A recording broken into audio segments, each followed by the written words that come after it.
What's going on, internet? Analytic here, aka Dreamz, and I'd like to welcome you to mine, which I call the Notorious Mass Effect podcast. I'm your hip-hop and gaming news source with a little bit of R&B mixed in, and of course for episode 143, which I will get to the title in a second, but first and foremost, hey, that's me. All right, my fault. So anyways, as you can see, for the people over at Analytic Dreamz video on Spotify, or if you see this after the fact on YouTube, just know that we have been upgrading the production as far as video and as far as audio, as you can see right now with the whole setup I have. And in general, we have been executing more of a soft launch for the Patreon. And the reason why I say soft launch is because, of course, I'm going to create a launch trailer, and I have an idea on how I want it to go. So that's going to take a minute as far as putting that together. So this is more of a soft launch. But as far as the video feature right now, as you can see with Analytic Dreamz video on Spotify, to see the video along with the audio.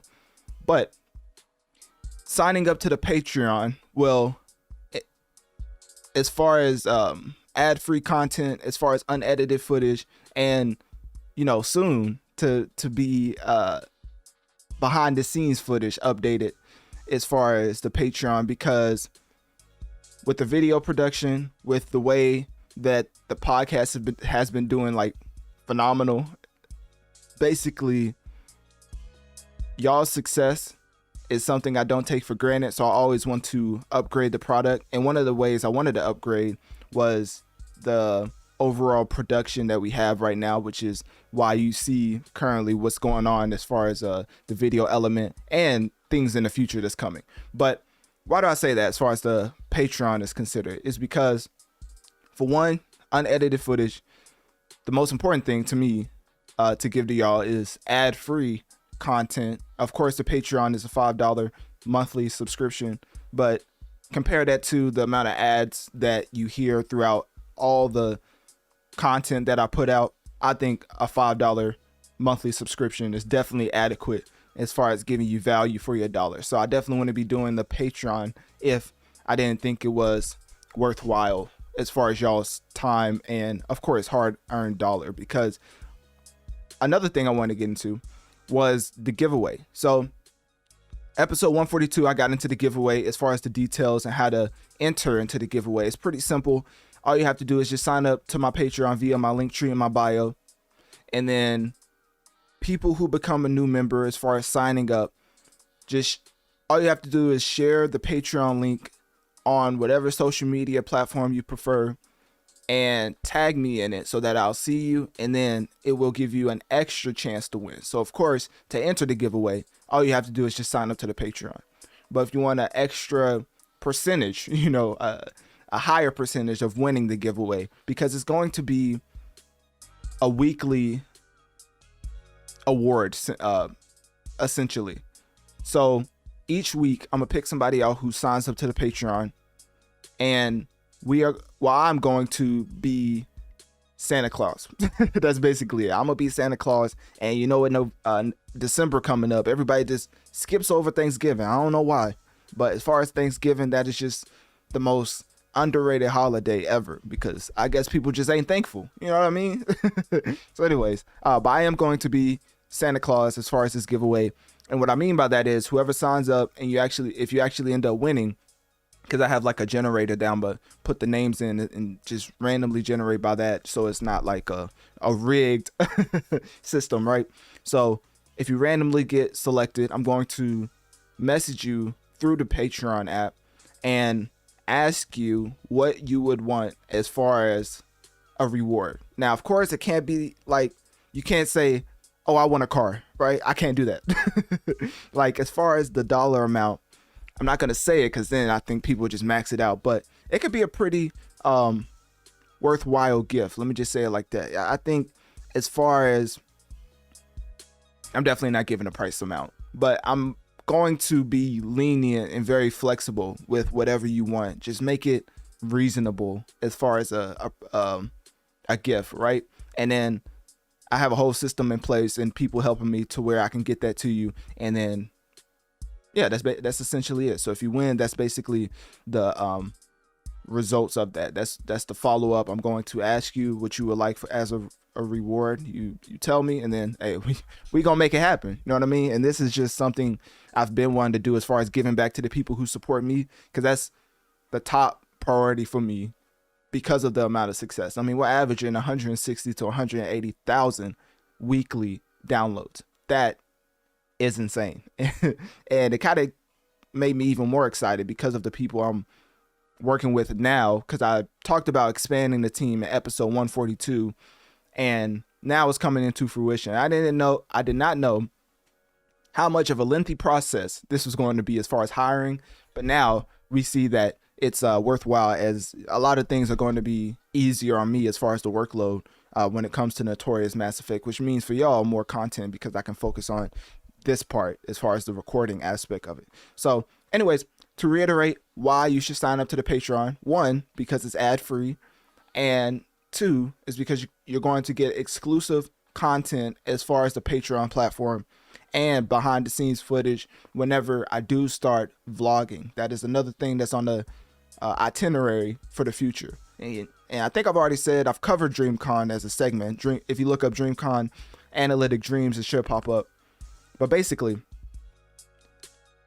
that's going to be also Patreon exclusive content for the most part. When I say unedited, I mean certain vlogs are going to be shortened to put out on all platforms, but as far as the Patreon, you'll have the full length thing.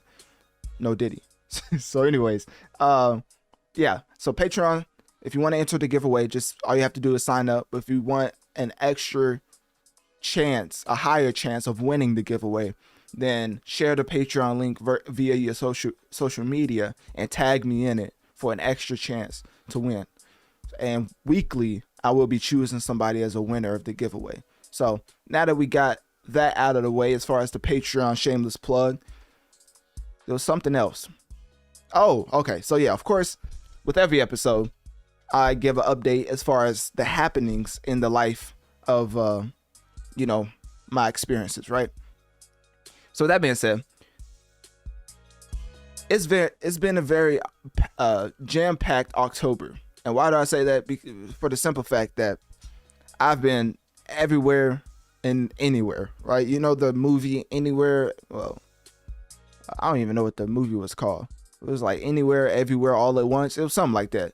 Basically, that's how I felt for the month of October. I've been running constantly. So now it's been slowing down a bit, spending actual weekends in one place. So that's nice. So why do I say that? Because, of course, one of the biggest events of that month for me was seeing my close friend get married. And that was one of the more pivotal moments for his life, of course. But, especially for me, seeing him grow since day one. I think that was just a humongous accomplishment, and was very emotional as far as the overall event and just seeing him go through the process of getting married, as far as on stage in front of the world to see, because of course I was part of the groomsmen, so having the front row seat also was pretty cool, so that was one of the highlights for October. And then also I went to Georgia.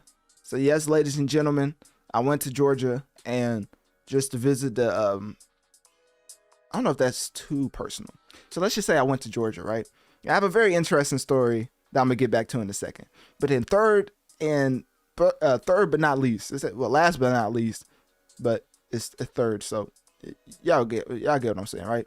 Anyways, the upgrade of the automobile has happened, and there will be a post for that. That's all I can say. That's more of the personal side of things. I try not to get into too much detail, even though I don't hide my personal life as far as my social platforms personally for that. But as far as this platform and the amount of people I engage with on a weekly basis, I don't dive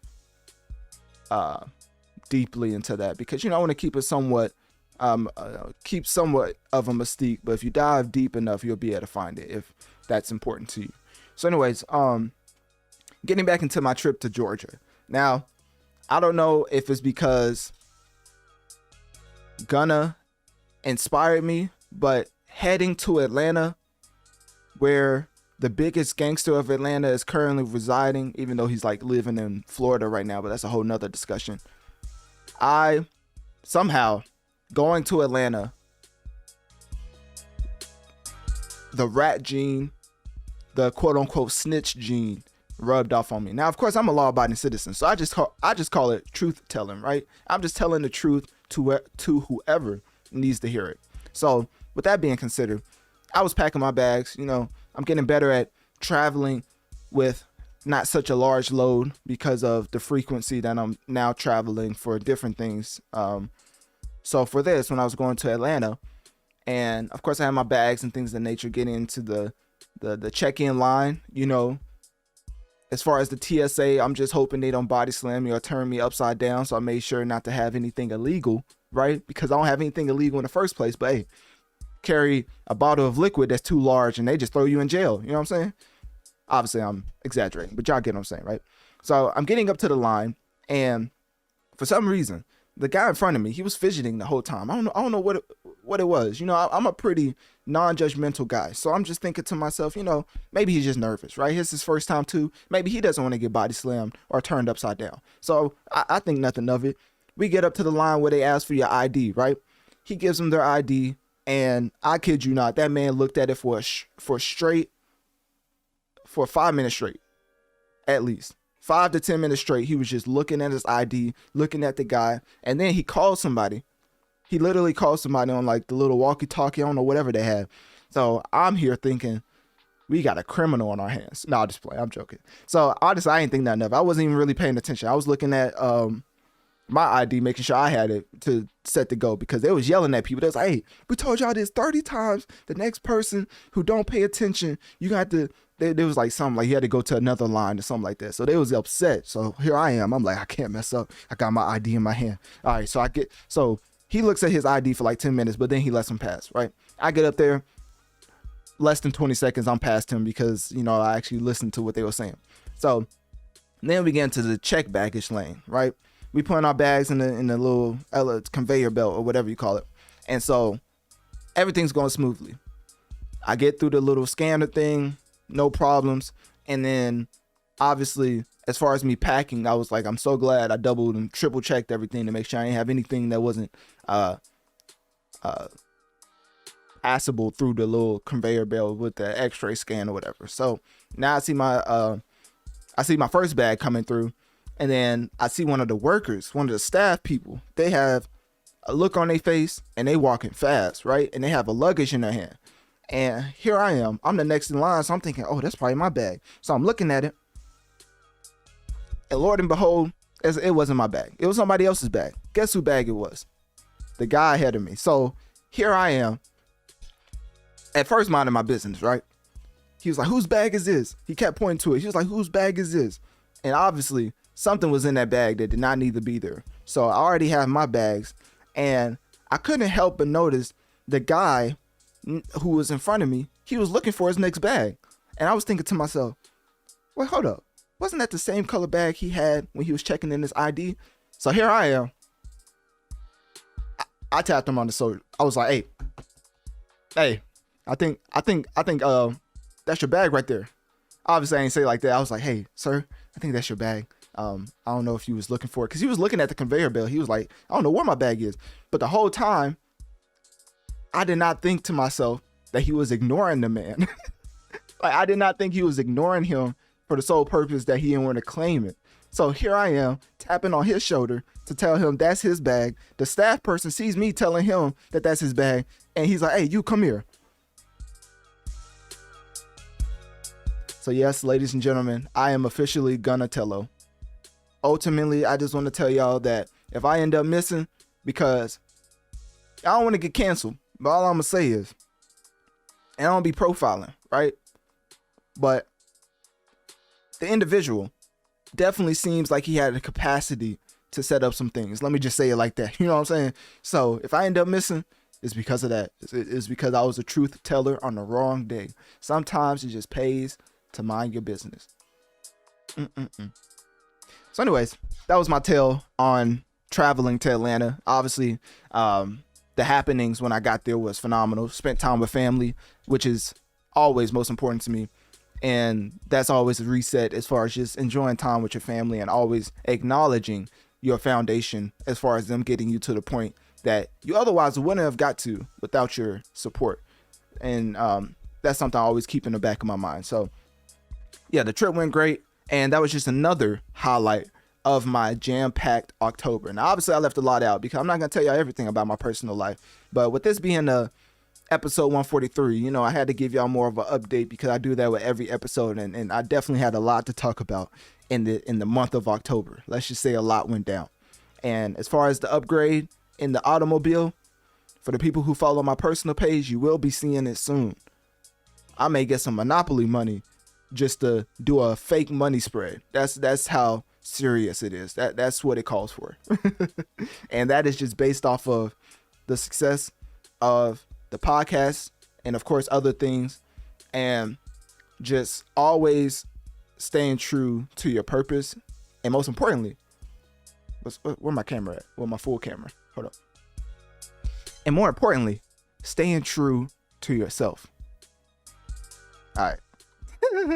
I love switching back and forth. That's the main thing I like with this new video setup. So anyways, enough with the dramatics. Let's get into episode 143, which is titled From Nashville to the Grammys.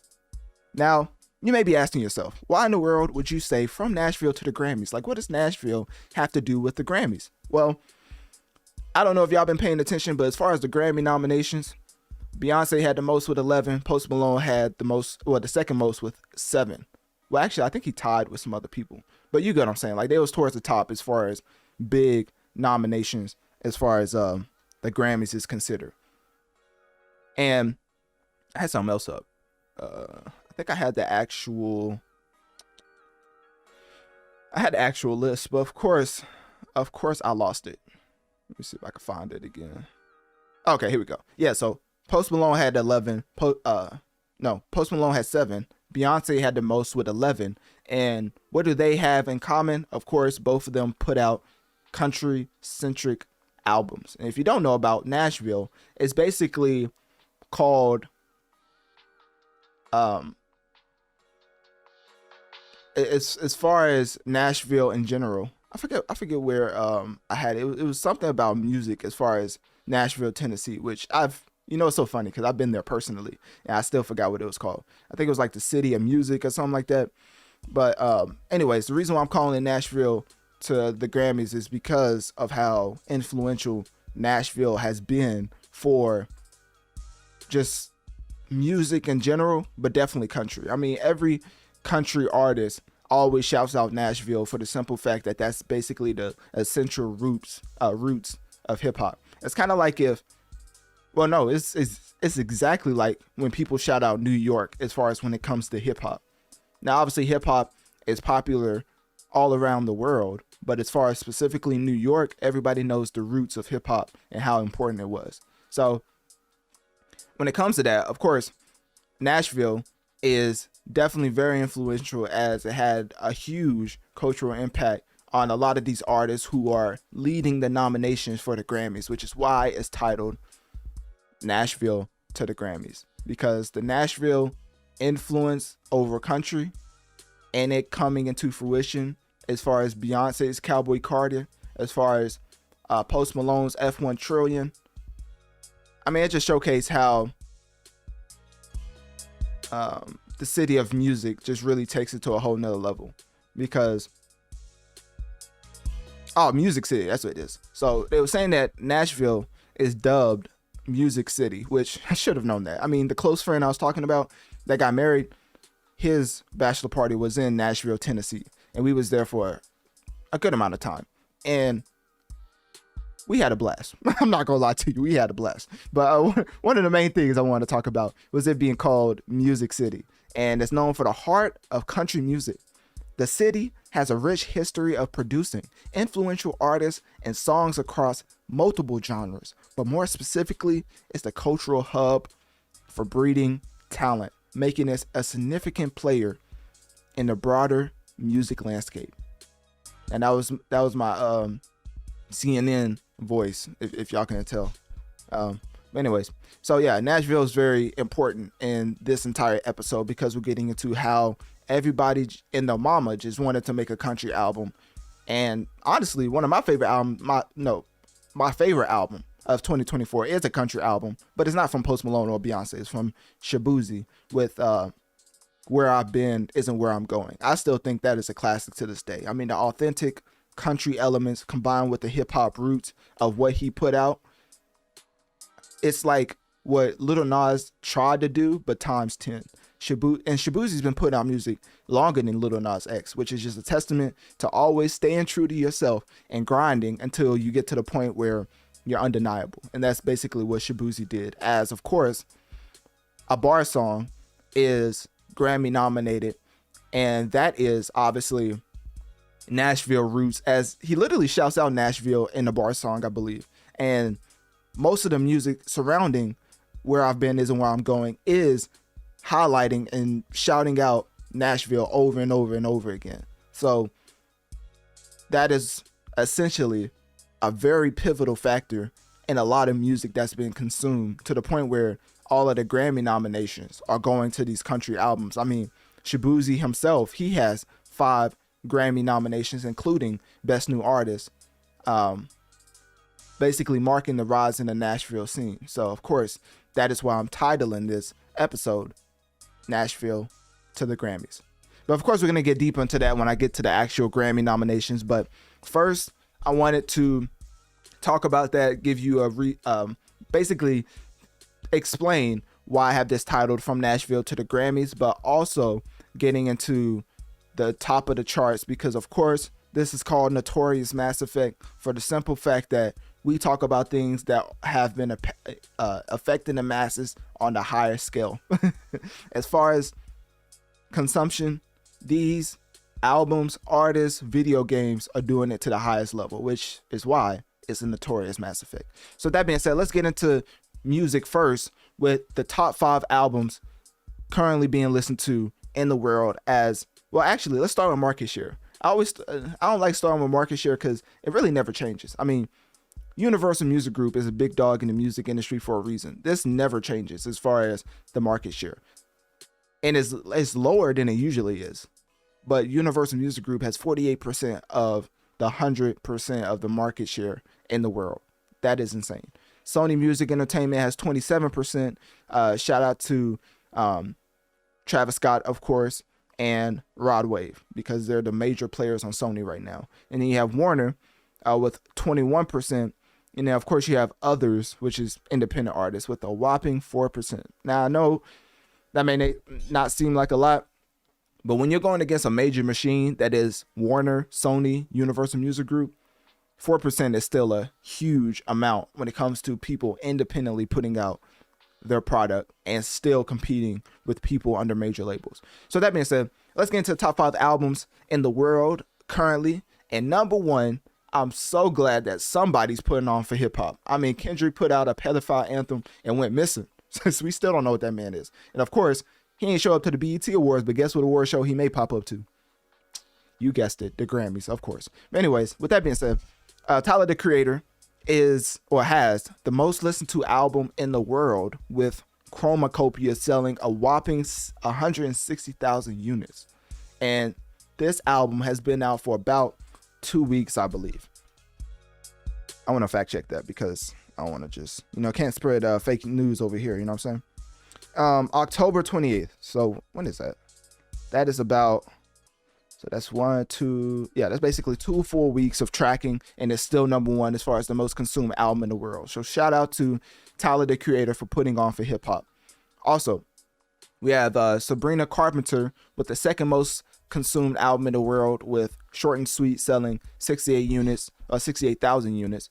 And then, of course, Mr. Uzi Vert himself is number 3 with the third most consumed album in the world, with Eternal Take 2 selling a whopping 61,000 units. Now, I'm not going to say it's not an accomplishment, but compared to Little Uzi Vert when he just put this album out, these are technically his first week sales, and it's 61,000. Now, I don't know if y'all know, but Uzi with Eternal Atake sold around 300,000 first week. Now I want to fact check that because Eternal Atake. So Lil Uzi Vert sold 311,000 first week with Eternal Atake, which is why when we compare him to himself, Eternal Atake 2 is unequivocally a flop. So obviously for any other artist, 61,000 first week would be a huge accomplishment. For Uzi, comparing him to himself, which is an accomplishment in itself to be compared to yourself for this amount of time, right? But still, the simple fact is Eternal Atake 2 was a flop. But it's still the third most consumed album in the world. So for Uzi, you can tell we hold him to higher standards than the average artist. So anyways, the fourth most listened to album in the world is an artist I have not covered before. Now, this is a surprising one to me because I usually cover everybody who's impacting the mass, especially in the top 5. But I've never heard of this artist. It's Fiction Capital. Yeah, I have no idea what Fiction Capital is. But this artist is under Universal Music Group. So obviously, Universal saw something special in them, but I've never heard of this group before. I don't even know if it's a group. Okay, so Fiction, let me see. No, they brought up Fiction Records. I do not know who. Let me see. Because I would like to give some background if I never talked about the artist. Because imagine I'm just saying he has the fourth most played album in the world and it's a she, right? I got to make sure I get the artist right. So, okay. So Fiction Capital is the label. It's a British label. The Cure is a band. Okay. So it's the first new material in 16 years. What? That is insane. The first album, 413 Dream, was released in 2008. And now they're back again with Songs of a Lost World, which was released November 1st, 2024. And the genre is gothic rock. Hey, don't let nobody ever tell you that we don't cover all genres on this podcast, right? So gothic rock is currently the fourth most played album in the world as far as Songs of a Lost World performed by The Cure, which is a band. So it's produced by Robert Smith and Paul Corquette at Rockfield Studios in Wales. Wales, I don't know. Wale the rapper. Now just playing. All right, so as far as the band, you have 1, 2, 3, 4, 5. You have 5 members. Robert Smith is the vocalist and the guitar and the keyboard player. Simone Gallup is the bass player. Jason Cooper is on the drums. Roger O'Donnell is on the keyboard. And then Reeves Gabriels is on the guitar. So shout out to them. You learn something new every day. And they definitely came out of nowhere because I haven't heard anybody talk about them. No disrespect to them. But hey, that's what we're here for. You know, when you actually do research, you know, stuff pop up that you've never seen before. So, yeah, shout out to The Cure having the fourth most played album in the world. And then, of course, number 5 is no surprise, is Gracie Abrams is back again with The Secret of Us having the 5th most consumption when it comes to albums. So, of course, to round off the top 5 albums currently in the world, we have number 5, Gracie Abrams, The Secret of Us. Number 4, The Cure, Songs of a Lost World. Number 3, Lil Uzi Vert, Eternal Atake 2. Then number 2, we have Sabrina Carpenter with Short and Sweet. And then, of course, I don't know how he didn't get more Grammy noms for like Record of the Year or Album of the Year, which I think he did get Record of the Year. But as far as Album of the Year, we're gonna get to that when I get to the Grammy section of this podcast. But Shaboozey comes at what? Yo, what type of yeah, that was crazy. Shaboozey's nowhere on this list. I'm not taking that out either. But I do stick to my sentiments of Shaboozey needing that Album of the Year nom, but it's okay. We're going to get to it in a second. Anyways, don't know what train of thought I was going down, but that was completely wrong. As Tyler, the Creator, hey, not all black people look alike. You know what I'm saying? Like, what's wrong with y'all? I'll just play. All right, my fault. Tyler the Creator came at number 1 as far as for Chromacopia under Columbia, which is under Sony Music Entertainment. So shout out to Tyler for putting on for hip hop, and shout out to Uzi. You know what I mean?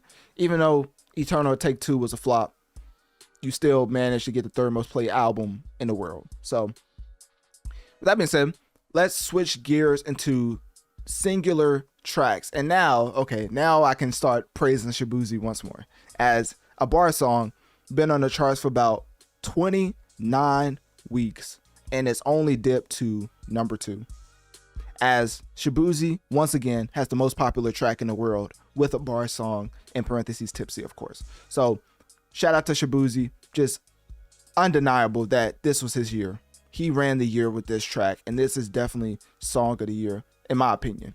With that being said, Die With A Smile comes in at number 2. Bruno Mars just can't seem to have enough success every single time this man drops, as he also has another track titled it's titled APT, I believe. And honestly, that track, it's not my cup of tea, but as far as Rosie, who is a K-pop artist, K-pop musician, and Bruno Mars, APT, which is pronounced like but I can't pronounce that. I don't know. You have to listen to the song to hear the way they pronounce it. But anyways, that track is also doing phenomenal. But as far as Die With A Smile, that was released 11 weeks ago with Lady Gaga, that still is the 2nd most played song in the world. So Bruno Mars is out here eating. I mean, this man is just a hit maker. I mean, obviously the decade plus long career of Bruno Mars should have already told you that, but he's still to this day putting out chart topping hits. So anyways, 3rd most played song in the world is Birds of a Feather by Billie Eilish. That's been on the charts for about 24 weeks. And number 4, the 4th most played track in the world is, of course, Espresso by the one and only Sabrina Carpenter. That track, just like a bar song, has had significant and very incredible hold. It's had an incredible hold on the charts, and not even the charts, the top 5, as it's only dipped to number 5 in 29 weeks, but it's currently the 4th most played track in the world. Then we have the 5th most played track in the world with I Had Some Help by Post Malone and Morgan Wallen, with this track being on the charts for about 25 weeks and it only dipping to number 6, but it's currently the 5th most played track in the world. So of course, to round off music and our singular track talk, number 5, as far as the most played track in the world, we have I Had Some Help by Post Malone and Morgan Wallen. The 4th most consumed track in the world, Espresso by Sabrina Carpenter. The 3rd most consumed track in the world, Birds of a Feather by Billie Eilish. And at number 2, we have Die With A Smile by Lady Gaga and Bruno Mars. And then of course, number 1, which is getting back into my soliloquy, the praises that needs to be had for this man for putting out this classic is undeniable, because effectively getting into the country crowd is one thing, but then to also have hip-hop elements to the point where you have Big X the Plug, which is an up-and-coming rapper, he's pretty solid, on your track, and to me that's my favorite track off of the album. But then to also have other country-centric tracks and it all flows in cohesion in one body of work that we've never seen combined this effectively. I know people are going to talk about Cowboy Carter, but over time, Shaboozey's Where I've Been Isn't Where I'm Going is a much better album than Cowboy Carter, and I still hold that album to a high standard, so that's probably in my top 5 as well.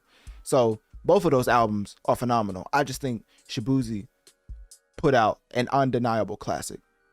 So with that being said, let's switch gears into the gaming realm. And of course, we're going to start with Steam, as with Steam, most of the games are usually consistent as far as chart toppers. I mean, we have Counter-Strike 2 still being at number 1 as far as the most consumed video game on the Steam platform, with 586,000 players concurrent. As far as currently playing the game, they have 586,000. That is insane. With a 24-hour peak of 1.4 million.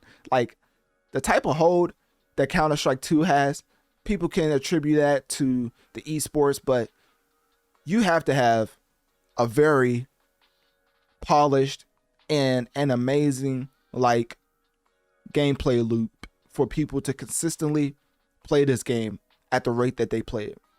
So anyways, then we have Banana. I'm not gonna lie to you, I've never covered Banana, and I've seen Banana consistently chart topping the Steam list. So I have to get into that game because what is Banana? Like, it's called Banana. When I've seen like screenshots of it, I don't understand what's the intrigue. I'm not like trying to sound like a hater. I just don't understand. I don't understand what makes 332,000 people play Banana at the same time. Like, maybe I'm out of the loop. Obviously I'm out of touch because it's been at the top for a while.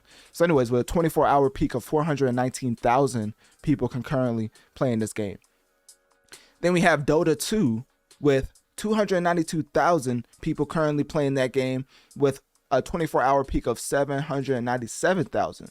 So that is the third most played game on the Steam platform. And then of course, number 4, the OG. Well, the OG is technically H1Z1, but what do they say it in Star Wars terms? The Padawan OG. Well, the Padawan that turned into the OG, that is PUBG Battlegrounds, as that is the 4th most played game on Steam with 235,000 people concurrently playing that game with a 24-hour peak of 755,000. Then of course, the chart topping the mammoth in the video game ecosphere, Call of Duty, as Black Ops 6 currently is the 5th most played game on Steam, as it has 166,000 people concurrently playing the game with a 24-hour peak of 263,000 players. So of course, to round up the top 5 video games on Steam, we have Call of Duty Black Ops 6 at number 5, PUBG Battlegrounds at number 4, Dota 2 at number 3, Banana, which that's still to this day leaves me flabbergasted. Anyways, Banana at number 2, and of course, the most dominant game on Steam, Counter-Strike 2, coming in at the most impactful game on the Steam platform. So that being said, let's switch gears into the Xbox gamers, as when it comes to Xbox not having no games, it still doesn't stop them from playing the same ones over and over and over. So with that being said, of course, Call of Duty takes up 2 slots and the top 5 games on Xbox. I don't even know how that's possible. Actually, it takes up 3 slots. 1, 2, 3, 4, 5, 6. It takes up 3 slots in the top 6. Now, I don't know how that's possible, but of course, whenever you have different editions being sold as a singular game, I guess that's how that happens. As you have the cross-gen bundle, the Vault Edition upgrade, and then you have the Vault Edition. But what's the difference between Vault Edition? Oh, okay, so they have Vault Edition and then Vault Edition upgrade. What? Like, what's the difference? Obviously, it's upgrade, but I'm just being facetious. Anyways, so Call of Duty took up 2 slots. Dragon Age: The Veilguard is the second most played, technically the second most played game on the Xbox platform. Death Stranding, the director's cut. What made people come back to Death Stranding? That's very interesting. It's the 3rd most played game on Xbox. Of course, people love to ball till they fall. So 2K25 is the 4th most played game on the Steam platform. And of course, I clicked something wrong. Okay. And then the 5th most played game on that platform is Madden 25. So of course, sports games and FPS continues to dominate the console charts when it comes to bestsellers, and this is no different. As the top 5 to round up the Xbox games, Madden 25 is the 5th most played game on the Xbox platform. 2K25 is the 4th most played game. Death Stranding, the director's cut, is the 3rd most played game. Dragon Age: The Veilguard is the 2nd most played game, and of course, Call of Duty Black Ops 6 is by far and away the most played game on the Xbox platform, which should come as no surprise to anybody. Anyways, switching gears and getting into the Sony ponies, as I do have a PlayStation 5 myself, but I don't consider myself a Sony pony, so there you have it. So anyways, the top 5 games on the platform of PlayStation Interestingly, Fortnite was nowhere to be found on the Xbox bestsellers, but it's number 2 on PlayStation, which that's why I love going over these charts. I love to see the different demographics on different consoles. So anyways, Call of Duty, of course, comes in once again at number 1 as far as the most played video game on the PlayStation platform. You have Fortnite, which is the second most played game, and I've been seeing all type of updates as far as Fortnite skins. Apparently they put shoes into the game, so now you can blow your money on Jordans and not know and then act like you don't know how you can't afford groceries. You know what I mean? So if you want to do that, you can. As far as Ice Spice, Little Uzi Vert, I believe they are getting their own skin in the game. I mean, it's just turning into Minecraft. No, actually, it's turning into Roblox at this point, because I think Ice Spice had her own island on Roblox. Don't ask me how she got it. Somehow she has her own island on Roblox. But anyways, Fortnite, second most played game on a PlayStation platform. Then you have NBA 2K25, because of course people love the ball till they fall. So that's the third most played game on the PlayStation platform. Then you have EA Sports FC 25, which if you look up EA Sports Analytic Dreamz, it'll definitely pop up as I reviewed this game as far as the sales and review roundup and gave some insight into how the game is performing. That's the fourth most played game on the PlayStation platform. And then of course, to round off the top 5, EA Sports College Football 25 is the fifth most played game on the PlayStation platform. So of course, to round up the PlayStation top 5 video games currently affecting the masses, we have EA Sports College Football 25 at number 5, EA Sports FC 25 at number 4, NBA 2K25 at number 3, Fortnite at number 2, and of course the mammoth in the video game history that has consistently been the most played game time and time again. Only Hogwarts Legacy was the only game in the last 6 to 7 years to top Call of Duty as far as the most the most sold game in a year. So last year, Hogwarts Legacy outsold Call of Duty, which was a significant accomplishment. We never would have thought a single player would ever outsell a multiplayer like Call of Duty. Like obviously single players outsell multiplayers all the time, but Call of Duty is different.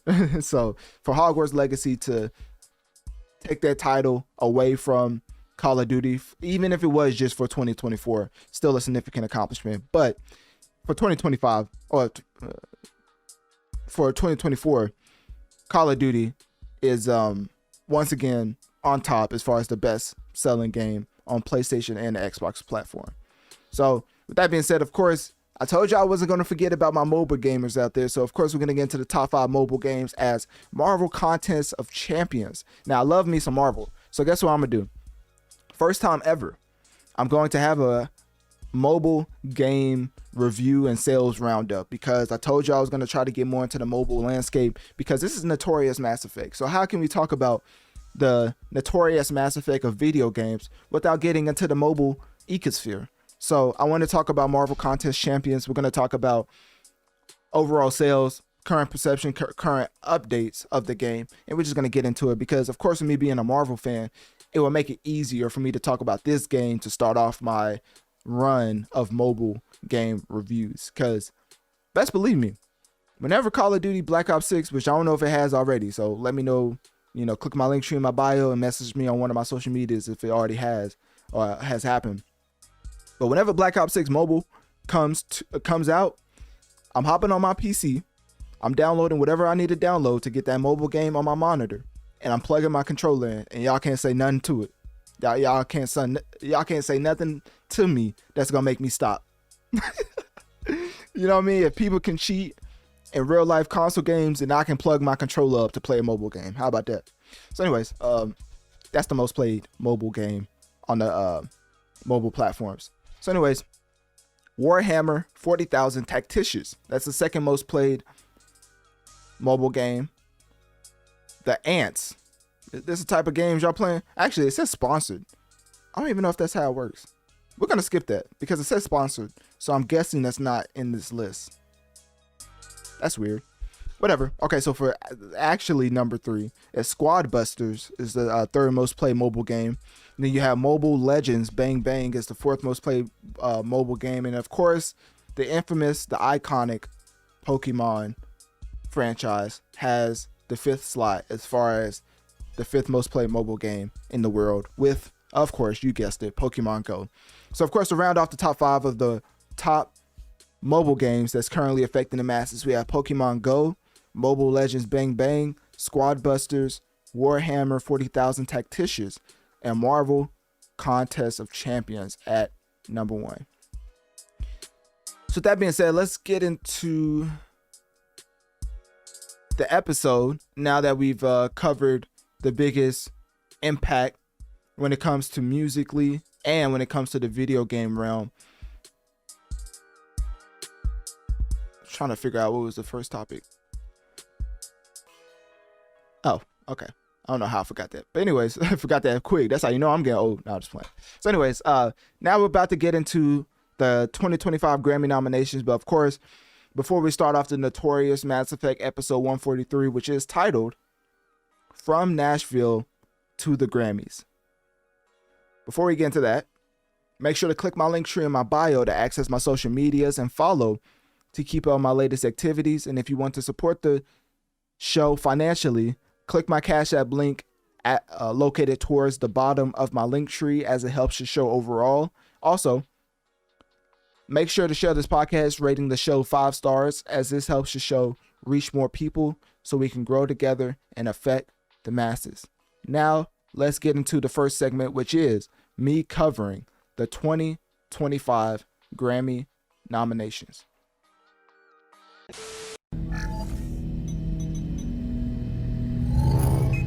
The time is now here as far as the people coming together to watch one of, if not the greatest award show when it comes to recognizing our musicians. Because of course, me personally, I think the Billboard Awards is more of a litmus scale for who ran 2024. Because if you don't know, as far as the Grammys, which the 67th Grammy Award show will take place one day after my birthday, fun fact, February 2nd, 2025. And ultimately, the people who vote on the Grammys is members of the Recording Academy, which consists of music professionals like performers, songwriters, producers, and engineers. So essentially, it's your peers who come together and vote for who should win what award, you know? So there's a lot of interesting dynamics when it comes to that, because of course, relationships, as far as wanting to keep them or as far as wanting to destroy them, as far as showcasing your power in certain instances, comes into effect when certain people win a Grammy.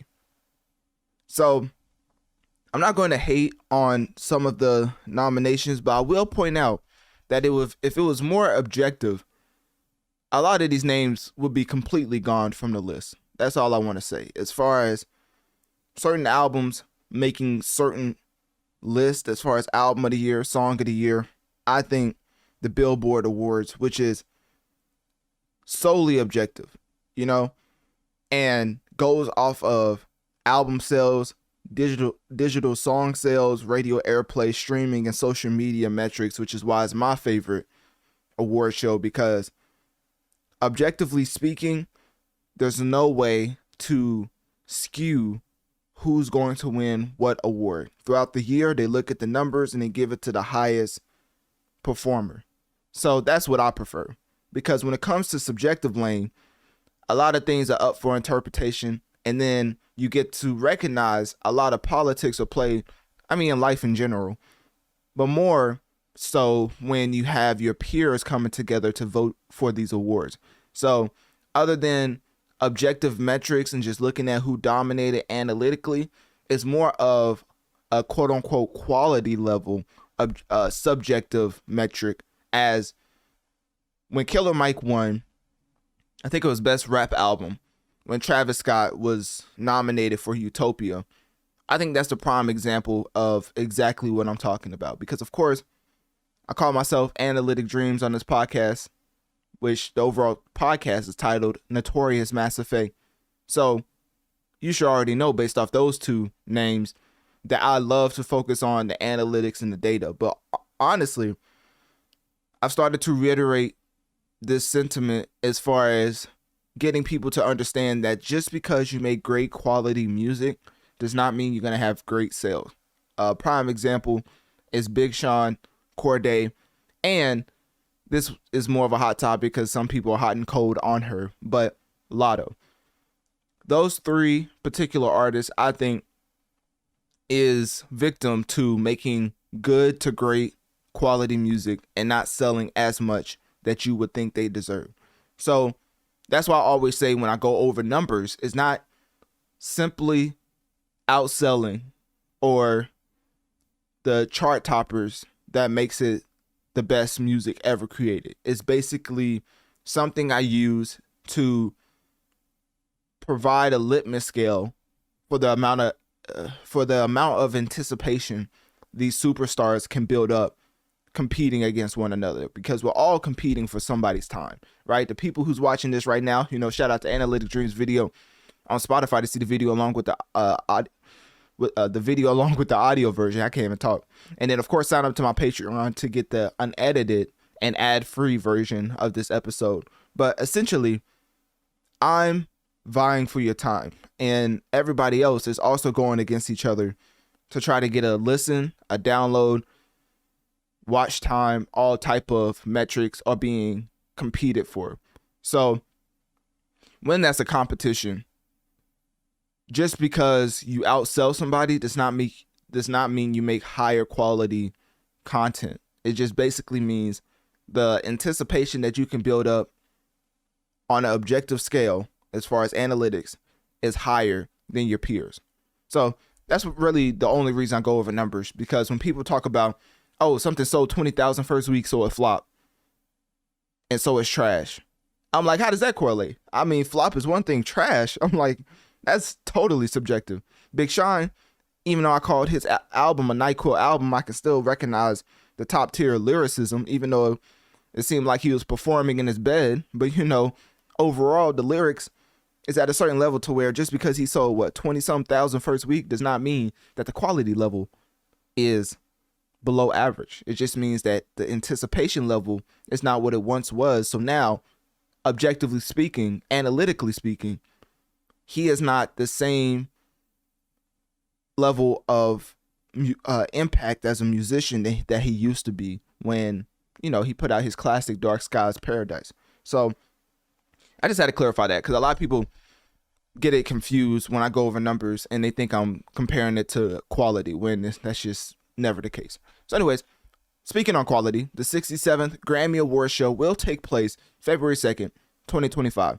And of course, doing my due diligence, I have the 58-page document up on the screen right now for everybody to read along with me. And don't worry, we're not going to spend too much time on this 58-page document, because obviously I know how to go through it, and basically I'm going to give my predictions and who I think is going to win simply off of politics, because if it was the Billboard award show, we will already know who's going to win, right? I mean, this is solely objective when it comes to the Grammys. So as far as who's going to win, it's more politics and behind the scenes campaigning that a lot of people, as far as an average fan, are unaware of. So that's what I'm here for. So anyways, let's get into it. The Recording Academy did introduce 94 categories as far as marking the Grammys as the award show with the most categories. And of course, as far as totality, women artists really showed out this year. I kept saying it time and time again, because I remember when Joe Budden came out and ignorantly said that the women rappers are falling off, which just ultimately told me that he just does not listen to the music landscape at all, which is why he's out here promoting a lot of TDE artists, because he's just completely oblivious to what's the actual music landscape. Because once again, relationships, wanting to get certain interviews with certain higher top tier people who may or may not just put out like the biggest rap song ever, even though he said he doesn't want to, but he's interviewing and promoting every TDE artist. I wonder why. So anyways, even though Kendrick's not under TDE, but Kendrick's also close ties with Top Dawg, which is why he posted Doshi's album. For anybody trying to say like Kendrick's not part of TDE, but technically family ties is always going to be there. I mean, did y'all even listen to the album down? You know? So anyways, that being said, the music landscape is something I've been paying attention to a point where I think the analysis I have over the entire list is probably above average compared to most hip-hop heads because of the several genres that I've talked about as far as extensively in a lot of different musicians. So of course, with that being said, I've been saying that women artists was putting on for hip-hop. If it wasn't for Kanye going #1 as an independent artist with Vultures 1 and the Voltron team coming together to go at Drake, we would have been talking about Glorilla. We would have been talking about Sexy Red for the entire year. I mean, there was a stat out where Sexy Red had the same amount of chart-topping songs as Drake. So just to put that in perspective, Sexy Red and Glorilla currently really have been pushing the genre forward to a point where I don't think they're getting their due diligence, and I don't know why. But, you know, people love to overlook Glorilla and Sexy Red as far as their impact on 2024 when it comes to the hip-hop numbers. As currently, Glorilla's album, Glorious, that came out, let me see, this album came out, so as far as October 11th, 2024, Glorious came out, and it's November 12th, so a month and, of course, plus a day after, this album is still the 11th most played album in the world. So, with that type of longevity, obviously, that is why I'm giving her so much respect when it comes to her impact on hip-hop in general, and is why I'm so glad that she actually received a Grammy nomination because she's well deserving of it.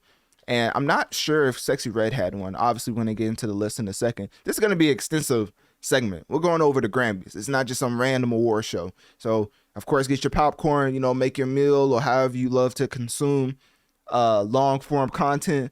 We're going to be diving deep into this because this is essentially the big dogs of the music industry competing against one another behind the scenes, of course, because you have to campaign. If you don't submit, they're not going to put you up for an award, which is why Drake, which is why The Weeknd, we're not getting any nominations for their music because they don't submit. Only time you will see them is if they're attached to a song because that artist submitted the track. But yeah, you still have to submit your songs no matter how big you are for the Grammys. So with that being said, of course, I think I was looking at, let me see. Yeah, I think I had the whole list right here. Okay, so Sexy Red currently has the 10th. Oh, okay, so this is Tyler, the Creator's track, titled Sticky, with, of course, Glorilla, Sexy Red, and Lil Wayne, talking about the Avengers, right? So I think she also has another track. Yeah, What You Know About Me with, you guessed it, Glorilla. It's the 30th most played song on the in the world right now, and it's been on the charts for about 4 weeks. So when I talk about women rappers putting up numbers in 2024 that technically are male counterparts, you know, aside from the top tier, like Kendrick, Drake, they're out of here. As far as the modern day rappers, the Savages, the Uzis of the world, consistently being on the charts, Glorilla and Sexy Red has been leading the modern day pack as far as rappers. I mean, unless you don't want to count Tommy Richmond, y'all want him, right? Of course not. So as far as rap, actually, you know, rappers, Glorilla and Sexy Red have been leading the pack for hip hop.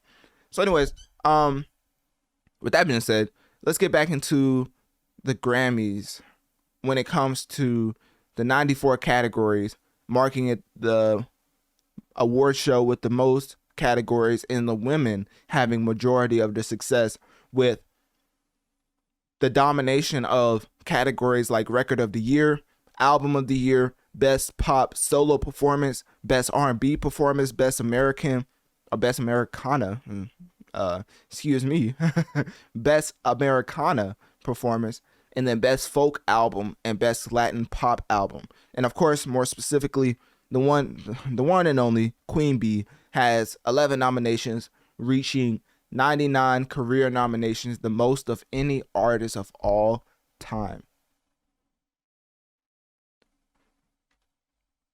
Ladies and gentlemen, I don't know if we'll ever see that again. I talk about Drake's success all the time analytically, but what Beyonce has managed to do as far as public perception, as far as her perception from her peers, I don't know what it is, but she is ultimately one of the most beloved artists of all time. Maybe the most liked musician of all time. I mean, her sister gave Jay-Z a 40-hit combo like it was off of Street Fighter, and they still was like, you know what? He probably deserved it, because Beyonce was just right there with letting her get off her combo like she was in practice mode, right?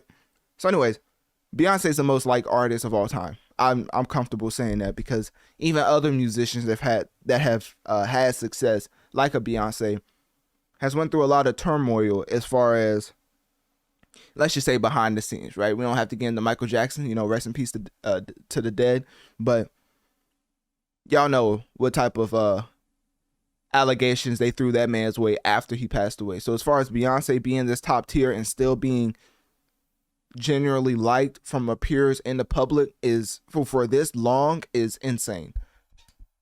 Another artist that we could get into as far as having the same sentiments towards that particular artist is Taylor Swift, because of course that's the biggest gangster in the industry. I mean, who else was going to bring Universal Music Group back to TikTok? I mean, Taylor Swift basically told them if they don't come to some sort of agreement with TikTok, then she was going to weaponize her fan base, just like she did against Scooter Braun. Because if you think that UMG artist was not hurting, obviously it wasn't too, for the top tier artists, it wasn't too crazy, but definitely for mid tier to independent, well, not independent, but for up and coming acts under Universal Music Group, TikTok being taken away as a marketing tool was definitely hurting. So when Taylor Swift stepped to UMG, which is like reports behind the scenes on how they even came up to a middle ground during negotiations, because Taylor Swift basically pulled, you know, a stunt like that as far as her always being on the side of the creators. So Taylor Swift is always going to be on the positive side of reception, or positive side of perception, and hopefully that stays the case. But you never know, because of course the amount of Chiefs games she goes to, I mean, you just never know when those Chiefs are going to turn on you as far as the fan base. But hey, that's another story for another day.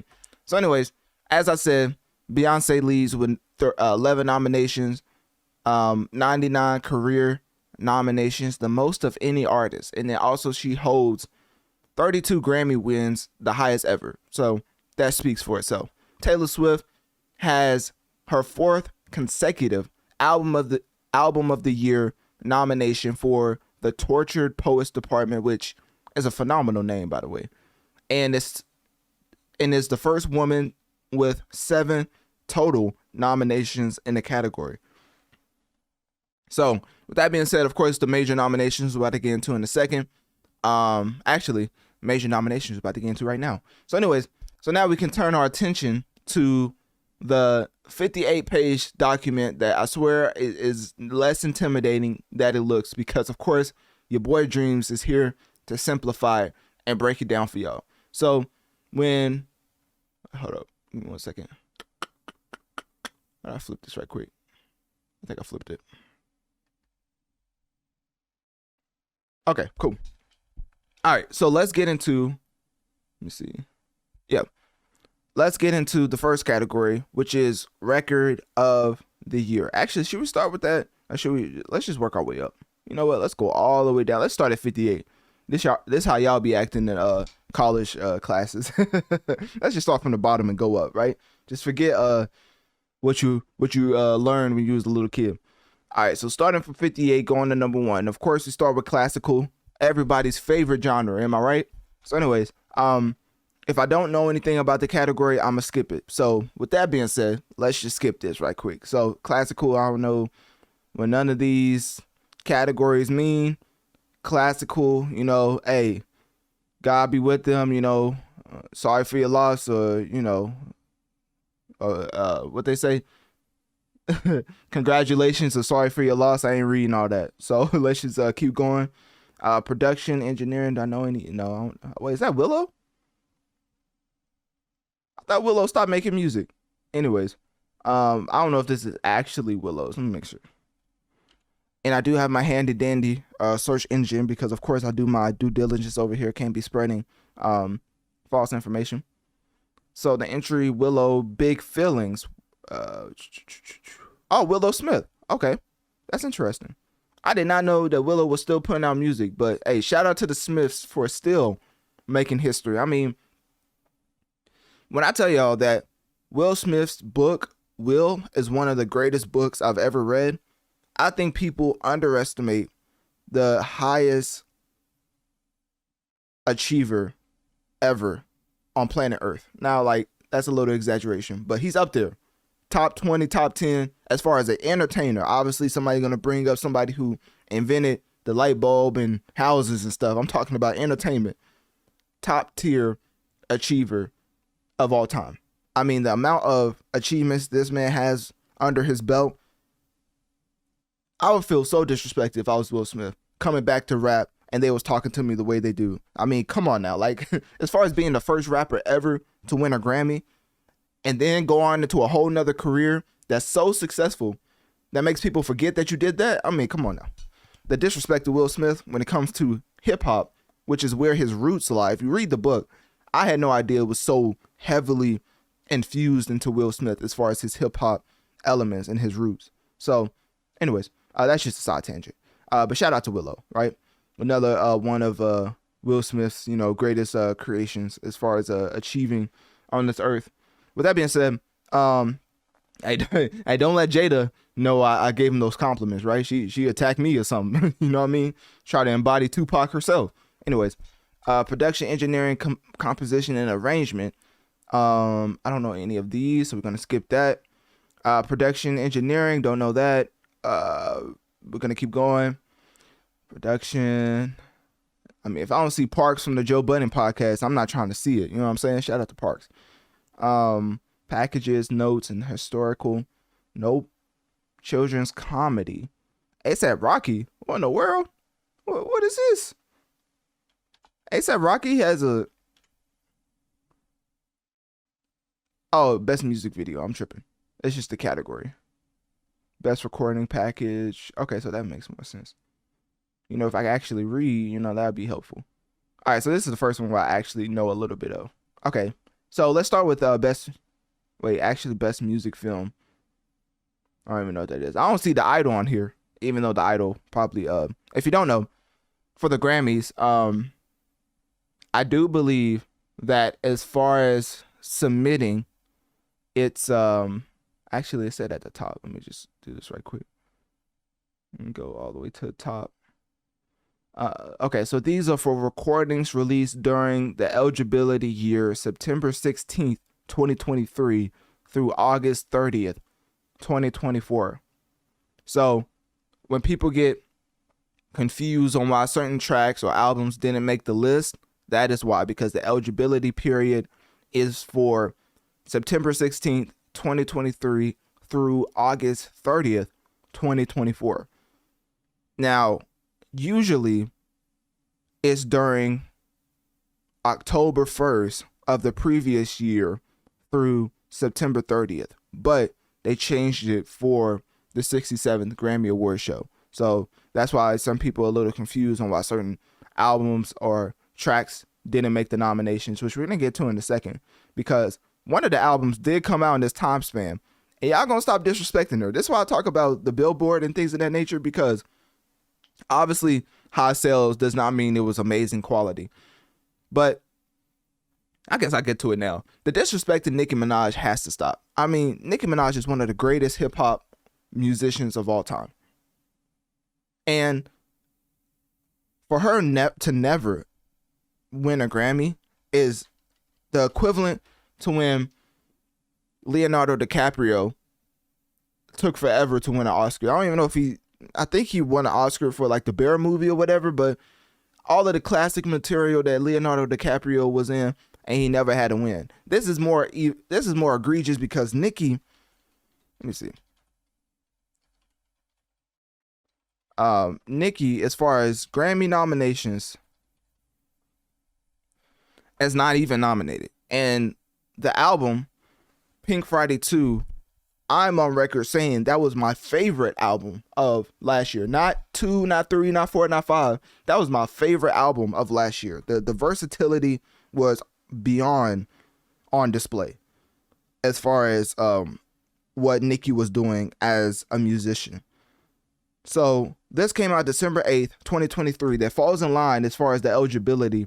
And of course, people want to say she didn't submit, but I think somebody on her team did end up submitting for Pink Friday 2. Obviously, I'm not going to fact check that because I'm pretty sure that they submitted, or else the Beehive wouldn't be up in arms, because I think they submitted everybody, FTCU, and then obviously Pink Friday 2 for Album of the Year. Everybody, FTCU, I've already said that. And then there was another one. I forget. Let me just look at the track list and I can remember. And then it was R&B for Best Melodic Track. Because just from memory, I remember seeing somebody from her team posting it. Because all you need is one person from your team to submit it for the Grammys. It doesn't have to be the actual artist page. You can have your team submit it, right? So anyways, Nicki Minaj and the Grammys have some undisclosed beef that we've never... We haven't heard the truth of why they hate on Nicki so obviously, right? The amount of obvious hate, blatant hate, plain as day hate when it comes to Nicki not receiving any nominations is insane after she just put out what I think is her best album of all time. Now, obviously, the Barbs are going to come after me, but I do think Pink Friday 2 is up there as far as Nicki's best album of all time. So with that being said, because from start to finish, I don't even like compliment Jermaine like this, but that's probably one of his better verses ever in his career that he put on that album. And that's just one track. I mean, don't get me started on R&B, FTCU, just the bars on Red Ruby the Sleaze, like, and then the Super Freaky Girl that obviously was a hit last year, a long-standing hit. Like, I just don't understand. And a lot of people was like, oh, 2023, she should have had nominations. Well, my brother, this album came out December 8th, 2023. So, no, it shouldn't have. That's not how it works. It would have been for the 2024 Grammy Award show. And now with the 2025, with the 67th annual Grammy Award show saying that it's September 16th, 2023 to August 30th, 2024, the Grammy Award show won't happen till February 2nd, 2025. So it's for the 2025 Grammy Award show, not the 2023. I know some of y'all are confused, but it's okay. Just rewind and then play it again. But anyways, Nicki has been nominated in the past, like the My Chick Bad when she featured on Ludacris's track, of course, back in 2011. But this is a huge discussion that's never really been deeply had by the higher ups. And by higher ups, I mean the people who was actually voting. Like, why is Nicki getting just outcasted and blackballed from Grammy nominations? Like, who? Because obviously she made somebody upset. Who did she make upset when it comes to people coming together to vote for who wins these awards or even get nominated? I mean, we're not asking for too much. A nomination, we're talking about Nicki Minaj. She can't get a nomination for Pink Friday 2. Like, let's be actually serious. Like, Nicki is probably the most disrespected artist of all time when it comes to the Grammys. So, I think that correlates with some other things, but I'm not gonna get too deep into that because I'm not, I don't want to get too, deep on y'all. But let's just say Nicki and her origins and the way she looks and her being a female, there's just some real discussions that needs to be had. Like, how there's only so much hate you can harbor in your heart, my brother, from one individual to not give her Grammy nominations time and time and time and time again. Like, when is enough enough? Because if this was you that had the same accomplishments as Nicki Minaj and was not ever even recognized for the Grammys, you would be upset.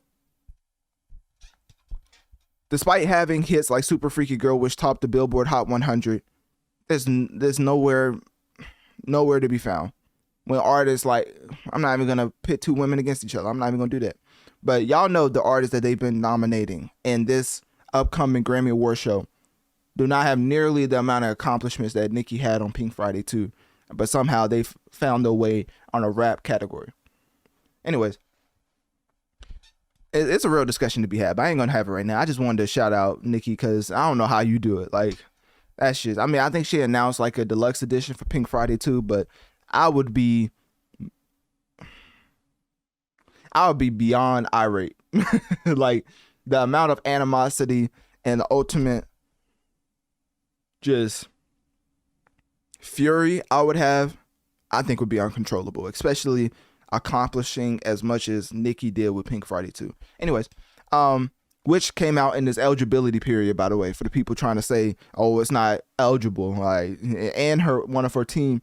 Actually, let me see, because people try to. Let me pull this up. Nicki submits Grammy. I don't know if that'll pull it up. I think it should pull it up. Okay, so Nicki Minaj's 2024 Grammy submissions: Barbie World, Record of the Year, Song of the Year, Best Rap Song, right? You look at the numbers of Barbie World, it's not out of the realm. Obviously, Record of the Year is kind of a stretch. Song of the Year, but Best Rap Song, I can see it being on there. Last Time I Saw You, Best Melodic Rap Performance, Song of the Year. Both of those make sense. Red Ruby the Sleaze, Best Rap Performance, easily. Best Rap Song, easily. Right? Then you have other tracks that she submitted. Let's see. Okay, let me just pull up the list, because all right, so look at this list right here. For the people saying that she didn't submit, this is the entire list of what she submitted. Analytic Dreamz video on Spotify to see the video along with the audio. So this is what Nicki submitted for the Grammys. FTCU, everybody in the mom was playing that. Y'all remember when she went on Kai Cenat's stream and they was playing FTCU and everybody was going crazy, right? And then, speaking of the word I kept using, Everybody featuring Lil Uzi Vert was also submitted. Let Me Calm Down featuring J. Cole was submitted for Best Rap Performance, because I keep telling y'all, it's probably one of Jermaine's best verses of all time as far as a rapper in his career. Obviously, I call him the most overrated rapper of all time, so his fan base probably don't care for that compliment. But hey, you get it when you can, right? So anyways, R&B featuring Lil Wayne and Tate Cobain, Best Melodic Rap Performance. Pink Friday 2, Album of the Year, Best Rap Album, Best Engineer Album. I think all of those are fair, especially the amount of prestige that Pink Friday 2 now has, combined with the quality level and success. Because not only was it high top tier quality, but also had chart topping sales, especially with FTCU, with Everybody. I think those are the two big ones. So she had hits off her album, multiple. The album was long lasting. She went on a record breaking tour. And guess what? No Grammy nominations for the 67th Grammy Award show to show for it. So that's why I'm like, whoever has hatred in their heart for Nicki Minaj, unless she did something egregious, you just got to let it go. Because obviously it's not that egregious, because y'all still won't tell us why she's not nominated. Every time people bring it up, they just say, oh, she's washed. So, all right, let me get off my soapbox. That's enough of that. But hey, I was like, bro, that is like insane. That is actually insane. That's like, all right, last comparison. For all my hoopers, that's like putting up 30, 10, and 10, right? And then an all-star, not even like the MVP, the all-star game come around, and you're not even on the team. Like, come on now. Like, what are we doing? You know what I'm saying? Like hold up now. Who's voting for this? Anyways, all right, now I'm going to get off my soapbox. Best Music Video. Taylor Swift by A$AP Rocky. 360 by Charlie XCX. Houdini by Eminem. Not Like Us by Kendrick Lamar. That is insane. Fortnite by Taylor Swift featuring Post Malone. Now, seeing that Not Like Us is a pedophile anthem, I'm not going to have the greatest sentiments towards this track. But when it comes to best rap performance, I'll probably, speak more highly on it. But as far as the music video, y'all let me know what was so unique about that, right? So anyways, as far as my prediction, I think it should go to Houdini by Eminem. I think the overall premise was executed perfectly. And on top of that, that album is probably one of the better albums of 2024 when it comes to hip hop. So I would give this to Houdini. Of course, politic wise, I'm about to give my answer as far as who I think will win on a politics level. And A$AP Rocky's video was pretty unique. I'm not gonna lie, if you watch Taylor Swift, it was some insane things happening at random points that you never knew what the next scene would entail. And I think that was a testament to the creative vision A$AP had for that. But as far as my personal prediction, I'm going with Houdini by Eminem for best music video. Actually, forget all that. I'm going for Ice Spice. Let me chill. What was Ice Spice? I'm the fart. Or I'm the poop. What type of music that she be labeling? I don't even. Y'all like that, man. Y'all like that. But that's why I said best music video. Anyways, best song written for visual media.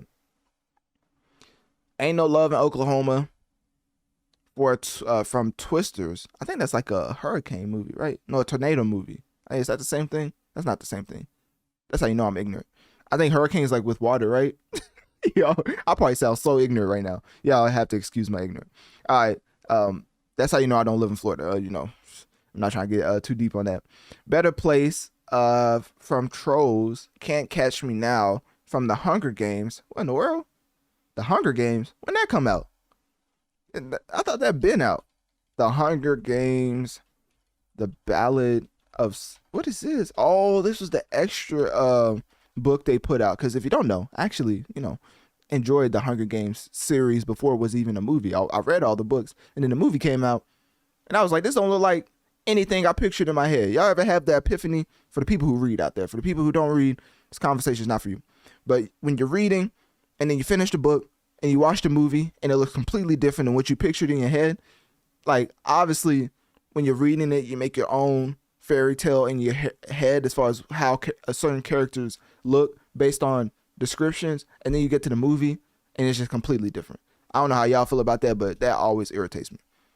I don't know anything about the ballads of Songbirds, but hey, shout out to them for having a nomination, right? Can't Catch Me Now. That's the same thing I just said. It Never Went Away from American Symphony. Love Will Survive from The Tattooist of Auschwitz. I think that's how you say it. I'm not gonna lie. I'm just going for Ain't No Love in Oklahoma. That's what I'm going for. Simply off the fact that I saw Twisters. That's it. That's my logic. So, anyways, best score soundtrack for video games. Hold up now. That's what this pod is about. I'll just let me chill. All right. In other interactive media, Avatar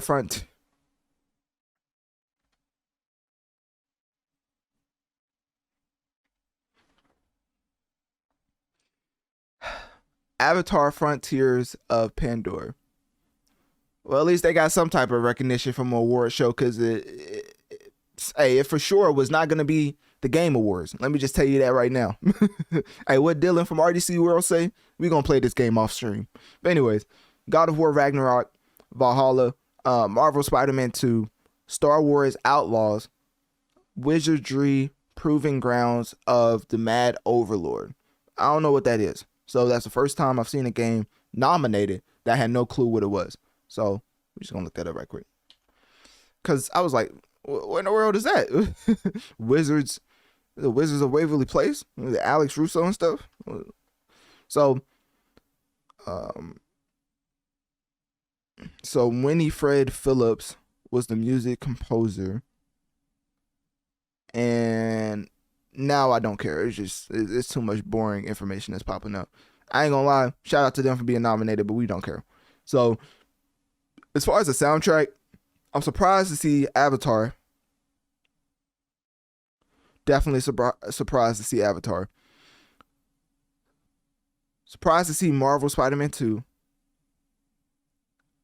And outside of that, I have to go with God of War Ragnarok, Valhalla. I think everything else is probably, Star Wars always has pretty solid soundtracks. I mean, it's Star Wars. People get up for Star Wars as far as making the soundtrack for it. So, yeah, I'll probably say God of War Ragnarok will win this category. And for those who don't know, when it comes to the Grammys, they don't televise all of these awards. So hopefully, y'all already know that. But for those who don't, they don't televise all of these awards, which is why you're probably like, I didn't even know they had that. It's because they do it off screen. They give you the award off screen, which technically a Grammy's a Grammy. So I wouldn't be mad if it's off screen, before the show, after the show. If I get a Grammy, I have a Grammy, and I can post about it. How about that? I got social media. I can hit the post button. So all of these awards, all of these categories aren't televised. So now you know. So yeah, I'm going with God of War Ragnarok for best score soundtrack for video game. All right, best score soundtrack for visual media. Not too familiar with that, so we're just gonna skip that. Best compilation soundtrack. Only movie I saw out of this was Deadpool and Wolverine. So does that take my black card? I haven't seen The Color Purple. I'm sorry, y'all. I just haven't made time to go see The Color Purple. I think I saw the original, but I haven't seen the up-to-date one.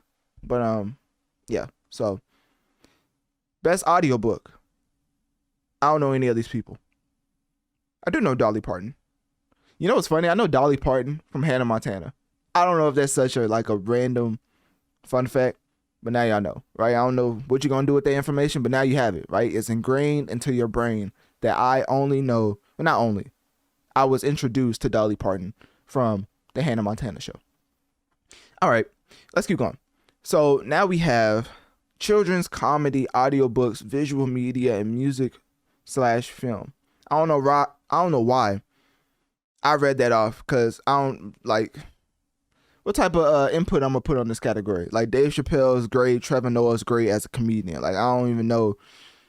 I haven't even listened to the comedy album. Oh, it is a comedy. I'm tripping. So it is a comedy. Well, let's just go with Dave Chappelle. Forget it. All right, I ain't even listen to it. Forget it. Just off of pure ignorance, let's go with Dave Chappelle for that category. Best children's album. I don't know. I don't know that one. Best new age. We're gonna skip that. Best reggae. I see Shensia on there. I see Vibes Cartel, which is a testament to how fickle people are. Everybody said Free Vibes Cartel, but what popular artist that's featured with Vibes Cartel put him on their album, their song, anything, right? Instead of an Instagram post. What did Kendrick say? They faking for likes and digital hugs. I ain't gonna lie. Vibes Cartel being free, everybody saying free, Vibes is home or whatever, and then nothing comes of it. So I'm like, all that for nothing. Like, I just don't understand the fickleness of people. Best global music album. Just because I see Tim's name on here, gotta give it to Tim's. Gotta give it to Tim's. Best African music performance.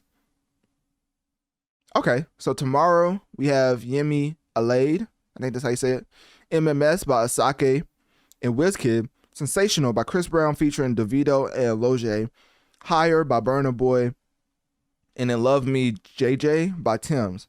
Now, of course, I'm going with Higher by Burna Boy, and I'm just going to tell y'all right now, I don't think it's close. But of course, I would not be upset if anybody else had a difference of opinion, of course. But for me, personally, Higher should win Best African Music Performance.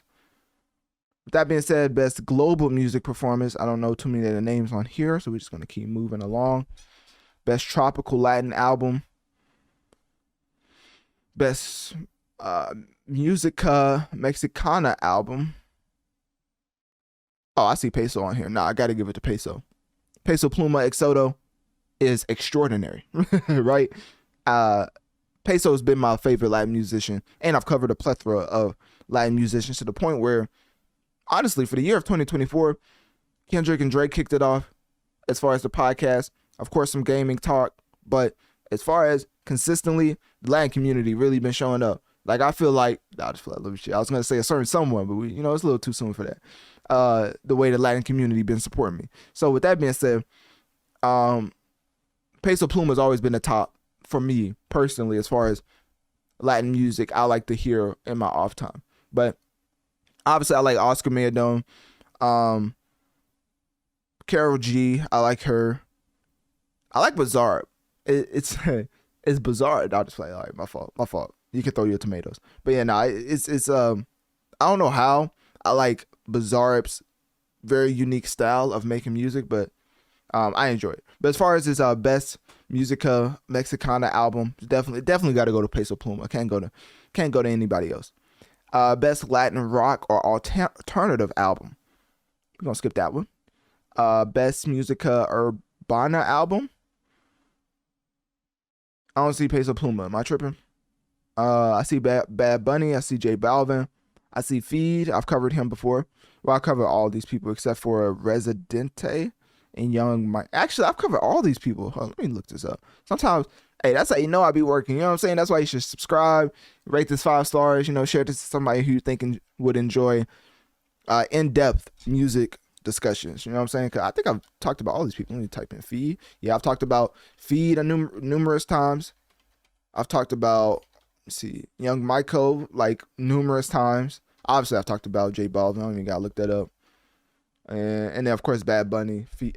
So yeah, I've talked to Residente. Let me see if I talked about him. Residente. I haven't talked about him. Okay, but everybody else on this list I've talked about. So as far as my personal sentiments, I would probably give this to Bad Bunny. I mean, Bad Bunny just runs the game when it comes to numbers. He is the Drake of the Latin music field. Doesn't mean he makes the highest quality music. I'm just saying that as far as analytically, he runs the game when it comes to the Latin music field. Nobody outsells Bad Bunny. So quality-wise, though, he's still pretty up there as far as the music that he puts out. So I would go with his album as far as for best Musica Urbana album. Best Latin pop album, we have Anita. Actually, I don't know too many. Oh, hey, let me chill right quick because I see Kali Uchis on here. Based off the name, it gotta go to Kali Uchis.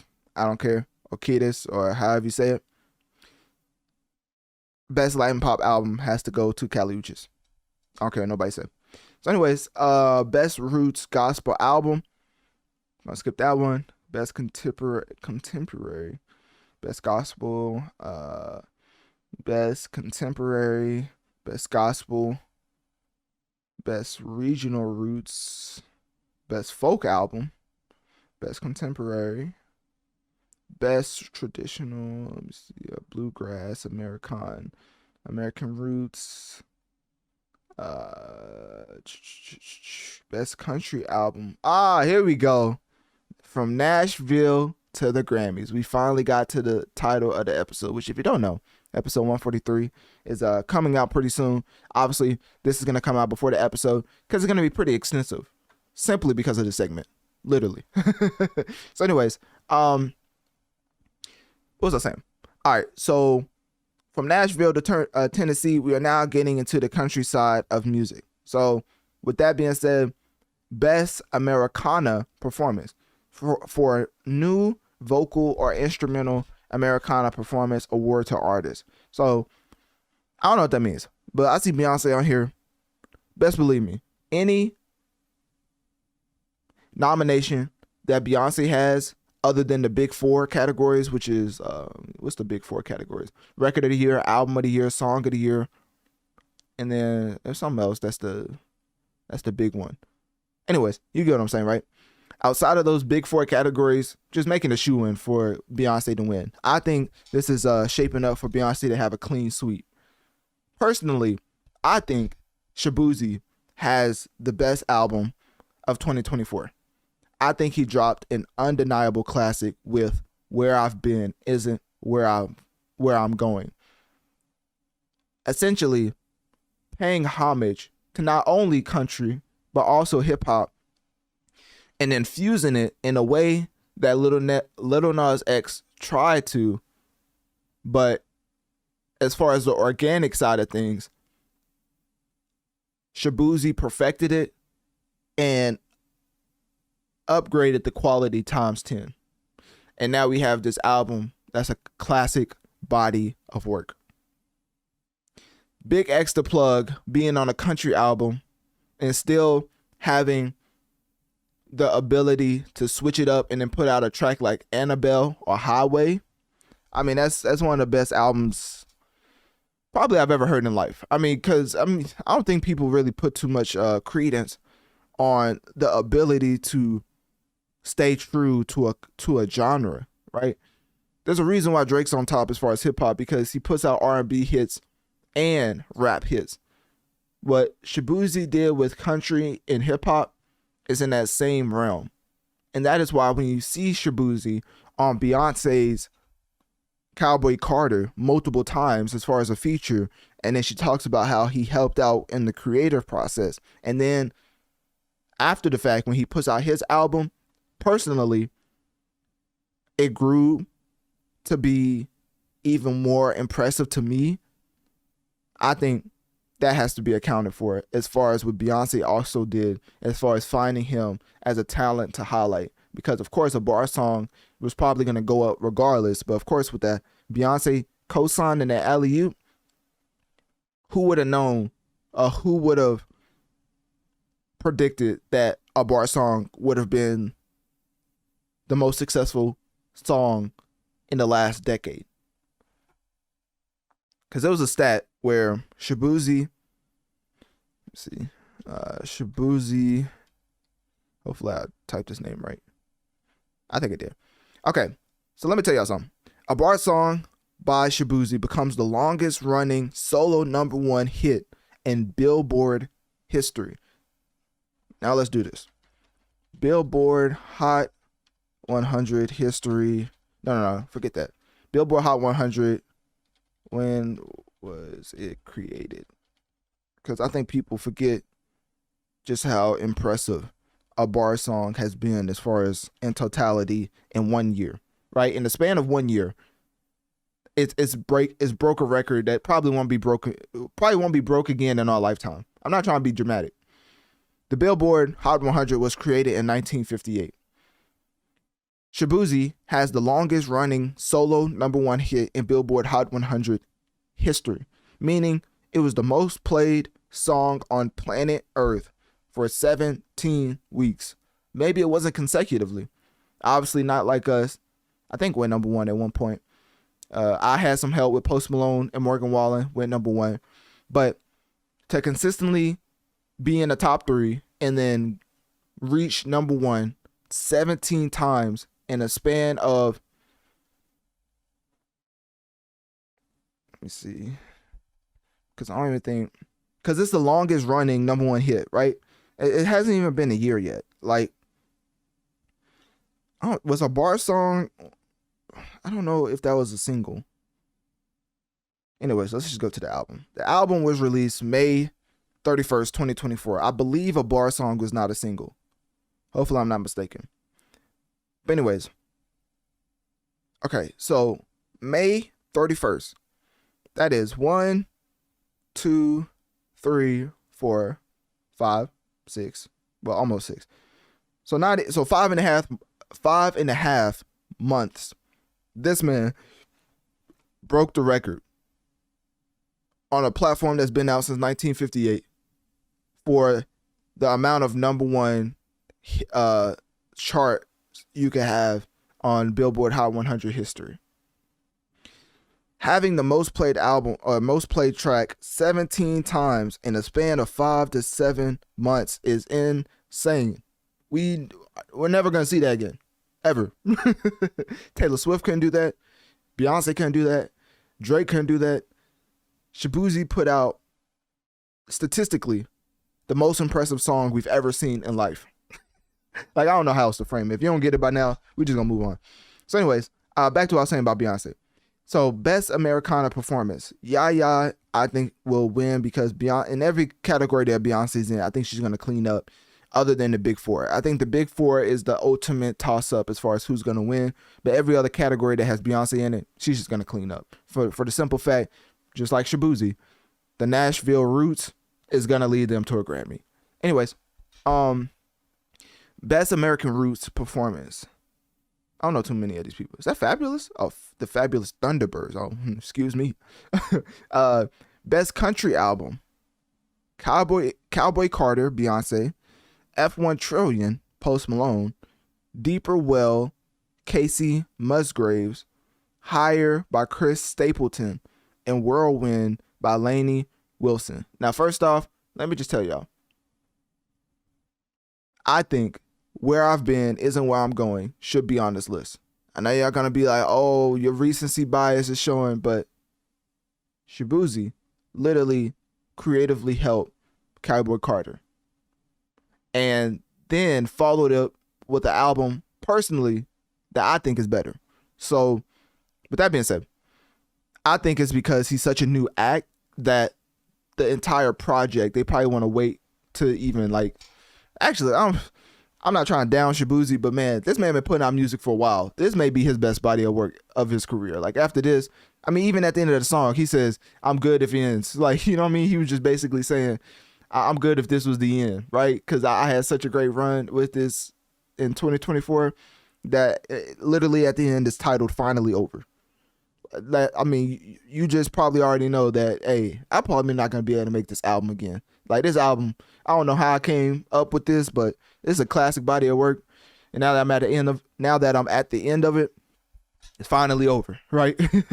So anyway, that's probably why they didn't want to give him a nomination, because I mean, I don't think he would have won. So they was like, let's just not put him on there in the first place, which is crazy logic. But I'm telling you, this is the type of talks they have behind the scenes as far as, oh, if you're not going to win regardless, why would we put him as a nomination? Put other people that may have a better chance at actually winning. Because why let a new artist win a huge category as far as best country album? They'd rather him be nominated for, best country song, because that's one singular song. Anybody can, well, not anybody. Let me not be disrespectful.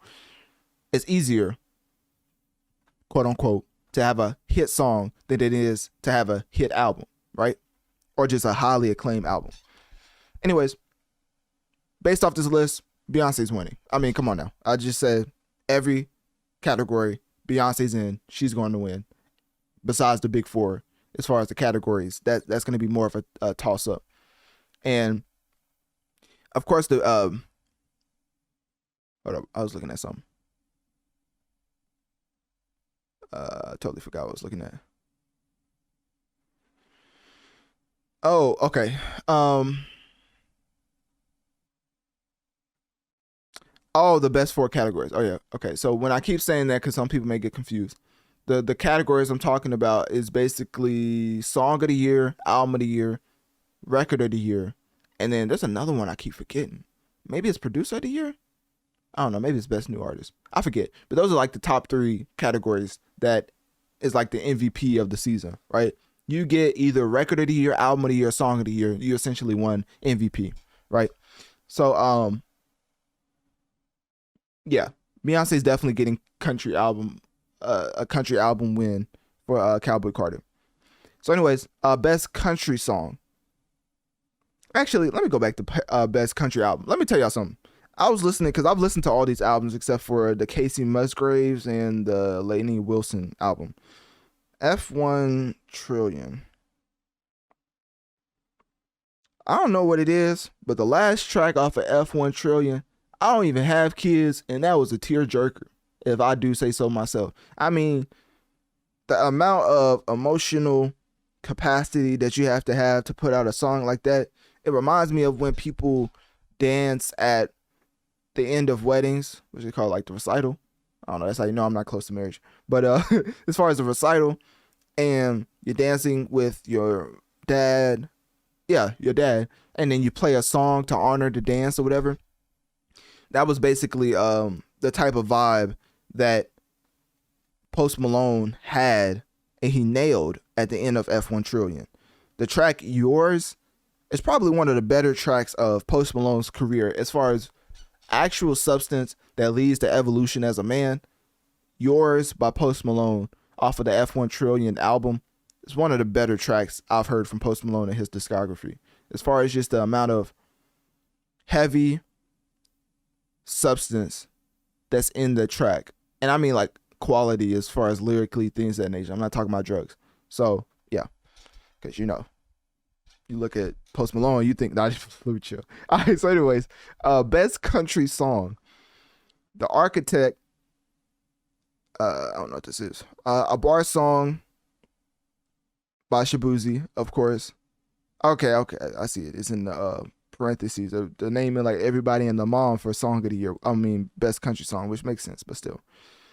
So going back over the list, The Architect by Casey Musgraves, a bar song by Shaboozey, I Am Not Okay by Jelly Roll, I Had Some Help by Post Malone featuring Morgan Wallen, and of course, Texas Hold'em by Beyoncé.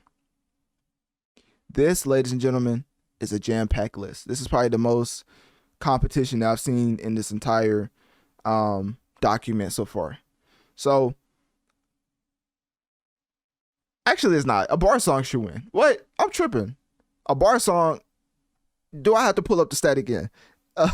A Billboard has been around since 1958. Let me see. Billboard has been around and first published August 4th, 1958. Ladies and gentlemen, in less than 5.5 months, a bar song by Shaboozey became the longest running solo #1 hit in Billboard Hot 100 history, making it the most successful track of all time as far as #1 hits on Billboard in the span of 5 to 8 months for a platform that's been out since 1958. Obviously, I say quality. No, obviously, I say that streams does not automatically mean you have high quality as far as having a high amount of streams. But when it comes to a bar song and it also having high quality, safe to say, it should be a shoo-in that a bar song wins. So I think a bar song, Tipsy, it's not even close. Like, I'm gonna have to pull a Kanye moment myself if he doesn't win this category. Like, this is the one category where it's like you can't have more achievements stacked up on your resume for trying to win this award. Like, there's no other track that's ever had more resume builder than a bar song for best country song. So if it doesn't win, hey, I'm not gonna pull the card. I'm not gonna pull the card, but I'm just gonna say if it doesn't win, just hold up. Definitely spilled on myself. For the people who've seen the video version.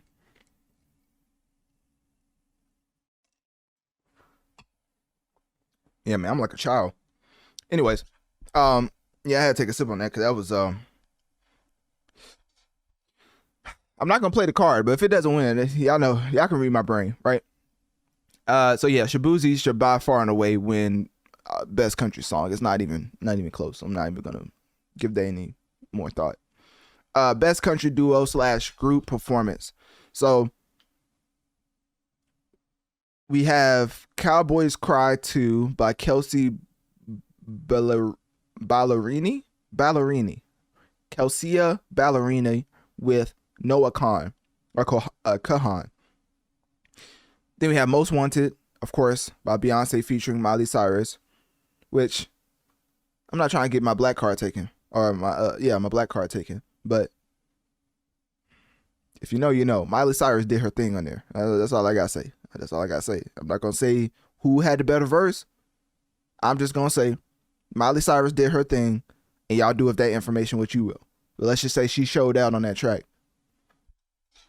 Anyways, Break Mine, Brothers Osborne. I don't know who they are. No disrespect. I just don't know. Bigger Houses by Dan plus Shay. And then I Had Some Help by Post Malone and featuring Morgan Wallen.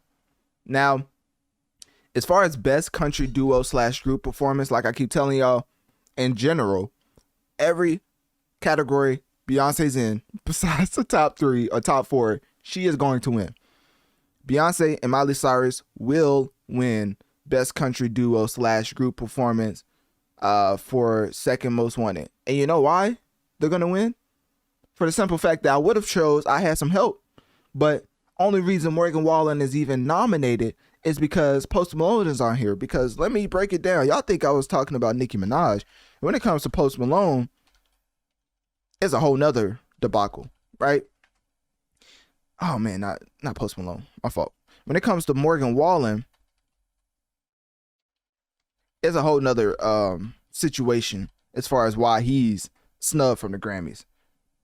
So this one I agree with. I agree with having this type of sentiment towards an artist for the Grammy snubs. So essentially, let me tell y'all something. As a black man in America, when people use the N-word, sometimes I give them a pass if they actually mistakenly used it.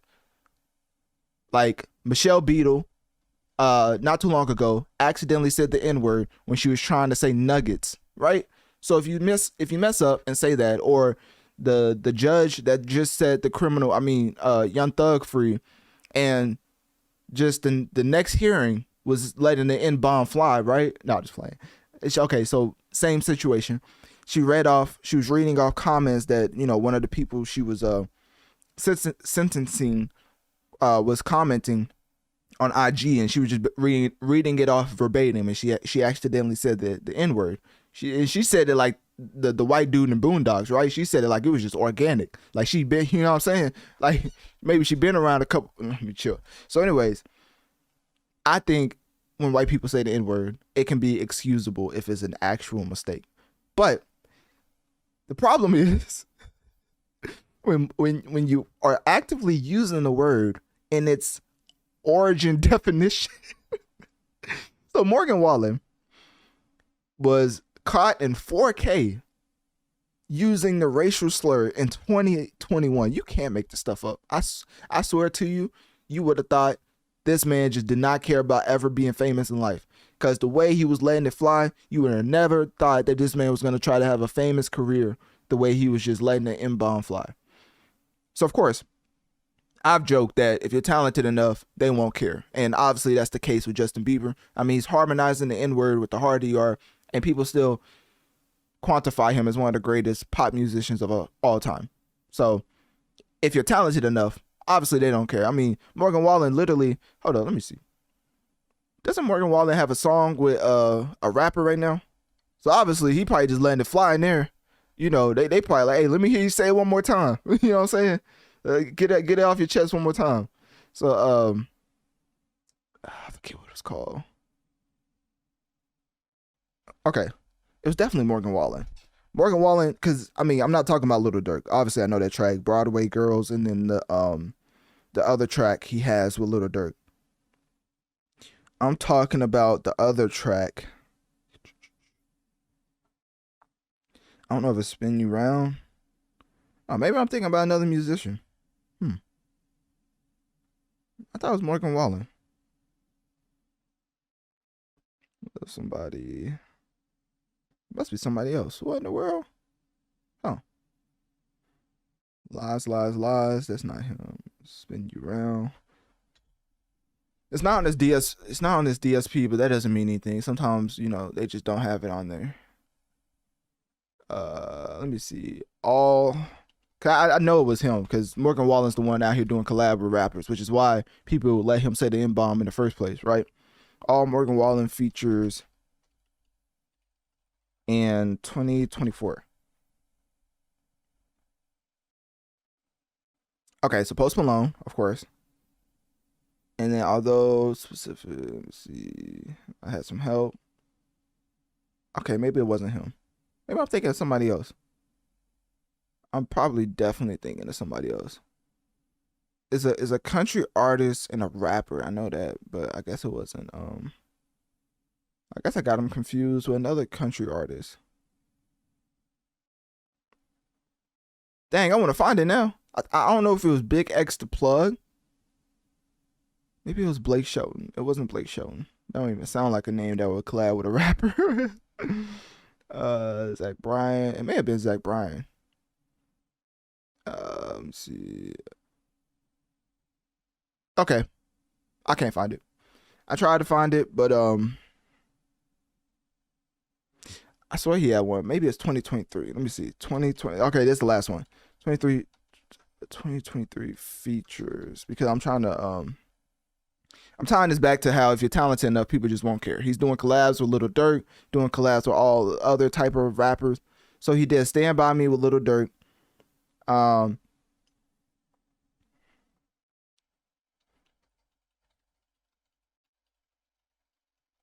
And I do believe that Morgan Wallen, to his credit, is the only very popular country artist to be out here collabing a numerous amount of time with rappers, right? Multiple songs with Little Durk as far as Broadway Girls and Stand By Me.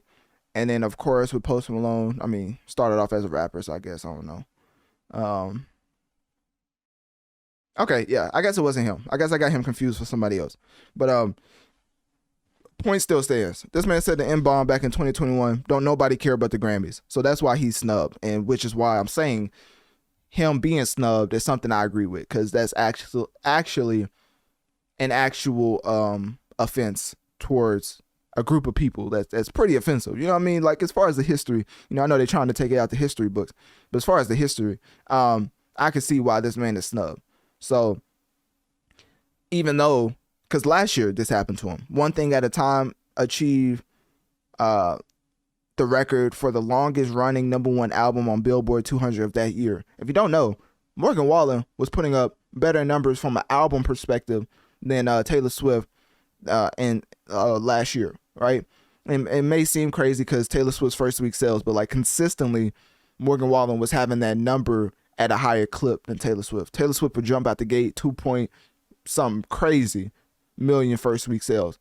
But then as far as consistently, like week 15, week 16, Morgan Wallen was holding that slot. So anyways, so yeah, because of him, dropping the N-bomb like it was going out of style, they basically banned him from the Grammys. So he received his first Grammy nomination, but guess what? It's only because it's attached to Post Malone. And that's usually the workaround, which is why sometimes you see Drake, sometimes you see The Weeknd have Grammy nominations when they don't submit their music, because the tracks that they're on will be submitted, and then the Grammys will have to decide, what to do with that. So that's basically why. But yeah, it was a big deal November 10th, 2023, when he didn't receive any Grammy nominations. Anyways, okay, enough of Morgan Wallen. All right, he dropped the N-bomb. That's why he's banned. So, long story short. With that being said, that is why I'm saying Beyoncé and Miley Cyrus will easily win Best Country Duo / Group Performance, because they already didn't want to nominate the man. No way they're giving a win to Post Malone and Morgan Wallen. No matter how much they adore Post Malone, they're still not giving it to them. Anyways, Best Country Solo Performance. Of course, we have 16 Characters by Beyoncé, and I Am Not Okay by Jelly Roll, The Architect with Casey, A Bar Song by Shaboozey, It Takes a Woman by Chris Stapleton. Ladies and gentlemen, let me tell you one more time.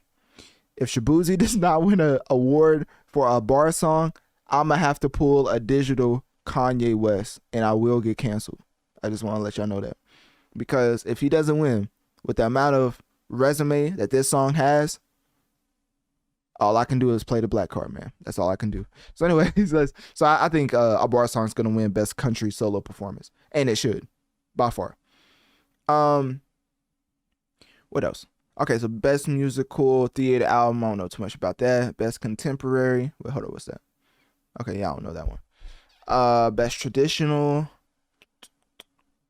Best Latin. Oh, hold up. Best Latin. I don't know that one. Best Alternative Jazz. Large Jazz. Jazz Instrumental. Jazz Vocal. Jazz Performance. Y'all a fan of jazz?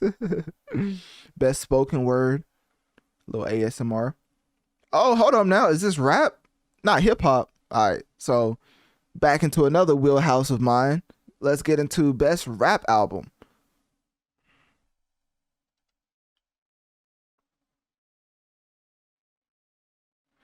I know that's not what I think it is. That's not what I think it is. I don't know. It's just no way. It's no way that an album with a track that was put out and taken off by the artist themselves because they said it was garbage got a nomination for Best Rap Album. What? Who's on the committee, bro? I gotta know. It's definitely Jay-Z, because obviously if you don't know, Jermaine's under Jay-Z. I've always wondered how an overrated rapper like Jermaine can have such hierarchy in the hip hop game, right? But now It makes sense. I mean, you have Roc Nation, Jay-Z backing you himself. And so, of course, you have a lot of leeway when it comes to being completely garbage. Well, not garbage. That's a little strong. But just being completely overrated. So, J. Cole himself took off a track because of the quality level and, of course, the direction that was going to make him have to go in, right? So that in itself should disqualify the entire body of work. Might Delete Later. But lo and behold, because of Jay-Z, Might Delete Later is literally nominated for Best Rap Album. I mean, it must be nice. That's like worse than Bronny James. That's like Jay-Z, like his daddy for real. Like this is insane. Anyways, all right. Back to what I was saying. The Auditorium Volume 1 by Common and Pete Rock. Shout out to them. You know, shout out to the old heads and Pete Rock. I don't know how old he is. I may take my hip hop card. Actually, I don't know too much about Pete Rock. Let me see. Pete Rock age. Oh yeah, this man 54 years old. I don't know too much about that. Not to be disrespectful, I just don't know. Alligator Bites Never Heal. This is very interesting because whoever selected this means that they are listening to core hip hop fans, because I keep hearing that Doechie's album is straight phenomenal. I haven't listened to it, but the consensus is that this is some top tier body of work, and they are calling her the female Kendrick, to the point where Kendrick put out a post for Doechii. And let me see if I can find this. Okay, Doechii. I keep hitting my mic. Pause. Let me see. Is this it? That's not it. All right, here we go. All right, so you know how Kendrick couldn't have been like bothered to post the guy who produces like best track ever, Not Like Us, but here he is posting Doechii, which I'm not hating on Doechii. I'm definitely hating on Kendrick specifically for not posting DJ Mustard's album. But you know, somehow, you know, even though the mysterious mantra is still upon him, he found some time to post Doechii being quote unquote the hardest out. So, yeah, do with that information what you will. So Kendrick couldn't post the guy who gave him his most successful hit ever when he put out his album after the fact. But of course he put out Doechii. You know what I mean? Hey, no hate on Doechii. I'm specifically hating on Kendrick. So anyways, but yeah, that's basically the type of noise that Doechii was able to accumulate based off pure talent with her album. So I'm not mad at this. I'm not mad at her having a best rap album nomination. Of course, we have The Death of Slim Shady by Eminem. And then we have We Don't Trust You by Future and Metro Boomin. So looking at this list, automatically Jermaine makes this list a joke, because why is it on here? And that's it. That's all I have to say. Just why is it on here? He himself took off tracks off the album, and you want to tell me it's a Grammy nominated, is a Grammy worthy album? All right, Jay-Z. And the reason why I keep saying Jay-Z is because I don't think y'all realize this man, hey, there's a reason why P. Diddy was able to get away with a lot of stuff he was able to get away with. Jay-Z, on a much more lighthearted note, gets away with a lot behind the scenes with the people he preferred to put in power, that because of the way he could change your life, people don't speak on it, right? So that's why you should definitely rate this 5 stars, you know what I'm saying? And share this, and definitely sign up to my Patreon, because, hey, I don't know who else is going to give it up like this when it comes to Jay-Z, because of Jay-Z putting so many people in different positions for bad word of mouth to not spread around. Anyways, what was I saying? Yeah, so Might Delete Later, just complete joke. I don't know why it's on here. I would say best rap album based off the selections, because you already know. Actually, they do have the album. Okay, I do have Future in my, like, as far as one of my top 5 albums of 2024. But from a Grammys perspective, as far as politics, I mean, it has to go to Eminem. I'm not going to lie to you. Death of Slim Shady is a very phenomenal album. I don't care what people say about him rapping like he reading an entire thesaurus or encyclopedia. I don't care what y'all got to say. This man is putting some words together like we've never seen before. And I think that has to be acknowledged as far as the overall concept that he went with, as far as the death of Slim Shady, and then the perfection of the execution, right? So now, I think he deserves a Grammy. So I would say the death of Slim Shady by Eminem should win. But I wouldn't be mad at anybody else win except for Jermaine. Like, that is just atrocious. Like, goodness gracious. That's like playing in a basketball game, right? And taking yourself out the game because you playing so bad. And then at the end of the game, they're like, hey, this is the MVP right here. And they give you the trophy. Like, what? Like, hold on now. This man took himself out the game. And you still, all right. So, yeah, that's the type of power Jay-Z has, just to let y'all know. Because if you don't know, remember what I said about the selection committee, which is why I prefer the Billboard Awards over the Grammys. The Grammys voting body is performers, songwriters, producers, and engineers. And Jay-Z's definitely a part of that list, and has spoken about voting on the Grammys because of when he talked about his wife not ever winning album of the year, but she's the most nominated. And he was like, how does that work? And for the people who don't remember, here is Jay-Z complaining about a voting system that he has a heavy hand in, right? Like, how do y'all think Killer Mike won? Y'all think it was because of the younger generation? Anyways. Let me see. Oh, yeah, it's right here. Okay, so. Metrics, that doesn't work. Think about that. Most Grammys never won album of the year. That doesn't work. Look, Beyonce sitting there like, don't you know I'll get Solange up there right now? Like, boy, if you don't let me have my moment. No, just play. It was actually Jay-Z's moment. He was receiving some type of award for impact, which he definitely deserves, of course. All intents and purposes, I make jokes, but there's a reason why I have Jay-Z as my #1 rapper of all time. I think, well, actually, I don't know, Kendrick maybe, Kendrick never got ethered. Food for thought. But Jay-Z did make the Black Album, and he actually stays consistent in the culture as far as actually caring about it. You know, we don't know about Kendrick. Still up in the air. Like, you know, he's for the culture, right? Where was he when let me chill. Anyways, all right, let's run this back. Metrics, that doesn't work. Think about that. Most Grammys never won album of the year. That doesn't work. You know, some of you gonna go home tonight and feel like you've been robbed. Some of you made it, Rob. That was such a bar. Some of you don't belong in the category. Spoken like a true capitalist. Let's keep going. He was probably talking to Jermaine. He was like, hey, you know that's all me, right? Anyways, let's keep going. No, that was it. No, when I get nervous, I tell the truth.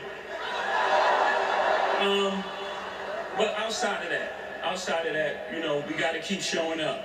And forget the Grammys for a second, just in life. As I know metrics, that does.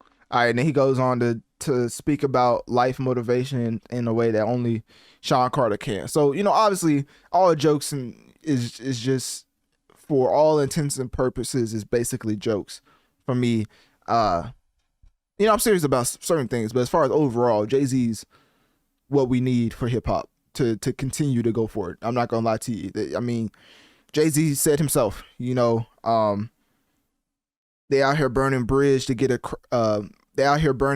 you know, you can't swim across, or something like that, which is a very deep line if you think about it. But ultimately, he is our connection to a lot of different ways as far as having a say in bigger issues, or not issues, but just bigger platforms, let's just say like that. Because, of course, with the NFL, I mean, on the entertainment level, it's a big platform. And now we have a say, and we've had a say for the past like 5 to 10 years. So Jay-Z is very essential to what we need in hip hop. I don't think y'all need me to tell y'all that, right? I just make jokes about him because him putting Jermaine up there is just insane. Anyways, why'd I say that? I totally forgot why I said that, but that was a much needed rant. You know what I'm saying? So yeah, Eminem, Death of Slim Shady should definitely win Best Rap Album. And yeah, I totally forgot why I went on that rant. But anyways, best rap song: Asteroids by Rhapsody featuring Hit Boy, Carnival by Kanye West and Ty Dolla $ign featuring Rich the Kid and Playboy Cardi. Like That. Oh, I'm tripping. Like That with by Future, Metro, and Kendrick. Not Like Us by Kendrick.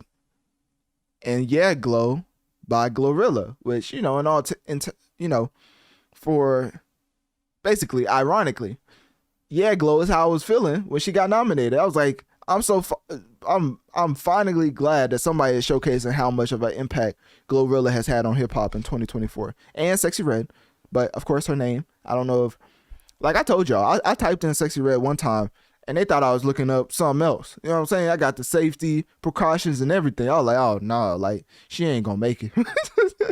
Like this ain't even, like I'm over here trying to type in her name for educational purposes. They think I'm on a different type of timing. Anyways, best rap song should go to Like That. I think Like That is probably one of the better hip hop songs we've ever received in life. As far as the engineering, the execution lyrically, and then the execution melodically, you had the best of everything. Metro is arguably the best hip hop producer in the game right now. Don't forget, he gave us the Spider-Verse soundtrack that was phenomenal. But then he gave us Heroes and Villains that was equally as phenomenal, right? Then he gave us 2 albums from Future. So unequivocally, this man is probably the best hip hop producer in the game right now, excluding I don't even know if you could exclude Kanye. I mean, if we really want to talk about it, the last 2 years of Metro Boomin's production body of work against Kanye's last 2 years of production as far as body of work, Metro may be taking the cake with that one. So I would say Metro is the best hip hop producer currently.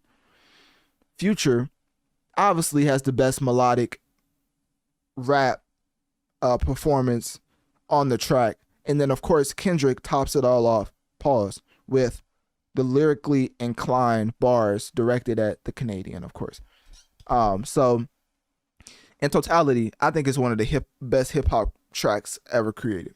I mean, it's so good that at the end of the song, Metro just went off. Metro was like, you know what? I'm going to give a verse to myself. You know what I'm saying? He was such in the zone. He was like, let me just give a verse to myself. He just went off with 808s, hi-hats, everything. Started going crazy, playing the little samples he had. If you like that, you know, just start doing the drums. It was insane. Like That is literally Like That. It's probably one of the best hip-hop tracks of all time. Yeah. So I think that should win best rap song. But definitely shout out to all the other songs that was nominated in this category. Especially shout out to Glorilla and yeah. With that being said, best melodic rap performance, we have Kalani by Jordan Adetunji. I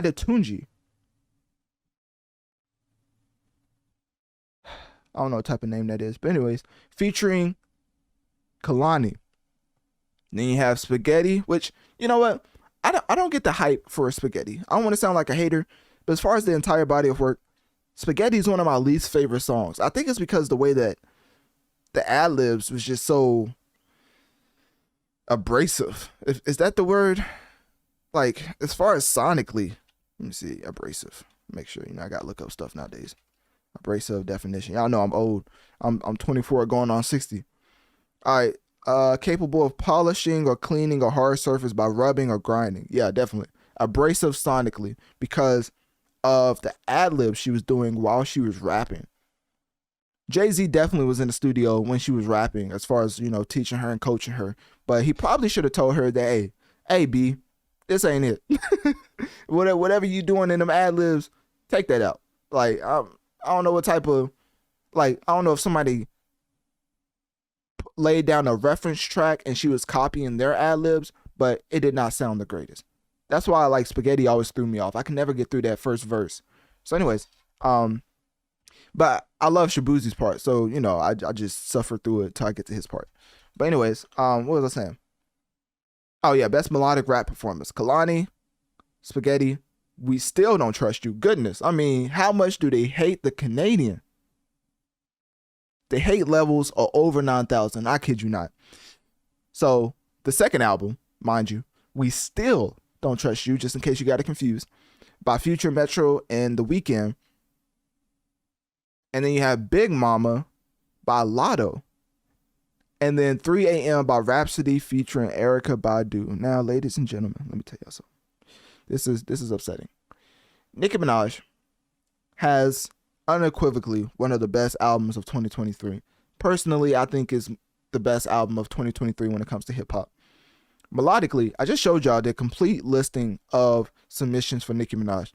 If y'all think they wasn't trying to be petty by having Big Mama by Lotto in a melodic rap performance, whenever Nicki obviously has a track that's melodic with R&B, I don't know what to tell y'all. Like, whoever Nicki made upset, I don't know if she just has to bite the bullet and apologize behind the scenes. I don't know what they want. I don't know what she did. Because Morgan Wallen, we know why he's snubbed from the Grammys and outcasted. But Nicki, what did she do? Like, what could Onika have done to make somebody this upset? It's almost like that Boondocks meme. What did that person do to make him so upset? To the point where I forgot. Yeah, one of my is it on here? Yeah, one of my snippets or not snippets. One of my sound bites is Nicki basically talking about the state of hip hop because what is going on? But then, you know what I'm saying? I was like, damn, look at the state of hip hop. Like, what's going on? Nicki waking up seeing Big Mama by Lotto get a nomination for best melodic rap performance over her R&B track from Pink Friday 2. But then, you know what I'm saying? I was like, damn, look at the state of hip hop. Like, what's going on? Nicki Minaj seeing Rhapsody featuring Erykah Badu. She's a musician. All right, let me stop playing. But you know, Erykah Badu over Nicki Minaj's R&B off of Pink Friday 2. But then, you know what I'm saying? I was like, damn, look at the state of hip hop. Like, what's going on? And you know what's so funny? I forgot I had that sound bite. So that should let y'all know something. I've been knew that, you know, Nicki been telling the truth, and it's just like machines and conglomerates set up against her. But I mean, from behind the scenes, the media does say that she is not the greatest and doesn't treat them with the most respect, right? Which not calling her old, you know, before I get in trouble, you know, that's a triggering right there. You might as well just say the hard ER, rather than call a woman old, you know what I'm saying? But anyways, what was I saying? Oh yeah, I forgot. That's how you know I'm getting old. Nicki basically is out here getting disrespected left and right. I mean, if Erykah Badu and Lotto can get a best melodic rap performance over Onika, Tanya, Mirage for Pink Friday 2. But then, you know what I'm saying? I was like, damn, look at the state of hip hop. Like, what's going on? What's going on, man? What is going on? But anyways, best melodic rap performance, I think should go to, yeah, it's probably going to go to Spaghetti. I ain't going to lie to you. Beyonce going to do a clean sweep, especially if she's in the rap category. Grammys already looked down on the genre of rap, and now they have the darling Beyonce in rap. Nah, she's definitely taking that. So she's going to win best melodic rap performance in Futures and Metro and The Weeknd. They just got to eat it. So anyways, pause. Best rap performance. Now, this is one of my favorite categories for the simple fact that I love diving into lyrics, because putting words together at a high tier, consistent rate as far as high quality is very much undervalued in today's state of hip hop. People will love to listen to Spin the Block Twice Like There's Nowhere to Park 20 million times rather than hear somebody give real life advice on a record like the track On Up by Big Sean off of his album, right? Prime example, that album came out in this eligibility period. Do you see On Up on any of these rap performances? Of course not. And Big Sean actually did submit, he had submissions as well, but the Grammys pulled a mark from RDC World and looked at his first week sales and said, hey, we don't listen to that. How much he sold? Nah, we don't listen to that. We ain't nominating that. So that's why it's so funny, because when I do talk about sales, it doesn't equal quality, right? It's just talking about the consumption rate compared to your peers.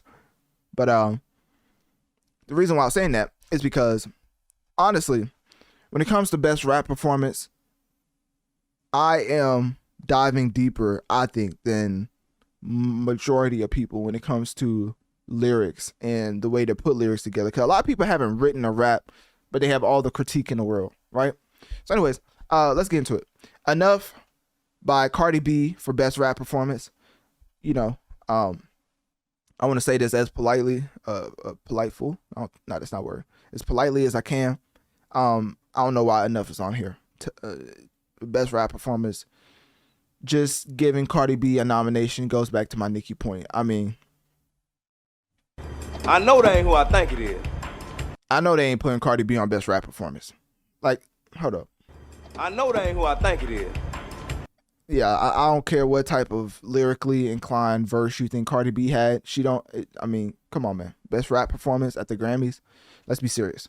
So anyways, When the Sun Shines Again by Common and Pete Rock. They some old heads, so I know they was getting off some otherworldly type evolutionary bars, right? So anyways, Doechii and Nissan Altima. That's a fire track title. I gotta listen to Doechii's album. I've heard too many good things about it, and I've covered way too much music to not get into Doechii, because people are like, the general consensus is that she went completely insane on her album. So if it's as lyrically inclined as people are saying it is, I gotta check it out. Like, I don't know why I haven't listened to it, but I'm gonna get around to that. Houdini by Eminem. Now, hot take, I think Fuel by JID and Eminem should have been on best rap performance. Now, hear me out. The way that JID and Eminem put on a master class of putting words together on a track has to be studied. Now, of course, the rebuttal is that Houdini is more of a replayable track, and also it has more verse offerings from Eminem, which leads more credence to best rap performance, because of course you're performing your raps, and it's more of it on Houdini versus Fuel. But I just want to bring up Fuel to talk about how much of a phenomenal track that is.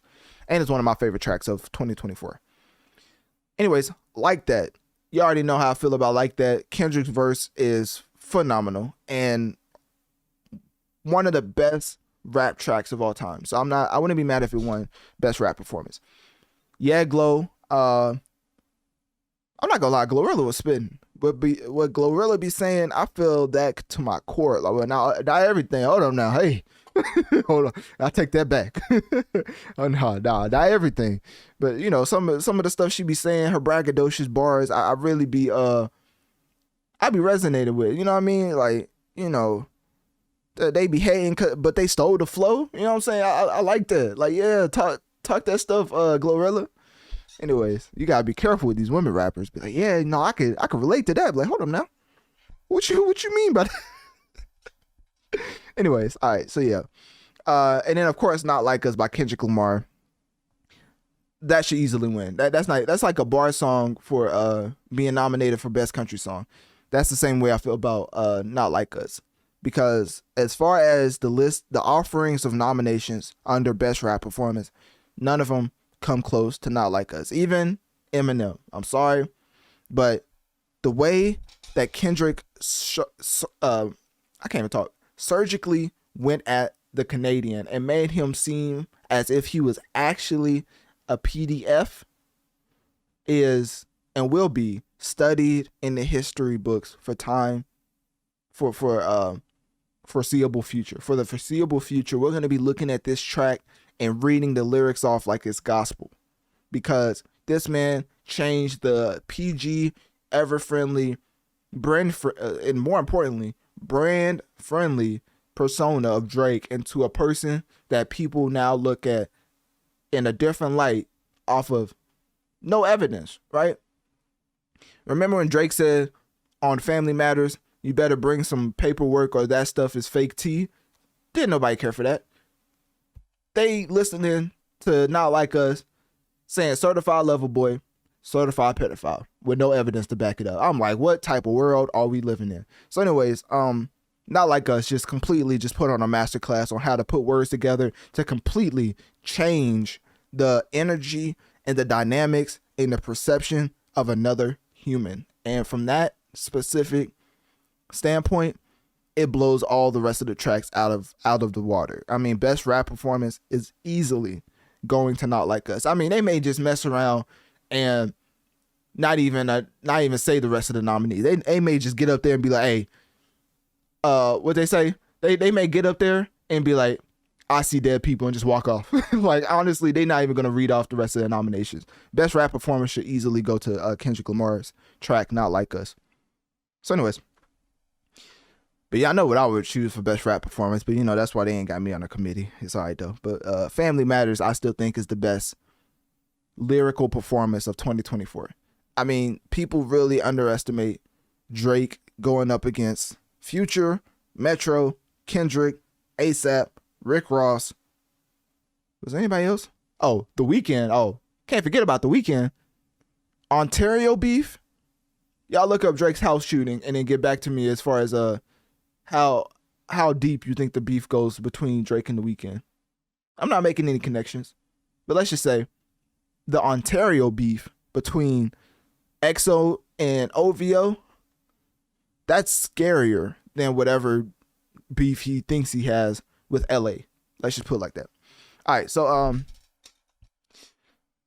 yeah, for best rap performance, I easily would have went with Family Matters by Drake, but of course, they're not gonna give it to me, right?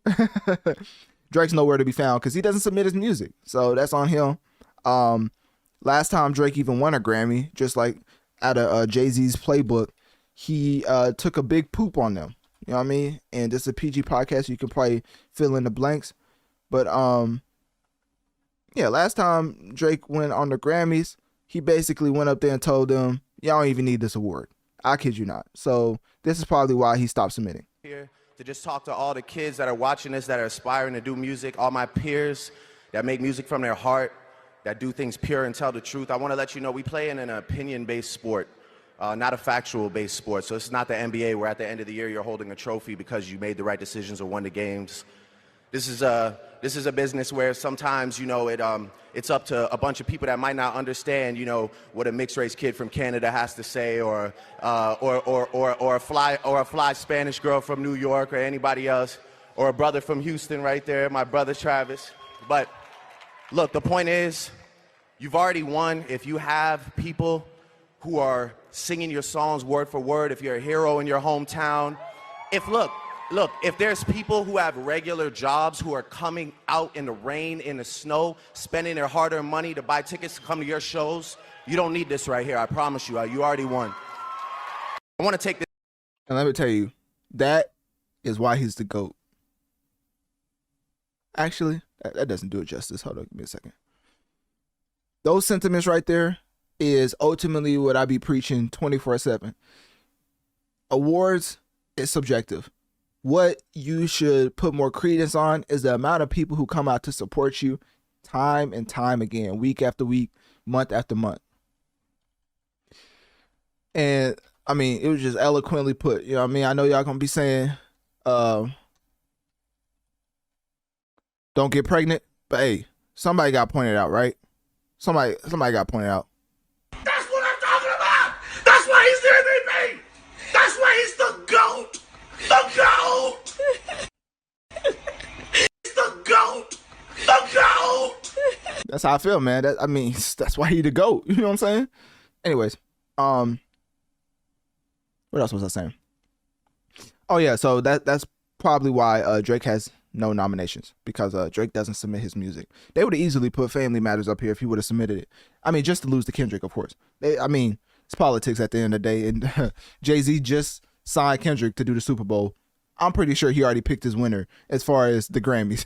I mean, if you choose somebody for the Super Bowl, probably are going to lean towards him winning a couple Grammy Awards. I mean, you know, it's not rocket science. So anyways, Kendrick's winning this award by far. It's not even close. Let's go into Best R&B Album. 11:11 by Chris Brown. Vanta Black by Lala Hathaway. Revenge by Mooney Long. Algorithm by Lucky Day. And then Coming Home by Usher. Now, I'm not going to lie to you. Chris Brown's the most talented musician I've ever seen in life. Overall, and not even musician, that's disrespectful. Says Chris Brown's the most talented person I've ever seen in life. I mean, he's an athlete, he's a painter, he's a rapper, he's a singer. I mean, y'all think that I praise Drake. Overall, as far as the sentiments I have towards Chris Brown, this man is talented in ways that can't even be described. Apparently, when P. Diddy's sons were fighting Ray J, because of Ray J's comments on P. Diddy taking, you know what, Chris Brown came out and broke up the situation. So this man's even an A1 peacemaker. I mean, this man just has it all. I wouldn't have been surprised if he got out the car like Spider-Man, did a couple backflips, landed in the middle of them in the superhero pose and told him to stop, right? So with that being said, Chris Brown should easily win Best R&B Album, because I did listen to 11:11, phenomenal album. Obviously, I compare this man to Michael Jackson from a talent standpoint, because everything from an artistry standpoint, because technically sports is art. Hopefully that's not like surprising to anybody. But so from an artistry standpoint, this man's the most talented artist I've ever seen. Ever. All around talent. High quality. Top tier. Even to the point where even his hands are top tier. I mean, his left and his right. I mean, the Migos, rest in peace to Takeoff, at the BET Awards about the 3v1, and Chris Brown was just chilling. He was just ready. What's that podcast with I forget his name. I don't watch it that often, but I forget his name. But All the Smoke, he was basically ready for all the smoke, because when I tell you this man was chilling,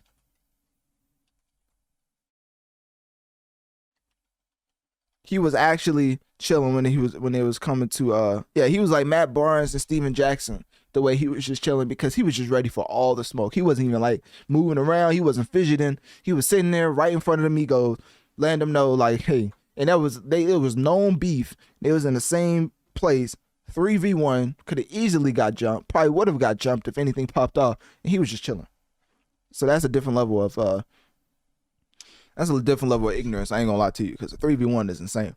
But you notice I ain't really talk about music, because when it comes to music, I mean, I don't even, no disrespect to the rest of these artists, but nobody's singing like Chris Brown. Like, I don't know like how else I could get it across other than calling him the most talented artist I've ever seen in life.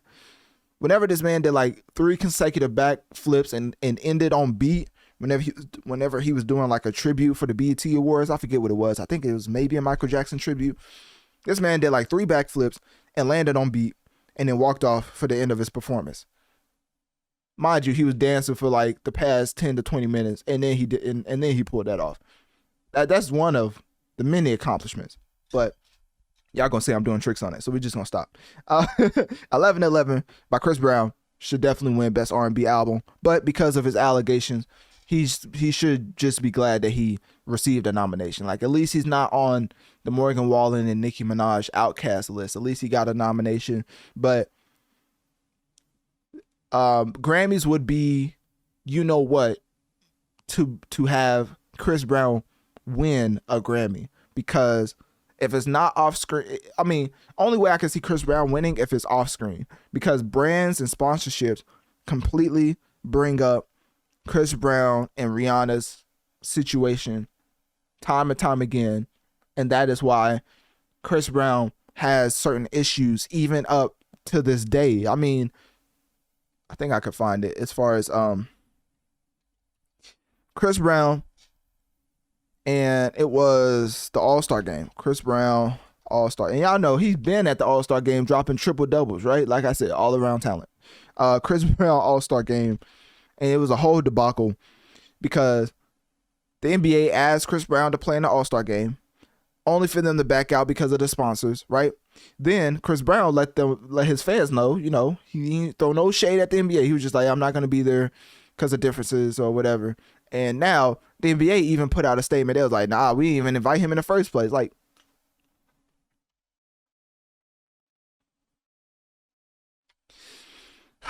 Chris Brown can't win for losing, man. I swear to you. Like, to the point where the NBA was lying so heavy, right? Because the NBA came out and the NBA came out and basically said he was not invited to the. Cause I was trying to find the actual. Let me see. I don't see the statement where they say he wasn't gonna play. Oh yeah, here we go. Okay, so Ruffles was the brand that supposedly had problems with Chris Brown. Like, you're not even like a top 5 chip brand. Like, how you got this much power? Anyways, so no, it wasn't Doritos, wasn't Lay's, wasn't Cheetos. Ruffles, out of all chip brands, was talking stuff about not having Chris Brown in the All-Star game, and they put out this trash statement saying Ruffles sponsored last night's NBA All-Star Celebrity Game. I can't read. Ruffles, but no, I did read it right. My fault. Ruffles sponsored last night's NBA All-Star Celebrity Game. However, we did not have any involvement nor visibility to any player decisions or celebrity invite discussion. And then guess what? This man, Chris Brown, came with the receipts. And when I say he came with the receipts, let's pull it up right quick, because not only is he A1 in everything he does, but he's even an A1 truth teller. He put Gunna to shame. He came with receipts. This man said, guess what? I was asked by the NBA to play in the All-Star game this year, only for them to call and say they couldn't do it because of their sponsors like Ruffles, right? At this point, I'm sick of people bothering me, and I'm tired of living in the past. I posted the email so y'all can see, because of course, A1 truth teller. So as you can see right here, this is the email, right? They invited him. We want you to be a part of the experience. Sent you the jerseys and everything. And then of course, now he can't go. And then he said on his story. And then this is what Ruffles put out in response to that. So, Ruffles was just hating. I don't know what it is about Ruffles, but hey. Safe to say that Chris Brown hopefully will be like the star of the next All-Star game, because I just don't understand why he's still dealing with certain things when he's already faced the justice system. Rihanna's forgiven him, and so much time has passed to the point where we've seen changed behavior as far as not going back in jail because of doing that. Hopefully that makes sense. Anyways, so best case scenario, I could see Chris Brown winning. Worst case scenario, I could see Grammys pulling a Ruffles and saying, you know what, you being Grammy nominated is enough. We're not just going to give you the win. We're not going to give you the win, but basically the nomination is enough. So I can see them pulling that trick. All right, so best R&B album, I think it should go to Chris Brown, but if it doesn't go to Chris Brown, it should go to Chris Brown. So that should let y'all know where I stand on Chris Brown, right? Best progressive R&B album. Talk about being progressive, right? Was this Flow? I'm just playing. My fault. All right, you can throw your tomatoes. I don't know any of these. Best. I guess I'm not progressive. Dang. Best R&B song. Burning. What type of song is that? No, just play Lucho. Here we go. Ruin Me, Saturn. Oh, okay, I know these. Okay, best R&B. These are kind of weak. I'm not gonna lie to you, these are kind of weak. I don't know if it's because I'm not as. I feel like I'll be paying attention to the R&B field, but maybe not as. Because R&B really isn't chart topping like hip hop, other than SZA. That's why Saturn is probably the song that I recognize the most on this nominations list. So I do say because you sell a lot does not equal quality, but in the case of SZA, I'm not gonna lie to you, she consistently puts out heat. So I'm gonna go with Saturn. So sorry for the other contestants. I haven't heard any of those tracks except for Burning from Tim's. I did hear that track. And I think I've heard Here We Go by Mooney Long, or no, by Coco Jones, but I'm not like for sure. So I'm gonna go with Saturn. Saturn by SZA. I mean, it's just straight fire, especially the chorus. What she say, life's better on Saturn? I feel you. You know what I mean? Sometimes I feel like I could leave Earth too. You know what I mean? Not in a bad way though. That was a little morbid. Not in that way. Just like as far as an adventurous way. You know, like the Magic School Bus, that type of way. Not the other way. I was probably like, are you okay? No, I just play. I'm all right. Best traditional R&B performance. Wet. That's how you know that's a traditional R&B. This song called Wet. Just straight to the point. Marsha Ambrosius. I can't pronounce none of that. Can I Have This Groove by Kenyon Dixon. No Lie by Lala Hathaway featuring Michael McDonald. That's a name if I ever heard one. Make Me Forget by Mooney Long. This track must be fire because I think I've seen this multiple times on these lists. That's You by Lucky Day. Oh, and that's it. Okay, so we have Wet, Can I Have This Groove, No Lie, Make Me Forget, and That's You. Now, you know how I called out Joe Budden for basically not being in tune with music, which if you really press him enough, he'll probably just say that because usually he backtracks whenever he doesn't have a point to attach to or if he can't gaslight. You know what I mean? If you just got him dead to rights, he'll just be like, I was just joking. So now it's like, you know what I mean? Now you gotta let it go. But as far as him saying women was falling off and he was completely wrong because Sexy Red and Glorilla, as far as the modern up-and-coming rappers, was the ones putting up the bigger numbers. And you see another up-and-coming rapper, only up-and-coming rapper really on this list as far as the rap, well, I guess I already said that, is Doechii. Everybody else is established. Only people who's up-and-coming is Doechii and Glorilla. Why do y'all think that is? Women rappers, as far as the up-and-coming rappers, have been putting on the hip-hop more than the male rappers when it comes to engagement and analytics. Now, of course, quality level is a whole nother discussion. With Doechii, it's the flip side though. Quality level, she's been, it's been a general consensus that is straight fire. Like she's the female Kendrick or something like that. I don't even know. Basically, I mean, she's her own person, but you know what I'm saying? Like as far as lyrically and putting bars together, they say the quality level is through the roof. But as far as the charts and what she sold, I don't think she sold that much. Let me see. Which is why I always reiterate, just because you sell low does not mean you have below average quality. It's just, you know, it's just a litmus scale for consumption. So, let me see. Doechii had 11,000 sales first week. So, that's why I always say, just because you have a low first week sales does not mean you have below average quality. It's just the consumption level, the level of anticipation you weren't able to build up, and people just didn't care like that. But quality level is still high, obviously, as she has a Grammy nomination.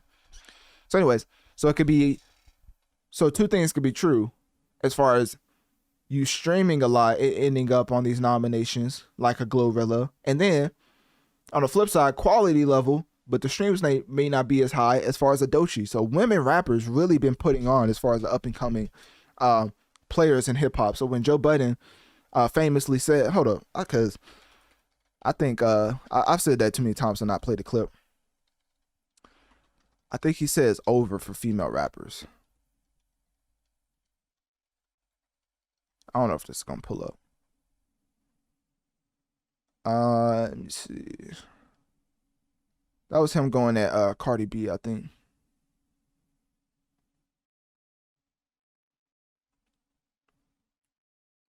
Beefing. I don't think Joe Budden see what he won't ever get armed. right? I know. I think that was Cardi B. Oh yeah, here we go. Oh yeah, perfect. This is exactly the video I was talking about. All right, so this man is just completely being ignorant as far as not paying attention to the music landscape in the slightest. And this is his take on women rap. The Drake Kendrick Lamar moment. That's what they need. Because they all hate each other. No, they don't. No, slow down. They do all hate each other. No, but they really stand on business. They don't need that. That shit'll get ugly. No, what I mean is Kendrick had to come out and say, yo. All right, let me skip a little bit. One of them. Up though. Records is popping and on the Sprint commercial, everybody and everybody. Once you get the records you need, fire something up. Especially if my target is popping. Underground artists. Putting in your lotto. 60 package, dressing y'all up. Point of Putting in your lotto. the girl wave is over. Yeah, I believe that. Currently, Doechii and Glorilla is the only up-and-coming hip-hop players in the game to have a Grammy nomination. And if you want to go on the objective side of things, Sexy Red and Glorilla is the only major players consistently throughout the year of 2024 when it comes to the up-and-coming hip-hop rappers. Unless the guys want to claim Tommy Richmond. I mean, if y'all want the hip-hop version of Ice JJ Fish, y'all can have them. But disregarding the top dogs in the industry as far as Drake, Kendrick, and Travis Scott, of course, and Tyler, the Creator.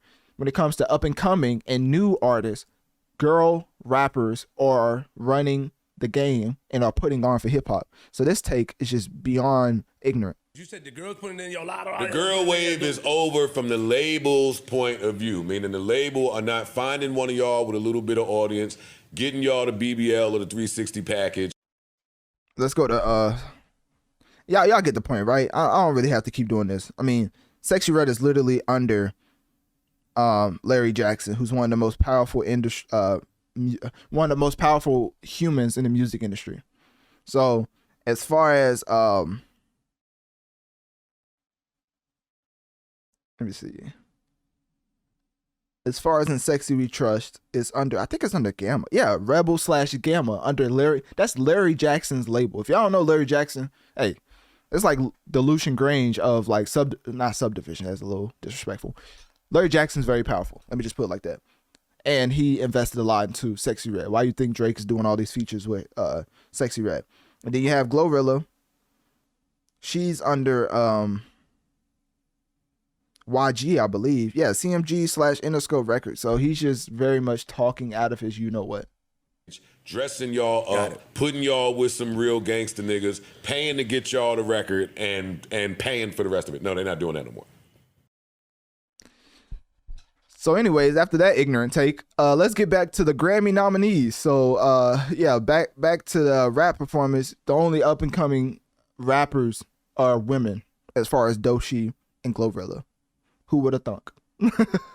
So anyways, yeah, that's why I was, and I said way back then that his take was wrong because Sexy Red and Glorilla was on fire on the charts. I mean, I think they still have some hits on the charts. Let me see.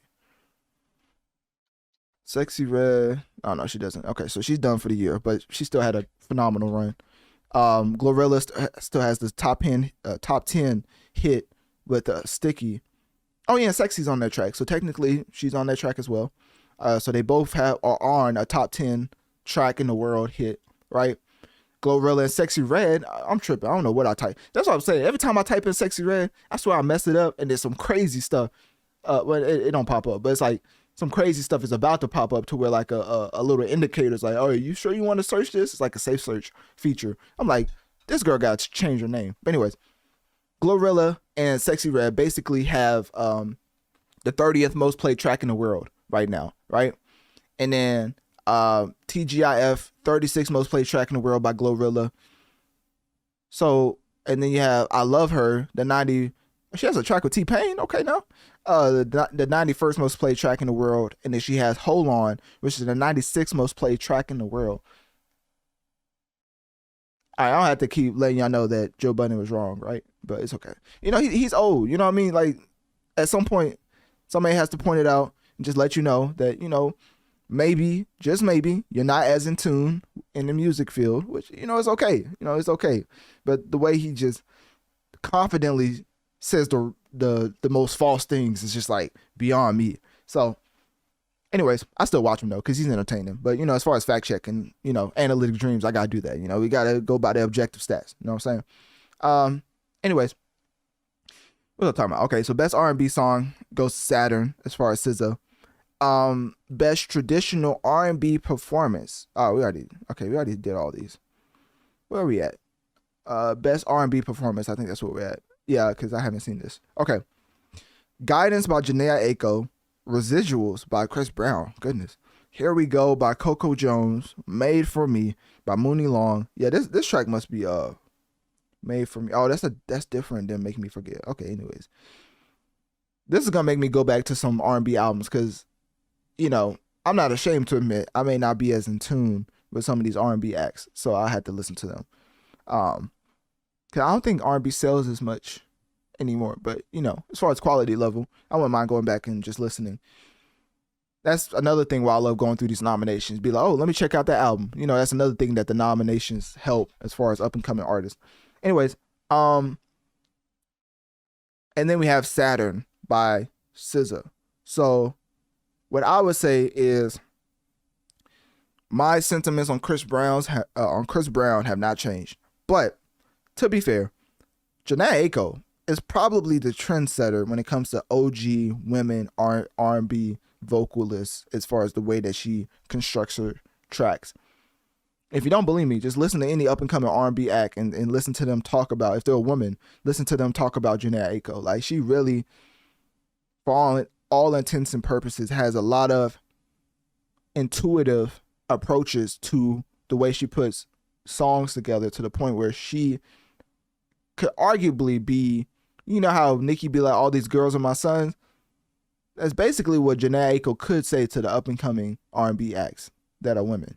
So I'm going to go with Guidance. Off of that, I'm just going to go with Guidance because I've heard Guidance straight fire. And as far as artist who's deserving, definitely got to go to Janae Aiko. And obviously, I'm a little petty because I just want Big Sean to have a fire lit under him to give us some more energetic deliveries on verses. So maybe he will end up on some type of performance category, right? Anyways, best alternative music album. Okay, so now we get into the experimental side of things, right? So best alternative music album. I don't know any of these names, so we're just gonna keep going. Best alternative music performance. Best rock album. Best rock song. Is Uzi on here? No, just playing. Let me chill. Best metal performance, best rock performance. The amount of experimental music that Trippie Redd, Uzi, and Playboi Carti put out, you would have thought they would have had at least some type of rock nomination. Like, are they just that garbage when it comes to rock music? I don't know. People who listen to rock majority of the time will have to let me know. Best remix recording. Okay, we're gonna pass that one. Best dance / electronic album. Best dance pop recording. Okay. I know Billie Eilish and Ariana Grande's track off of here, but I don't know the other one, so I can't really speak on this. Best dance electronic, no. Best pop vocal. Let me see. Ooh, okay, yeah, no, this is a good one. Best pop vocal album. Short and Sweet by Sabrina Carpenter. Billie Eilish. Oh, no, that's not how it goes. Hit Me Hard and Soft. That is an album title if I ever heard it. I ain't gonna lie to you. You tell your significant other to hit you hard and soft, and they may fall in love. I ain't gonna lie to you. That's a phenomenal album title. So, Eternal Sunshine by Ariana Grande. Chappelle Rowan, The Rise and Fall of a Midwest Princess. Another fire title. Who is writing these titles for these pop artists? I mean, goodness. And then you have the Tortured Poets Department. Now they on fire. Whoever writing these titles for these albums, they was in their bag. I mean, that's some fire. That is. I ain't gonna lie, all of these are kind of promiscuous, but it's whatever. With that being said, best pop best pop vocal album. What I personally listened to, and yes, I did listen to, I'm not going to say all these albums. I listened to all of these albums except for Chappelle Roan. So I would have to go with Ariana Grande's. It was all right. Billie Eilish. I'm not going to lie. I really enjoyed Taylor Swift's album. I'm Gonna Get You Back is my favorite track off of that album. Down Bad is a straight vibe. I love the melodies of that track. High School, I love the overall vibe of that track and the melody and the way she attacked it with the chorus. That was off the top. A lot of the songs off the Tortured Poet department that I really enjoyed. So I'll probably say that one. I was thinking about Sabrina Carpenter, but I had to go to Taylor Swift. Taylor Swift is not leaving without a Grammy. I bet you that. I bet you that. So the Tortured Poets department will probably win best pop vocal album. Then we have best pop duo / group performance. We have Us with Gracie Abrams featuring Taylor Swift, Levi Jeans with Beyonce featuring Post Malone, Guess by Charlie XCX and Billie Eilish, The Boy Is Mine by Ariana Grande, Brandy and Monica. Oh, this one is nominated. You know, it's so funny. That's actually one of my favorite tracks off of the album. I do love how the background vocals and just the layering of the breath and the breathing that mimic the way they did it back in the old school days as far as R&B ad-libs. Now, to people, I think that's just confusing in general. But for people who really either understand music or make music, you understand what I'm saying. Like, she really mimicked that old school breathing pattern and ad-libs as far as the second layering verse under her actual verse. Hopefully that makes sense. So when Brandy and Monica actually hopped on the remix, it made all the sense in the world. That track is phenomenal. So I don't know who. That's a tough one. Taylor Swift. It does look like it's going to be Taylor Swift versus Beyonce as far as this Grammy Award show. So as far as politics, I'm not going to lie to you. It's definitely going to be some name recognition over the quality. So, I did not see Die With a Smile. Oh, I'm tripping. That's probably going to win. No, I ain't going to lie to you. Lady Gaga and Bruno Mars came out of nowhere in 2024 with a bona fide hit. Statistically still, let me look. It's still the third most played. Yeah, it's the second most played track in the world. Been on the charts for about 12 weeks. I could see this one winning.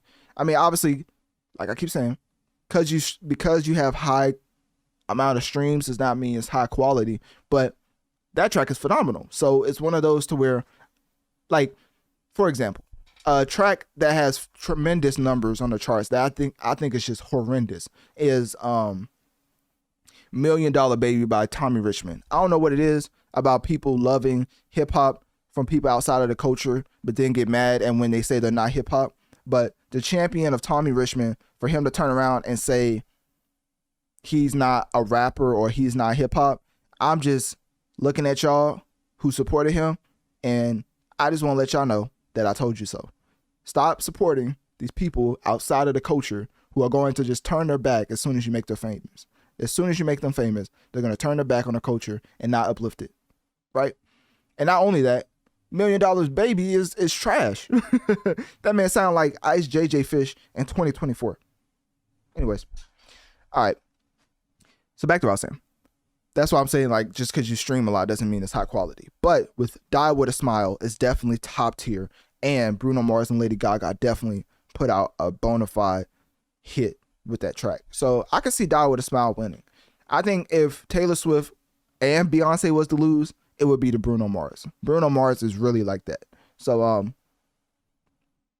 yeah, I know it's probably a hot take because to say that Beyonce and Taylor Swift in one category is going to lose, but it can happen. If Bruno Mars is going to win it, I don't think anything else. But if it happens, I think it would be Bruno Mars.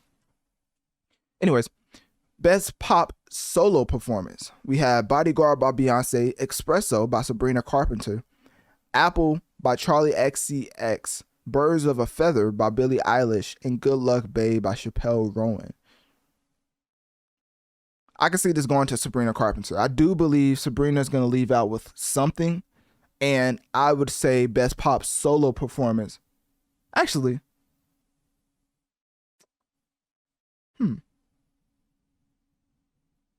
she's such a new artist, but it is a singular track. So going off of my theory, she should still be favored for this because Espresso was a hit. And I do think quality level, it was deserving of that. So I don't know, Birds of a Feather is also a pretty good track. I feel like it's between those two. I've heard all these tracks, but I prefer, as far as like me on my own time, if I was like to actually listen to it, Espresso I think is pretty fire. I think it should go to Sabrina for best pop solo performance. So then we have, so these are the big categories. All right, so now they're just showcasing all the credits, right? Because these are the big dog selections. So anyways, the general field, we have Songwriter of the Year, Jesse Alexander, Ray. Oh, this is very interesting because it actually showcased the top tracks that they wrote for. This is a great list to be on. As a songwriter, this is something you would like aspire to be on, because this is basically mean you have the sauce. Like, you internally have the sauce and are handing it out to different superstars in the game. So this is a very interesting list to look at. As far as the most impressive list on here,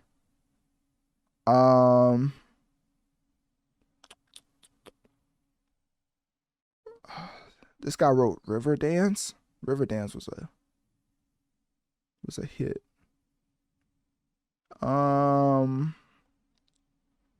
This man wrote Espresso.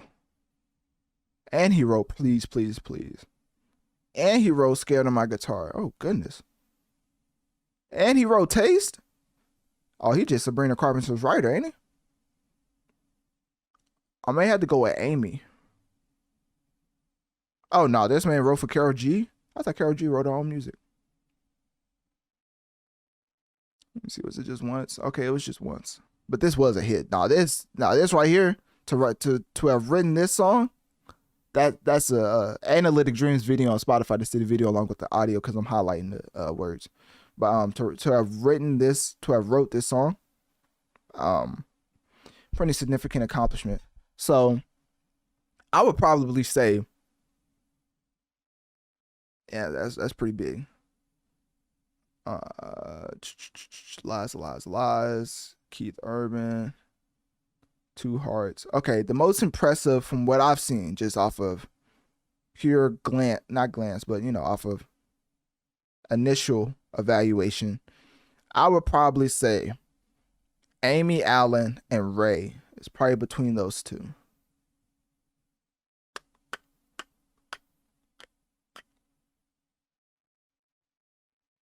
Yeah, it's probably between those two. And I think it should go to Amy. I think Amy having Espresso, Please, Please, Please, and Taste, that's just too much of a resume to not give it to her. So Songwriter of the Year, I think should go to Amy Allen. So yeah. All right. Producer of the Year. We have Alyssa Dernist D. Mile. I don't know how to say what. I don't know what it is. Ian Fachuk. What's up with these names? Oh, Mustard. Yo, isn't it funny? The hip hop producer has the least amount of credits. I swear our genre just gets disrespected. Like, where's Metro? Like, who votes on these things? Where's Metro? Metro put out 2 albums that changed the culture forever. We Don't Trust You was the straw that broke the camel's back to us getting the greatest hip hop beef of all time. Like, why is Mustard on here? Because he produced Not Like Us? This Faith of a Mustard Seed? Y'all ain't even listen to the album. People who voted for this, y'all ain't even listen to the album because, all right, now I got to pull up numbers. People be, Nah, y'all didn't even listen to this album. I remember reporting on this album, begging Kendrick to please post something about a producer who gave him Not Like Us, and nobody cared, right? DJ Mustard, let me see.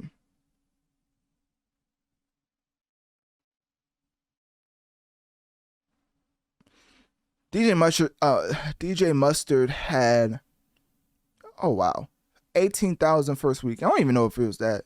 I think that's pretty high. Cause Lotto had like 25,000 first week, I believe. Okay, here it is. Okay, so DJ Mustard sold 17,000 first week, right? So with that being said, y'all didn't listen to this album. I don't care what y'all saying. Like, the people who's talking about the album being so well produced, y'all didn't listen to it. Y'all can't convince me that y'all listened to this entire body of work and thought it was like Grammy nomination worthy. You know what is Grammy worthy? We don't trust you, and we still don't trust you. I don't understand the disrespect to Metro Boomin. Why is he not on this list? So that's, you know, I get it. If Not Like Us was the sole credit, I understand. But it's not enough for a nomination. I don't care. Like, I think you get a Grammy if you make the beat for the record or for the best rap performance, because of him being a producer on that track. I think he will also get a Grammy. But as far as producer of the year, are y'all insane? Mustard over Metro Boomin. He's been going at my favorite rapper, and I'm still over here co-signing Metro Boomin. This is insane.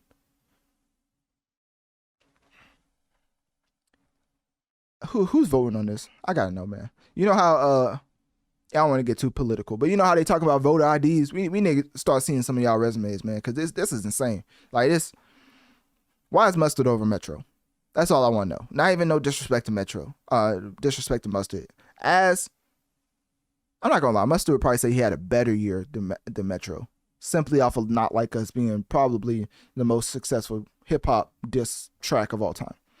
But in totality, I don't know, Not Like Us did put up numbers. But to have the album on here and another song, like, come on now. Like, if you're gonna nominate him, just say it was for Not Like Us. Like, we wouldn't be mad. Like, forget it. Like, Not Like Us is that big to where if it's just that, if that's his only reason for being on here, that would be okay. But to have the album, to have Parking Lot on here, y'all ain't listening to neither of those. So stop the cap. What B. Lou say? Stop the cap. So yeah, I don't know why this didn't go to Metro Boomin. Like, this, like, I mean, not go to him, but I don't know why he's not on this list. Anyways, because that threw me all the way off. I was like, Mustard over Metro?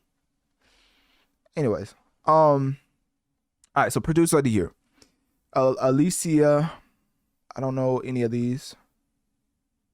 Dernice, I don't know any of these. Ian Fitchuck,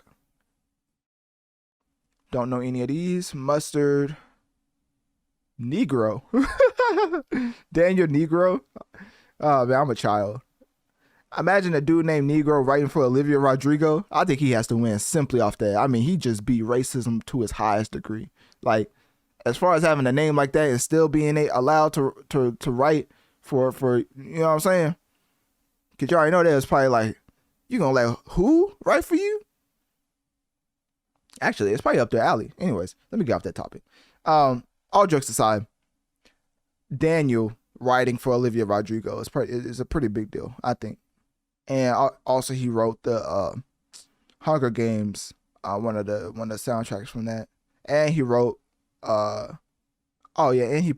forget, I keep saying right. He's producing for those, and it also produces Chappelle Rowan, The Rise and Fall of a Midwest Princess. So I think Daniel should win this. Yeah, Daniel will probably win this. All right. Best New Artist. Now this is when things get dicey, because now we have to talk about politics. Benson Boone, Sabrina Carpenter, Doechii. I can't pronounce that. How you pronounce this? Hold up. Let me see if I can have the AI read this off. 10, 5. All right. That's not it. That wasn't even remotely what I highlighted, but whatever. I'm just gonna try to pronounce it. Karungbin. Yeah, I probably completely butchered that. I apologize. I swear I'm not trying to be funny. I just couldn't get it right. Then you have Ray. Then you have Chappelle Rowan. Then you have Shaboozey. And then you have Teddy Swims. Best new artist is definitely going to Sabrina Carpenter. I'm sorry to let y'all know and to cut the suspense short, but politics-wise, Sabrina Carpenter is going to get this for the simple fact that multiple of her tracks have already been nominated for a Grammy. If you noticed, Shaboozey really has only received one nomination, and that's for a bar song. They haven't really been putting any respect on this album. So Sabrina Carpenter is gonna win this by far. So best new artist is going to Sabrina Carpenter. Song of the year. Not gonna lie, another politics choice for the simple fact that this is the big four, right? A bar song. Well, you see the list. I've already read them off. The only new one is Fortnite by Taylor Swift and Post Malone, and that's the only new one. Okay. So that being said, as you can see right here, the song of the year is bar. I'm just gonna read it off for the people listening. But you should be watching along with Analytic Dreamz video on Spotify to see the video along with the audio. Song of the year, a bar song, Birds of a Feather, Die With a Smile, Fortnite, Good Luck Babe, Not Like Us, Please, Please, Please, and Texas Hold'em. Now, song of the year should be a bar song by Shaboozey. I'm not gonna lie to you, it's not close. So nothing else should beat that at all. Politics wise, I could see song of the year. Actually, man, forget that. Man, bar song should get it by far. I'm sorry. Like, everybody at the bar is getting tipsy. You know what I'm saying? Give this man the awards he deserves for making an undeniable classic body of work and also an undeniable hit with the track A Bar Song. I'm not even going to say what I think the political choice would be, but I'm at to say it anyways. I do think it would be between Taylor Swift and Beyonce. I think this is shaping up to be Taylor Swift, not versus Beyonce because they're both on good terms, but as far as the Grammys, they're gonna make that happen because people love controversy. So that being said, I think politics wise, they're gonna either choose Beyonce or Taylor Swift. I think it should go to Shaboozey. All right, so album of the year. Now this is when things get beyond interesting. What in the world is Andre 3000 doing on this list?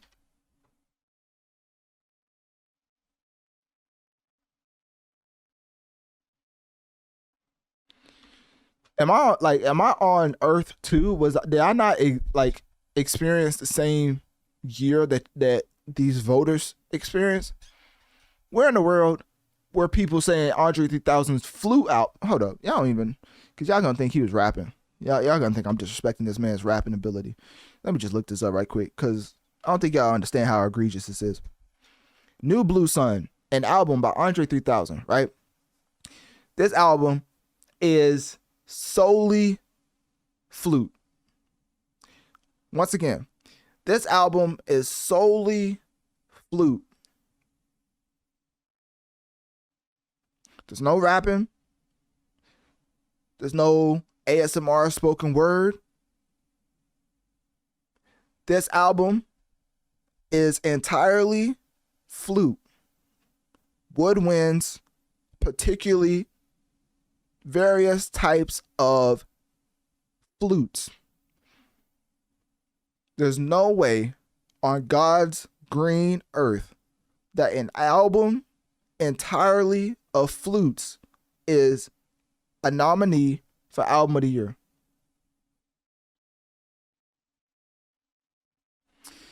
All right. So Andre 3000, sort of similar to my Jermaine take on best rap album, just is very undeserving of being on this list. Like, It's probably one of the worst nominations for album of the year that we've ever received in the Grammys. And I'm being so serious. An album consistently of only flutes. All right. I don't think y'all understand. I don't think y'all understand. Y'all gotta listen to the album. Y'all gotta listen to the album to see how egregious this is. This is different. This is different. Shout out to Jay-Z though, man. Whatever. Cowboy Carter. I don't even know if he under Jay-Z. I'm just giving him. I'm throwing all type of. Well, Jermaine is, but I don't know about Andre. I don't know who he under. Probably himself. To be so iconic that you can just completely just give up on rap, put out an album consistently of flutes and still get a Grammy nomination, like, I mean, just spit on hip hop at this point. I mean, just tell us, it's raining. Just, do your thing. I mean, at this point, the type of disrespect is insane. These artists just do whatever they want, and people just still give them Grammy nominations. All right, Cowboy Carter by Beyoncé. Definitely deserving. Short and Sweet by Sabrina Carpenter, beyond deserving. Brat by Charlie XCX. The Jesse, Volume 4 by Jacob Collier. Hit Me Hard and Soft. I don't know why that album title is so fire. By Billie Eilish. Chappelle Rowan, The Rise and Fall of a Midwest Princess. And then you have The Tortured Poets Department by Taylor Swift. Okay, so Politic Decision, album of the year, is definitely going to Beyonce. There's a reason why I played the clip that Jay-Z was going off as far as complaining about about Beyonce never getting hold up, it's right here. Think about that. The most Grammys, never won album of the year. That doesn't work. How about that? The most Grammys, never won album of the year. That doesn't work. To quote Sean Carter, the most Grammy nominations, never won album of the year. How does that work? That was just last award show. She's up again for album of the year. Y'all let me know who. Come on now. At this point, y'all should know Jay-Z is a mastermind manipulator. This man know what he's doing. Beyonce's gonna win. It's not even close. So I think that's why they threw Andre on here. They probably just started off with, hey, we know Beyonce's gonna win this award. Let's just throw some other names on here. So this is the one award as far as the big four that the possibility or the percentage I think is the highest for Beyonce to walk away with. If she doesn't win any award, she's definitely winning this one. So anyways, yeah, album of the year is definitely going to Cowboy Carter, simply off politics and off of what Jay-Z says. I'm sorry, he just has that type of power. One man is doing 10 years in prison right now because of Jay-Z's team and the way they're able to spin the narrative. So with that being said, record of the year. This is a good one. And surprisingly, the Beatles on here. What in the world? When they start releasing music? Hold up now. The Beatles. Am I out of the loop? When they put out a track? All right. Let me see. The Beatles. Is it the remastered? If it's a remastered, that don't count. It can't be a remaster. Now and Then. Okay, it seems like it's a new track. There's a whole new track. Dropped November 2nd, 2023. Hold up. I don't remember even seeing this. How does not come across my timeline? Come on now. You know I like the Beatles. Lucy in the Sky with Diamonds. Come on now. The Beatles. Did I spell that right? I think I did. I don't see it. It's not charting, I guess. Yeah, I guess it just completely skipped my radar. But anyways, it's on here. So I can't really say anything about the Beatles. I mean, the Beatles speak for itself. I mean, it's one of the greatest. One of the reasons I even got into rock band was because of the famous song from the Beatles, Lucy in the Sky with Diamonds. So like, come on now. Like, they really be putting out top tier music when it comes to just overall music production in general. Anyways, record of the year, Texas Hold'em, Espresso. What's the difference between record of the year and song of the year? Wait, hold up. I really need to know that. Okay, so record of the year, award to the artists and to the producers, recording engineers and or mixers, mastering engineers if other than the artist. Okay. And then Song of the Year is a songwriter's award. A song is eligible. Oh, hold on now. So does that mean, let me type this in. Does that mean that rap performers must or may not be able to get an award for that?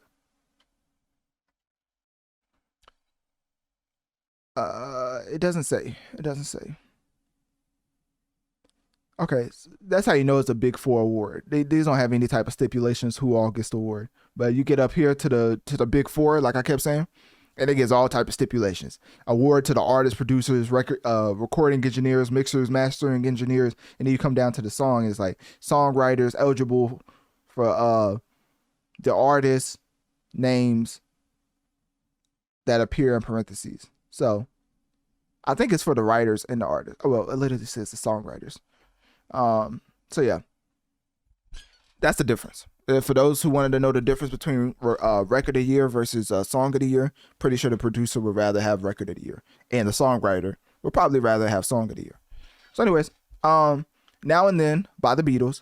Then you have Texas Hold'em by Beyonce, Espresso by Sabrina Carpenter, 360 by Charlie XCX, Birds of a Feather by Billie Eilish, Not Like Us by Kendrick Lamar, Good Luck Babe by Chappelle Rowan, and Fortnite by Taylor Swift featuring Post Malone.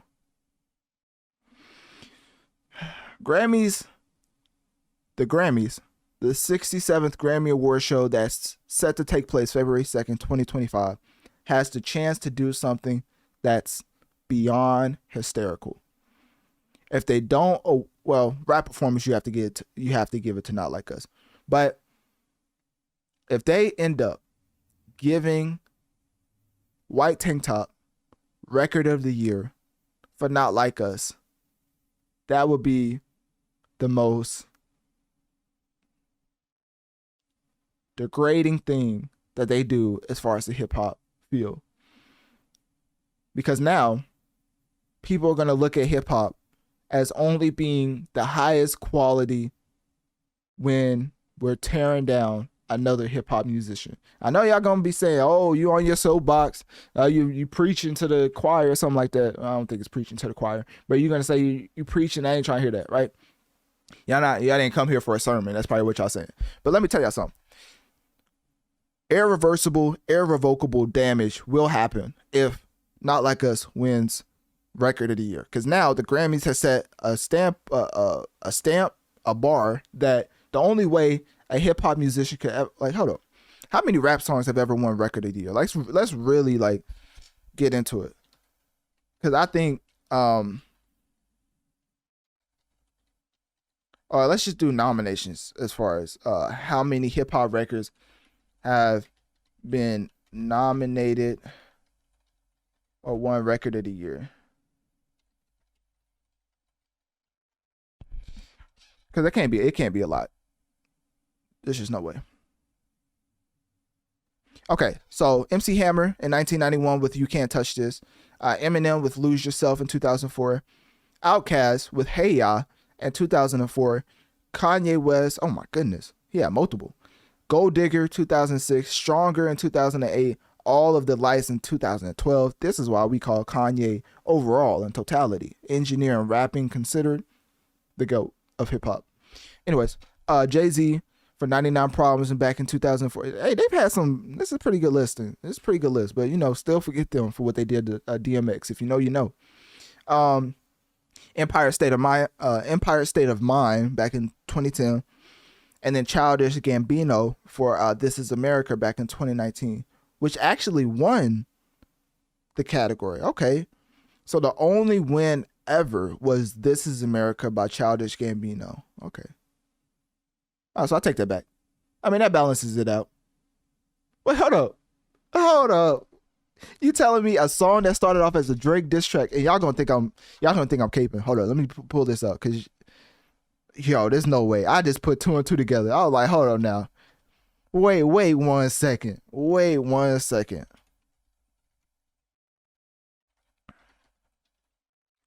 I gotta play this clip now, cause y'all gonna think I'm making this up. Started as a joke. All right, hold it. My fault for it being so loud. To be completely. Now we're gonna put this on full screen because y'all. I don't want y'all to think I'm just being a Drake stan. If they give, I'm doing the science right now. For the song started as a joke. To be completely honest, like, this is America. Like, that was all we had, was like that line. This is America. Don't got you slipping up. Look how I'm living up. And it started as a Drake diss.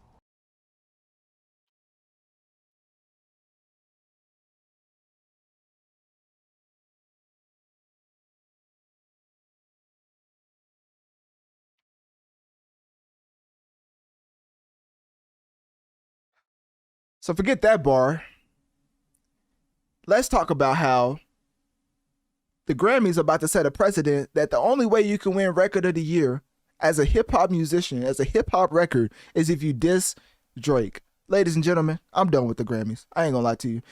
Now, of course, Not Like Us has technically it hasn't won the award. But all I'm saying is the 67th Grammy Award show, set to take place on February 2nd, 2025, has an opportunity to make the most hilarious decision of all time. What in the world are we going to do with our genre if the only way we get Record of the Year is to diss that Canadian? And with that being said, click my link tree in my bio. Let me know on one of my social medias, what did you think about this lengthy breakdown of the Grammy nominations? Because, of course, like I kept saying, I covered this music landscape for this entire year. So I think I was very qualified to talk about a lot of different categories. And of course, the ones I didn't know, I skipped. But as far as this informative segment, very lengthy, pause, no diddy. But overall, what was your biggest takeaway from the breakdown of the 67th annual Grammy nominations? And what was your favorite nominee? And also, who do you think is going to end up winning the most Grammys when the 67th Grammy Awards take place on February 2nd, 2025?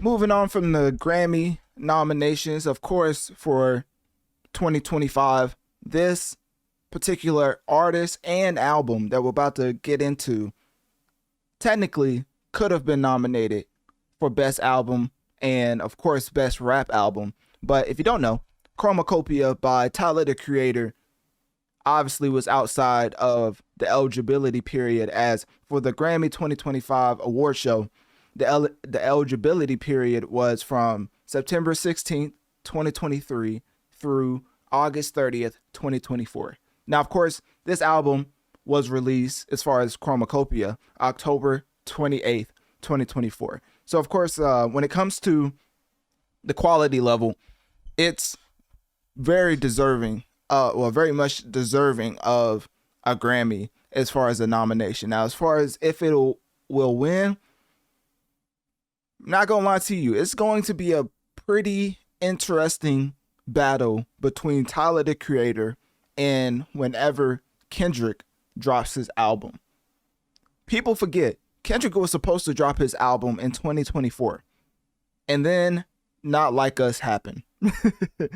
And all bets were off the table as far as an album coming out from Kendrick, because of course the amount of success from that one particular song, Not Like Us, literally is some of people's top selling projects. As far as one particular song and the amount of revenue it generated is what some people in the year of 2024 did with their entire body of work. So of course, Kendrick will wait until 2025 to put out his new album, which we could probably guess will have Not Like Us on it. The reason why I'm bringing up Kendrick is because Tyler, Kendrick is going to have an interesting battle when it comes to winning the Grammy for the 2026 Grammy Awards show. But obviously, with this specific segment totally getting into Chromakopia, we just have to get into the amount of flowers that Tyler, the Creator, deserves. Obviously, when it comes to music creation, this man takes it to a whole nother level as far as the amount of effort and the amount of concise subjects and the way that he concisely gets across his message and the overall concept album. Because if you never watched the video for the single that came out for this album, it was something with Die in the title. Oh, Thought I Was Dead. Okay, so when that music video came out, and he had the mask, which you see right now, Analytic Dreamz video on Spotify to see the video along with the audio. Like, he was able to testify himself. He was wearing a mask in the music video, but not only was he wearing a mask, but we found out that was the persona for the entire body of work.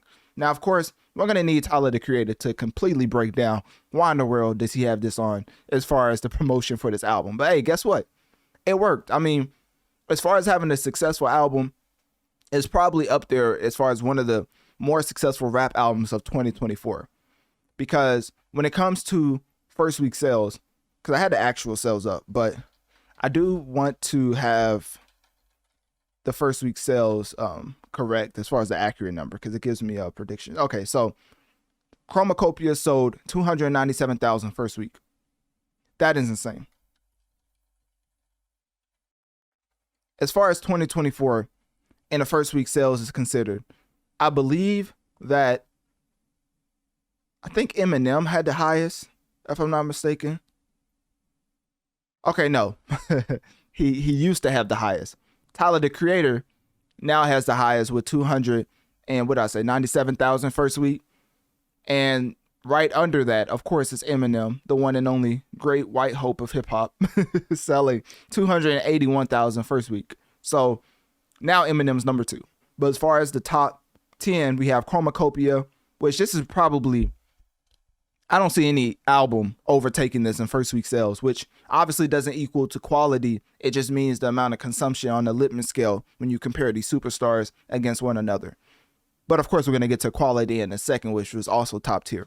But anyways, the top 10 rap albums as far as first week when it comes to 2024, we had Tyler, the Creator with Chromakopia, obviously the album we're going over today. The Death of Slim Shady with Eminem selling 281,000 first week. Of course, the Voltron, or the formation of Voltron, started off by Metro Boomin and Future with the album We Don't Trust You, selling 251,000 first week. One of the most impressive accomplishments that a lot of people just disregard because of this man's maniac-like rants just recently, as far as Kanye West and his album Vultures 1, which ultimately ended up getting him a number 1 album as an independent artist when he was spewing all of the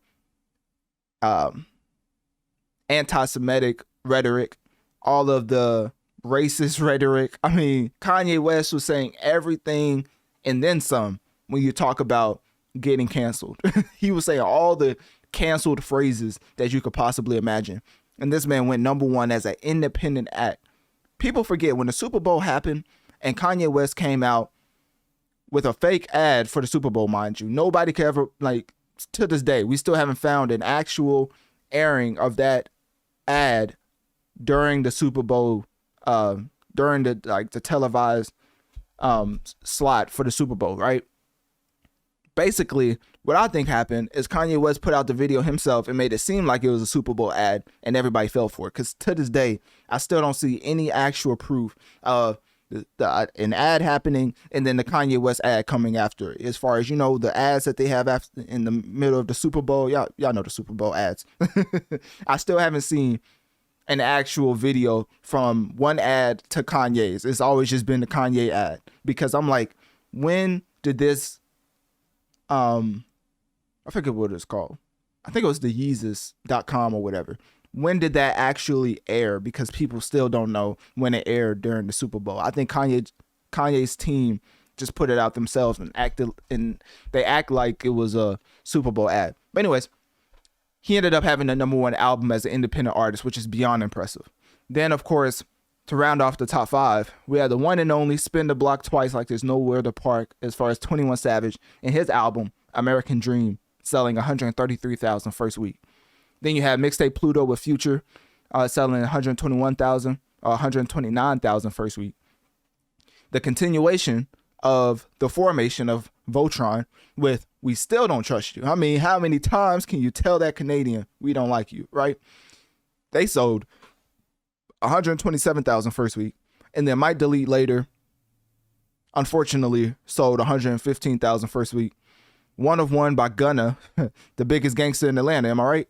Sold 91,000 first week, and then to round off the top 10 as far as the biggest debuts in 2024, Yeet with 89,000 first week with his album Lifestyle. So, of course, a pretty impressive list when you look at it in a totality standpoint, when you're giving credit to Tyler, the Creator, because not only did he outsell everybody when it comes to first week sales in 2024, specifically in rap, but also him putting effort and the amount of time that he was cultivating, and basically it compounded to the point where he has not one, not two, not three, not four, not five, not six, not seven, not eight, not nine, not 10, 11. Okay, y'all get the point, right?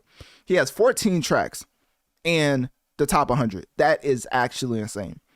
So Sticky, of course, is the most popular track off of the album Chromakopia as far as the masses is considered. And then you have, well, I guess I'll give the actual stats. So Sticky is the 10th most played, as of right now, November 14th. Sticky is the 10th most played track in the world that's been on charts for about 2 weeks. Well, all of these have. Okay, so that's the most popular track off of Chromakopia. And then you have Stay Chroma, that's the 14th most popular track in the world. And then you have Darling, that's the 21st most popular track in the world. You have Ratata, what type of name is that? Anyways, that's the 25th most played track in the world. Then you have Like Him, that's the 29th most played track. Noid, that's the 37th most played track. And I think that was an actual single because it says 3 weeks on the charts. So I think Noid and Thought I Was Dead was more of the singles before the album came out, which coincidentally, Thought I Was Dead is right after Noid, as far as Noid being the 37th most played track in the world, and then Thought I Was Dead is the 39th. Hey, don't worry, it keeps going. This man put up monumental numbers with this album. Judge Judy, which is the 52nd most played track in the world. Take Your Mask Off, which is the 59th. Balloon, which is the 60th. Hey Jane, which is 61st, which I don't know how to get across the amount of difficulty it takes to get a conceptual track like Hey Jane to chart in the top 100. Who is replaying this track? And I'm not saying you need help, my brother. All I'm saying is, what do you relate to in that track? Like, let's have a real discussion. Like, I feel like I need the Drewski sample at hand, because who's out here replaying Hey Jane? And why y'all replaying that? Food for thought. Anyways, let's keep going. If y'all heard Hey Jane, y'all know what I'm talking about. Anyways, I Killed You is the 65th most played track. Tomorrow is the 73rd most played track. And then, of course, I Hope You Find Your Way Home is the 93rd most played track in the world. Now, ladies and gentlemen, that is a whopping 14 tracks that's charting in the top 100 with this album coming out. Now, this album came out October 28th. It's November 14th, and this man is still having monumental, ginormous, an egregious amount of success on the charts. 14 tracks in the top 100 is by far the most from any artist currently. So, safe to say we can understand why he had the biggest first week sales when it comes to his album, Chromakopia. And when I go over numbers, obviously, it's just to show the litmus scale as far as engagement when it comes to the superstars. When it comes to quality, that's a whole nother discussion, right? Just because you sell a lot doesn't mean you have high quality, and just because you don't sell at all means you have below quality. The two does not correlate. Sometimes it does, but it's not a guarantee. Now, with Tyler, the Creator, I'm not gonna lie to you, it accurately correlates with the quality of this body of work. When I was listening to Chromakopia, I was thanking the heavens that we have an artist like Tyler, the Creator, that still, pun intended, cares about the creation process. He's not just freestyling and giving us garbage as far as, I hate to do this, but as far as Eternal or Take Two, what Lil Uzi Vert did to his fan base, I think needs to be studied in the history books, because the lack of effort as far as actually freestyling from track, I'm talking about Eternal or Take Two, from track 1 to track 8, if you're freestyling over beats and thinking fans are going to care about the quality level or even to promote it, which is why he ended up selling some of his like lowest first week sales ever, to the point where people are calling Lil Uzi Vert washed. I don't think he's washed. I think it was just a lack of effort on his part. So his fans basically let him know that they could not care for it, because when it comes to the actual, which is funny, you already know it's a Uzi Stan account. He put Eternal Take Two is projected to sell 290,000 first week with a #1 debut on Billboard 200. This is why it's good to have people like me and other people who pay attention to the actual analytics. Ladies and gentlemen, Eternal Take Two sold 59,000 first week. So when you don't put effort into your music, I'm not going to say I'm glad, but as far as the amount of effort that we assume you put into this garbage project, you have the accurate sales to account for that. So with that being said, going from Eternal Take Two, which is my first time ever listening to Chromakopia. So I went from Eternal Take Two to Chromakopia, and I was just thanking the heavens that we have an actual musician in rap, because sometimes I be forgetting that people put effort into this genre. the amount of lackadaisical flows and reused bars that you hear time and time again makes you feel so refreshed when you listen to a body of work that took some effort, like a Chromakopia. So anyways, as far as the quality level, I mean, it's top tier. I mean, I could give my favorite tracks off of here. Let me see. So obviously I'm not going through track by track, because I really just want to showcase the ones I thought was the best tracks. So I really Thought I Was Dead. I thought that was a great track. Sticky, I think, is another standout for me. And then Darling with Tizo Touchdown is another one of my favorites. So as far as Chromakopia and my personal favorites, I like Darling, I like Sticky, and I Thought I Was Dead. But as far as the entire body of work, obviously I enjoyed it. It's safe to say it was a very enjoyable listen for me. So with that being said, all the numbers out of the way, let's just talk about how this man sold out 50,000 vinyls within minutes. I mean, actually putting out vinyls and then having your audience purchase it is an accomplishment in itself, because nowadays in the hip hop format, man, if you get something on vinyl before the album come out, good luck having any type of streams, because everything's getting bootleg, leaked, and it only happens in hip hop. Taylor Swift, Sabrina Carpenter, Post Malone, they could put their albums set to come out on vinyls. Basically, they could turn their album in months before for the vinyl print, and none of their music will leak. But when it comes to hip hop, hey, I don't know why, but somehow in our genre called hip hop, our stuff gets bootlegged 24/7, and I wonder who's doing it. Can't be people who look like us, right? Anyways, let's keep going. So as far as Tyler, the Creator, a lot of the musical elements really is jazz, and it's very experimental, which goes without saying with the artists like Tyler, the Creator, and the youth of his synthesizers and custom instruments, where which he actually showcased his process. I don't know if I can find that. He actually showcased his process a little bit. Did I even spell process right? I think. Let me see. I swear I went to college. Tyler, I don't think that's how they titled it. Let me just type in Chromakopia. So Analytic Dreamz video on Spotify to see the video along with the audio, because I'm trying to showcase some of the behind the scenes footage. I found it. Okay, so some of the behind the scenes footage, and I'm not going to play the audio obviously because I don't want to get copy. Oh, and then the audio plays. Here we go. All right, so this is behind the scenes. We're just gonna play this in a loop. Look at the amount of instrumentation, the amount of effort that's going into this body of work. There's a reason why artists like Tyler, the Creator, like a Kanye, can have behind the scenes footage, and it's just as enticing as the actual body of work. It's because of the amount of effort that took to make this music.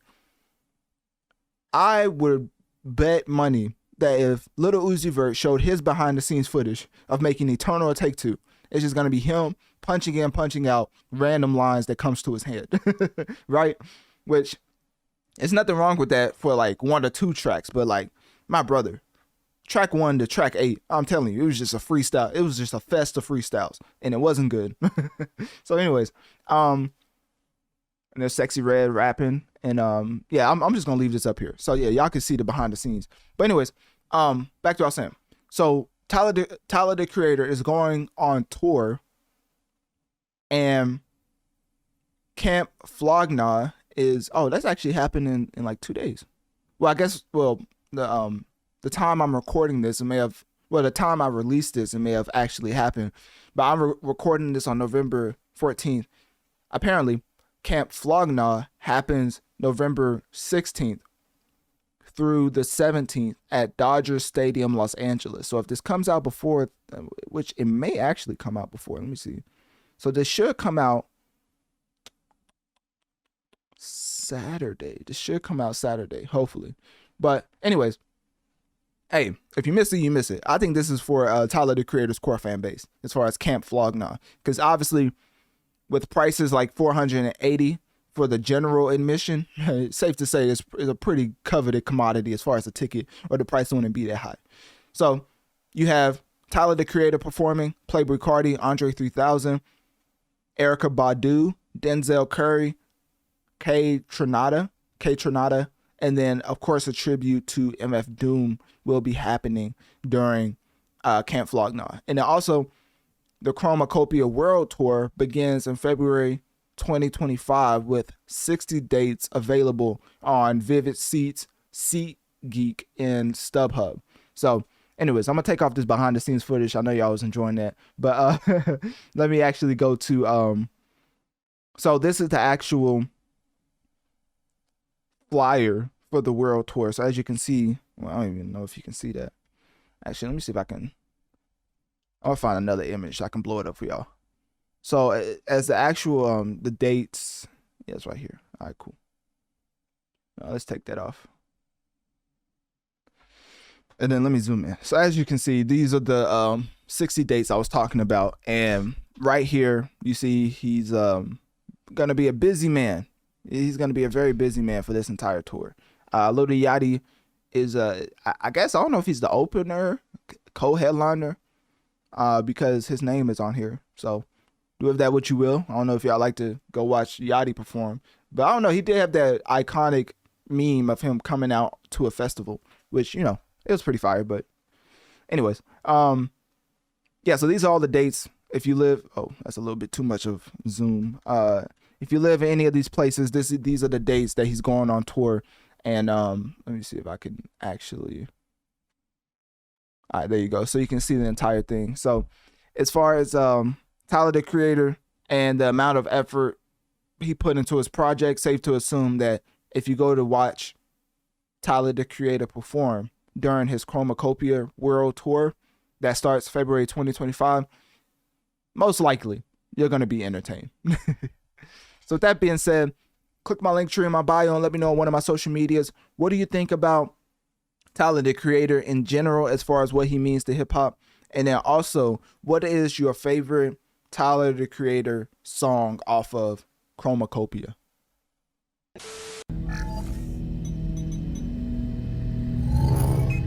Guys, I have one more show on this tour. Sorry, I'm outside touring. Then the album is getting finished. Easy. The album is. I appreciate that. I have had an insane week.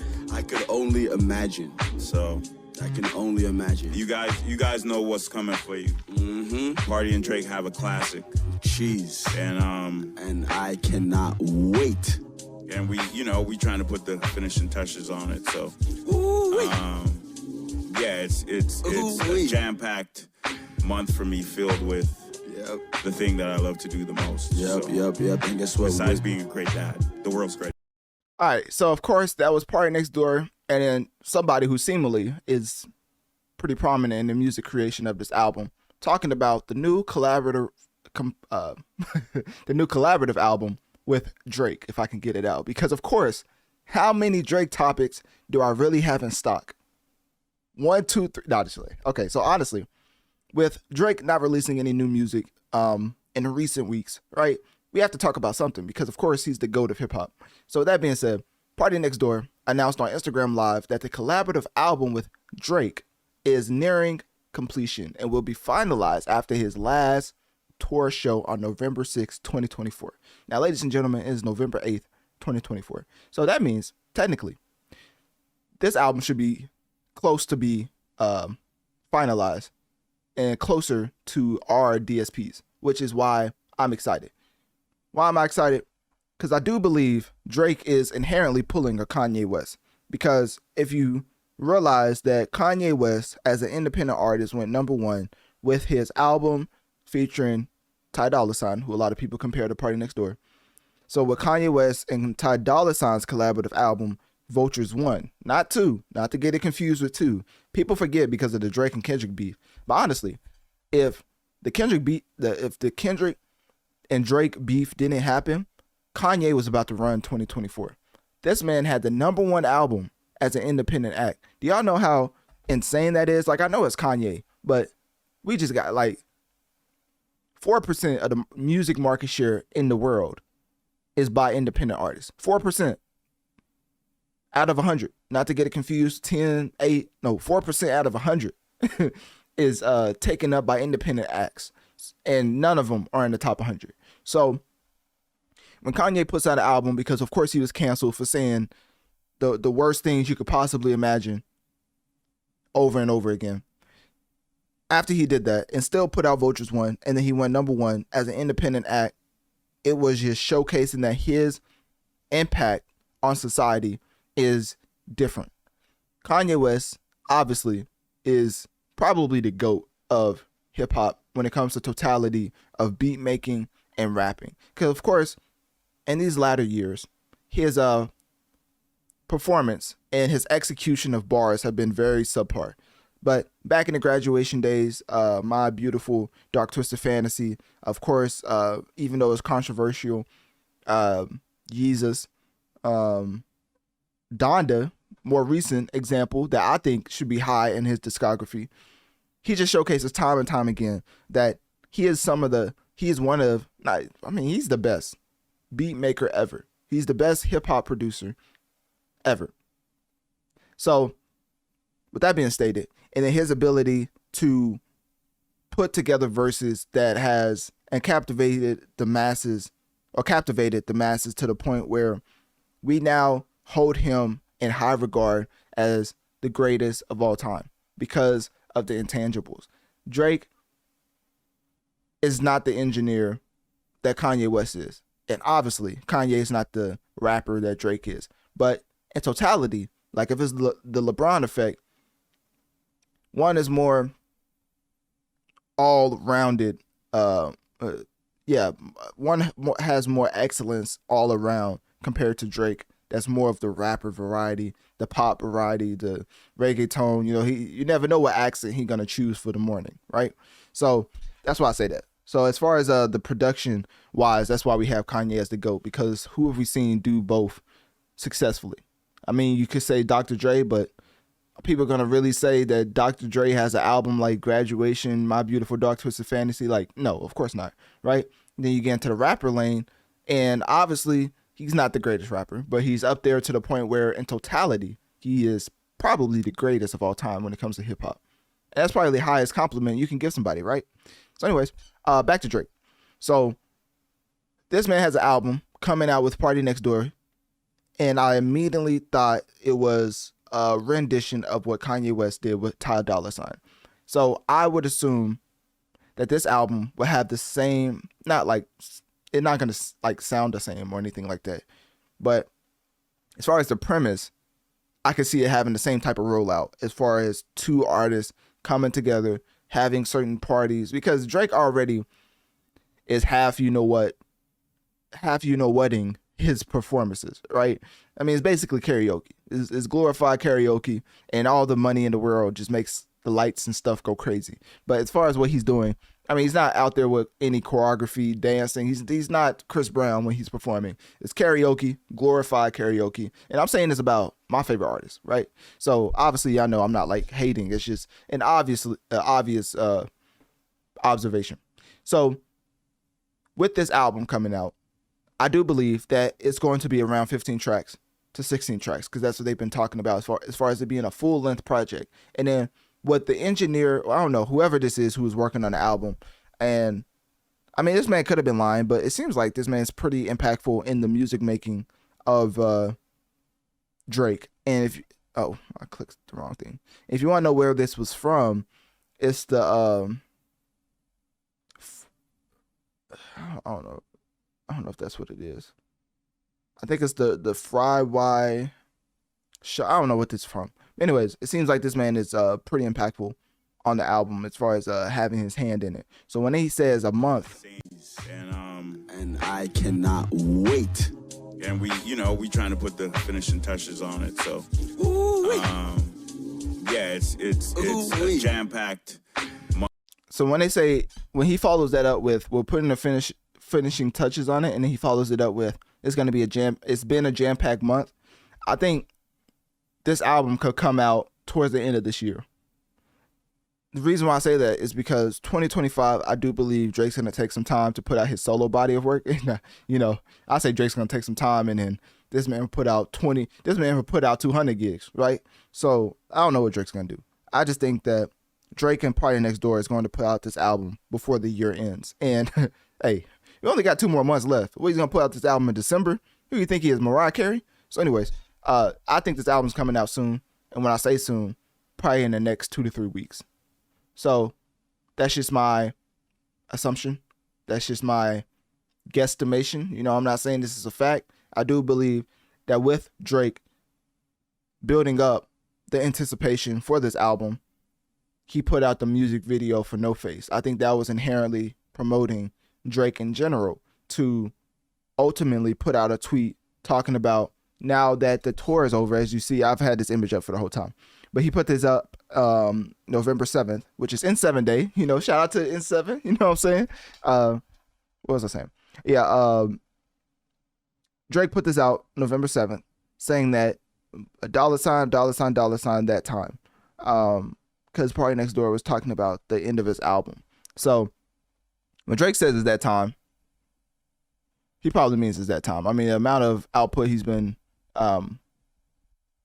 controlling right now as far as 100 gigs has been insane. I'm so surprised nobody's put that together as a YouTuber and put it out as a doc. I mean, it kind of makes sense, because why put days of editing into something that's going to be taken down by UMG as soon as it gets some traction on YouTube? So that probably makes sense. But still, surprised nobody's even attempted it.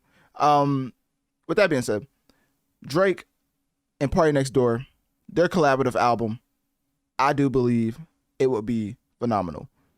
PartyNextDoor seems to be the main chef when it comes to Drake making R&B classics.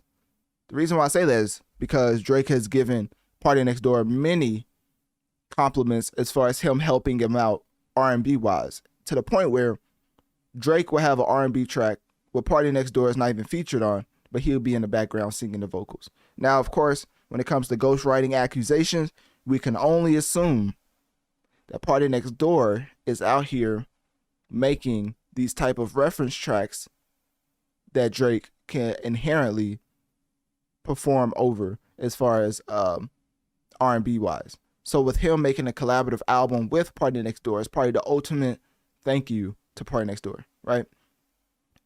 So anyways, that's what I have for Drake. As far as Drake topics, it's been a little slim because, of course, Future's been going crazy. Tyler, the Creator's been going crazy as far as the top hip-hop performers currently in 2024. Of course, Glorilla, we can't forget her. Shout out to her and her, I think it was 69,000 first week. I forget. But definitely pivotal because she's probably one of the more prominent female artists of 2024 when it comes to hip-hop on the charts, right? What else? That's basically it.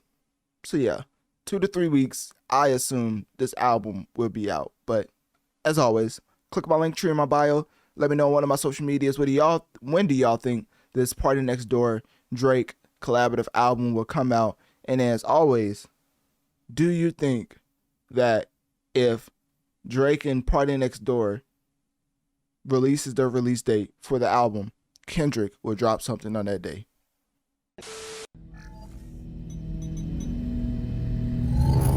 Not getting into the artist with the most Grammy noms for the 67th Grammy Award show that's set to happen February 2nd, 2025. Not getting into the artist with the most ever in general, in totality of all time on planet Earth. The most Grammy nominated musician of all time with the whopping 99. I mean, we might as well just call that her My Player rating at this point, because of course we're getting into Beyoncé. And not only did Queen Bee just completely impressed with her pivot to a heavily infused country album, but also her being in the top 3 big categories when it comes to record of the year, album of the year, and song of the year. It's just really apparent that Beyonce has not only been putting on for hip hop and R&B, but also just music in general, and especially showcasing how, with so much success, how to keep a squeaky clean image as far as positively affecting people and just being respectful. You know, sometimes that just gets missing in this entertainment industry. So of course, Beyonce is one of the more positively perceived artists of all time, if not the most liked entertainer of all time. So that being said, we're going to get into another impactful way that Beyonce has been affecting the industry, but this time is with fragrances. Yes, ladies and gentlemen, you heard me correct.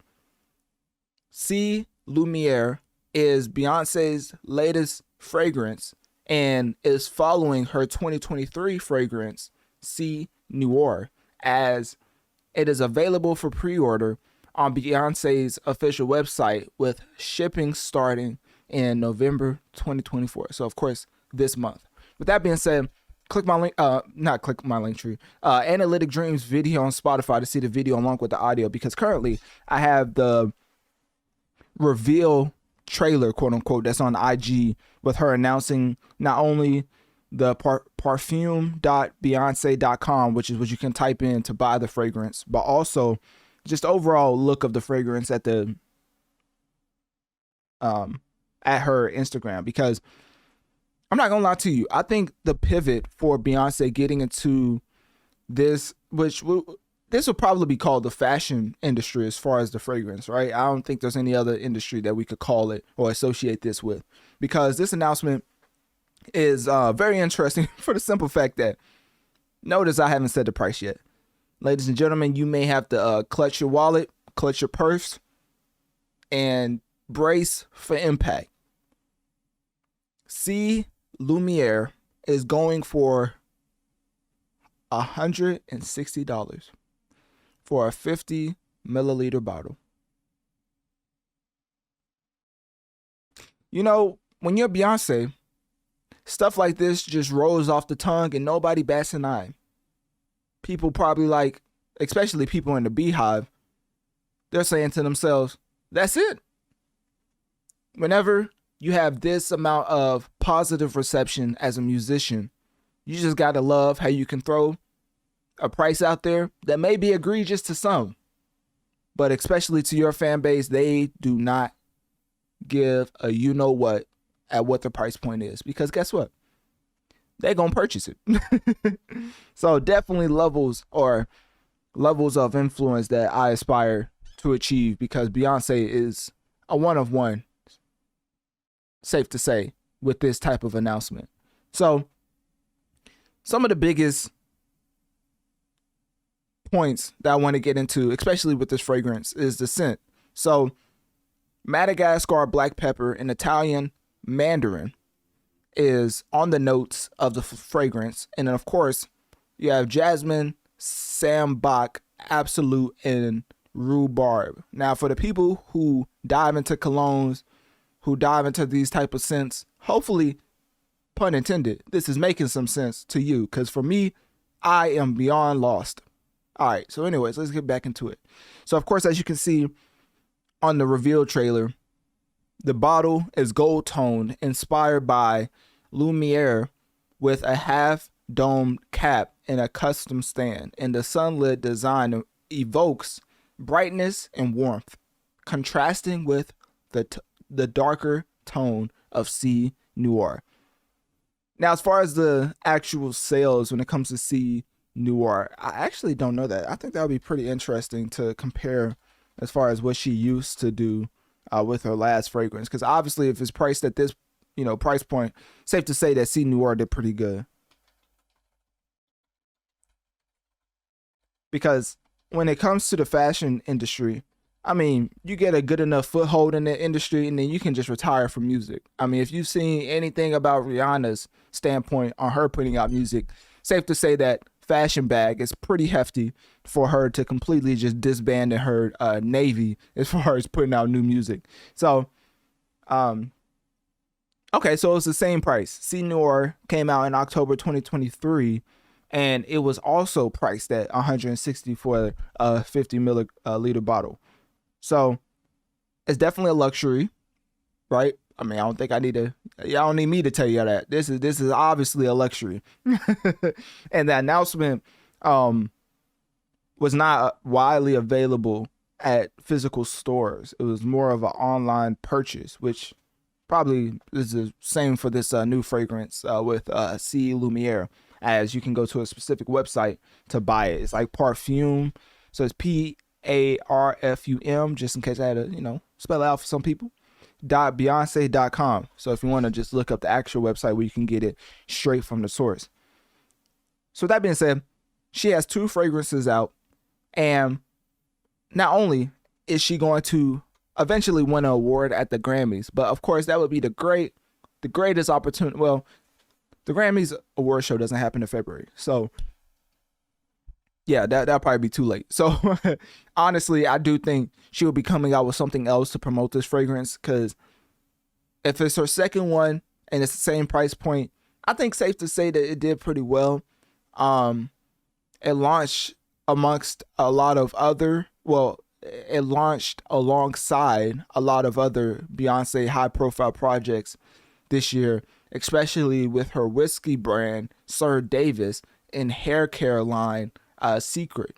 So, there's a lot of play off the C, the CE with the little, whatever that mark is. I'm not fancy enough to know what that is. So anyways, with her strategy, as far as having a fragrance out, as far as having a whiskey brand with Sir Davis, as far as having a hair care line with Secret, as far as having the most nominations for the 67th Grammy Award show, safe to say that Beyonce is running 2024 when it comes to a totality marketing strategy and putting out certain lines under her brand.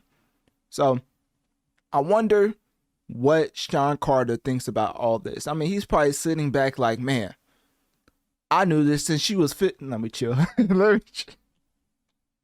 right, my fault. That was, oh man, I'm keeping that in there too. But anyways, let's just say, Jay-Z was on that early. I just don't know how early. I don't know. Beats me, man. Anyways, yeah, I'm so childish. I'm sorry. I can't even hold a straight face when I'm saying that. Oh man, shout out to Aaliyah. I don't know why. I just wanted to say that for no reason, right? No correlation at all. So anyways, Beyonce, she's doing great. Obviously, her fragrance is gonna be very successful, as everybody and their mom always loves when Beyonce puts out new products, especially since it's obviously, high quality, I would say, or I don't even think she would put out another one if the last one wasn't a success, but you never know. So a lot of fans obviously was, showcasing a lot of anticipation, and then especially it was something else. The Lumiere. Oh, okay. So for the holiday season, there may be holiday discounts. Now, of course, this comes out in November, so that'd be a quick turnaround for like Black Friday deals. But as far as Christmas, I think you may be able to find some type of deals. I don't think this will be sold in any physical stores, because the last one was not in any physical stores. It was really online. So that's probably why they highlight the Parfume Beyonce.com website so much. So anyways, with that being said, click my link tree in my bio. Let me know on one of my social medias. What do you think about Beyonce's new fragrance titled C Lumiere? And will you be trying out the fragrance via parfume.beyonce.com?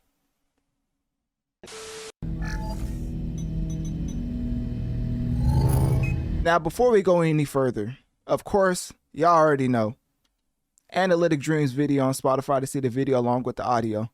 But as you can see, this topic brings much joy to my heart, as this is the entire premises of the podcast. Now, half of the name came off the inspiration from this thing you're seeing right here. That is a classic, which is Mass Effect. Hopefully I know that by this point in time that I'm a huge Mass Effect fan. And of course, the OG inspiration for me even getting put onto this was of course the Black Okage. Now, I'm not gonna lie to you, I don't know what type of check that BioWare needs to cut this man, but it needs to be an exorbitant amount of dollars, because as far as an influencer when it comes to pushing the Mass Effect brand, the Black Okage is one of one. I ain't gonna lie to you. I mean, he's already a GOAT, but you already know that. So anyways, speaking of something else that's also GOATed, let's look at this right here. Ladies and gentlemen, I want you to go to Analytic Dreamz video on Spotify to see the video along with the audio, or sign up to my Patreon, for exclusive content, behind the scenes stuff.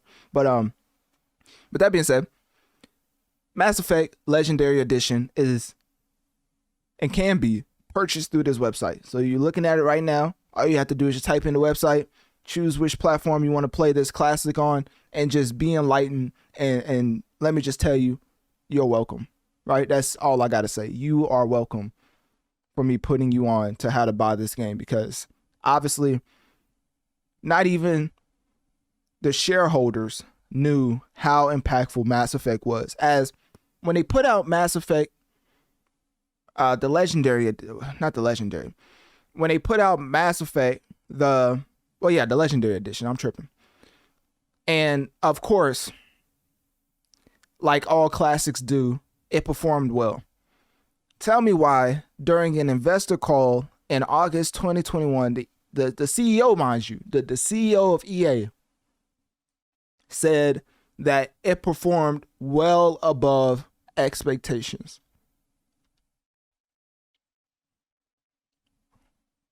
What type of franchise does EA think they are dealing with? This is one of the most impactful, most influential RPGs ever created in video game history. So anyways, I'm glad they seen the light. I mean, sometimes better late than never, but it's just very concerning that even the people who own the IP for the, well, I don't even know if they own the IP, but they own the licensing right for Mass Effect, said that it performed well above expectations. What were your expectations at the beginning, or in the beginning? Because let me tell you something.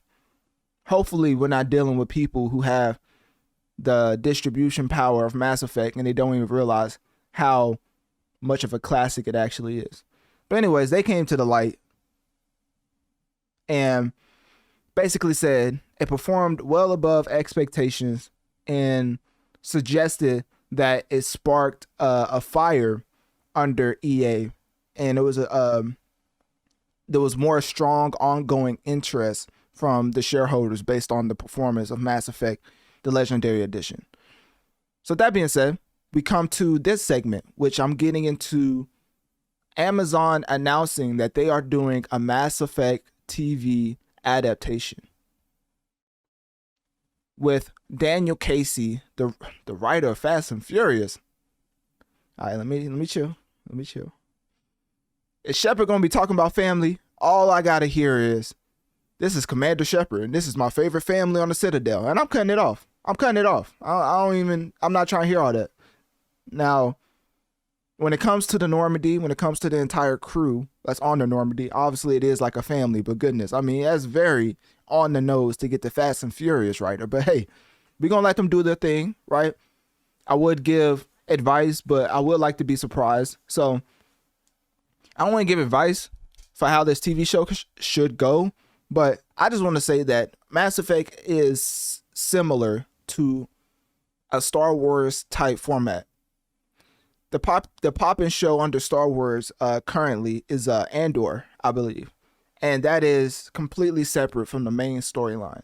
So one of the key tidbits I would give them is that you don't have to focus on Commander Shepard, because I don't know if y'all played the game or not, but at the beginning of the game you can customize your character. So safe to say a lot of people didn't even play with the, not generic, but the original Commander Shepard.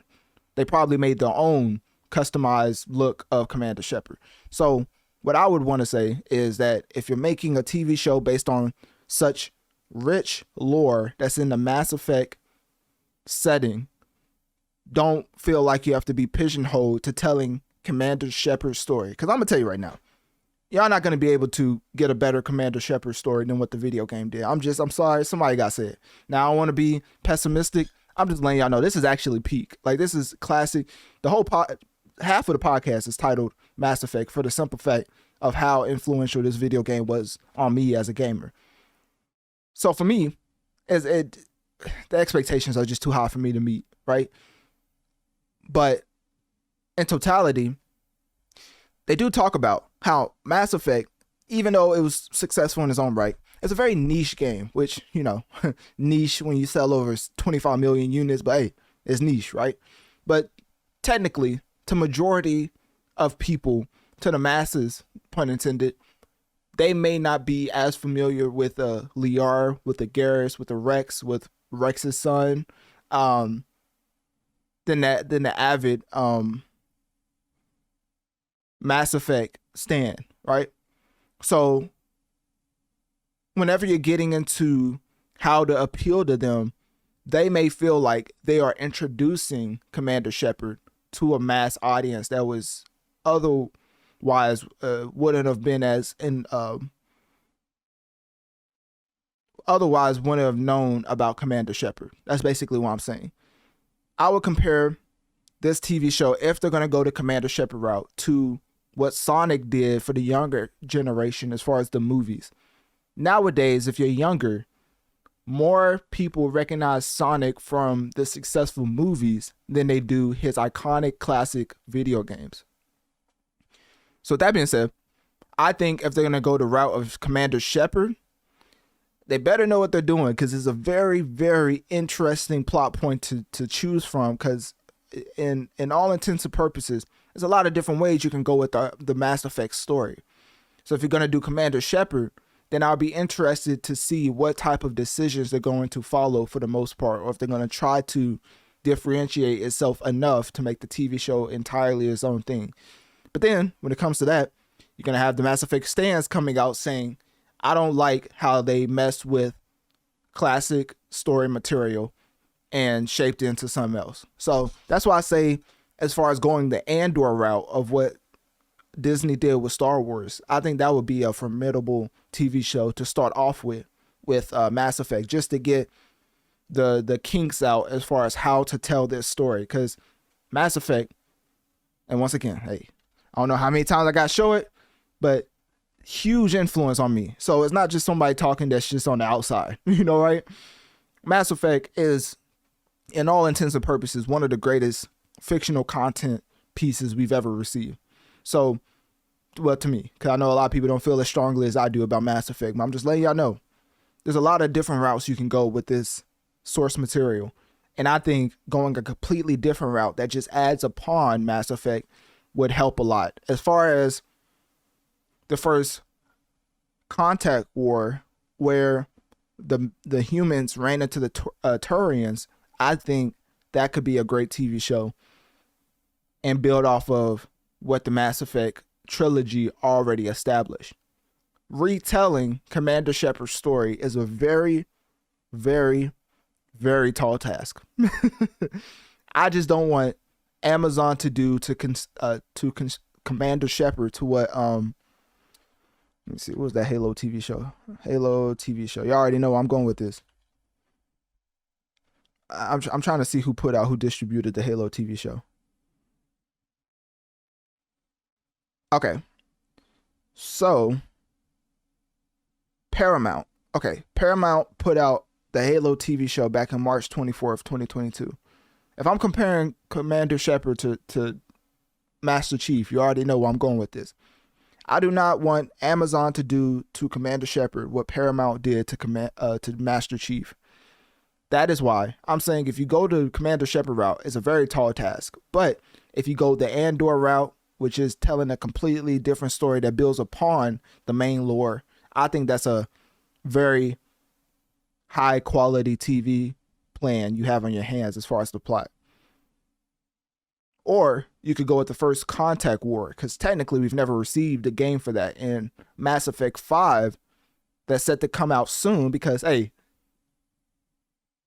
quick side note, BioWare officially confirmed, which, this may hurt some of Veilguard players, fans, but I don't care. I'm excited to tell all my Mass Effect fans that DLC plans for Dragon Age, the Veilguard, just is non-existent. But you know why? Because they are shifting their focus to the development of Mass Effect 5. Hold up, man. Let me, that definitely deserves some applause, because let me tell you something. I thought we was gonna have to wait forever. I mean, goodness. I get there's some Veilguard fans out there, but let me tell you something. We trying to continue the story of Commander Shepard. We're not talking about the fourth Mass Effect, which we will not speak of. Actually, let's just speak of it. We're not talking about Mass Effect Andromeda, which in all intents and purposes was a solid game. But when it comes to Mass Effect, when it comes to the original trilogy, that's what we want. That's what we want. So anyways, if you've noticed or paid attention, I played one of my favorite Mass Effect videos, which is from Watch Mojo, which they go over the top 10 missions in Mass Effect. Which, for me, I have my own top 10 list, obviously. But as far as for them, I think it's a good litmus scale for some of the great highlights over the Mass Effect trilogy. So, I don't think it's a spoiler. It's not too much of a spoiler or anything.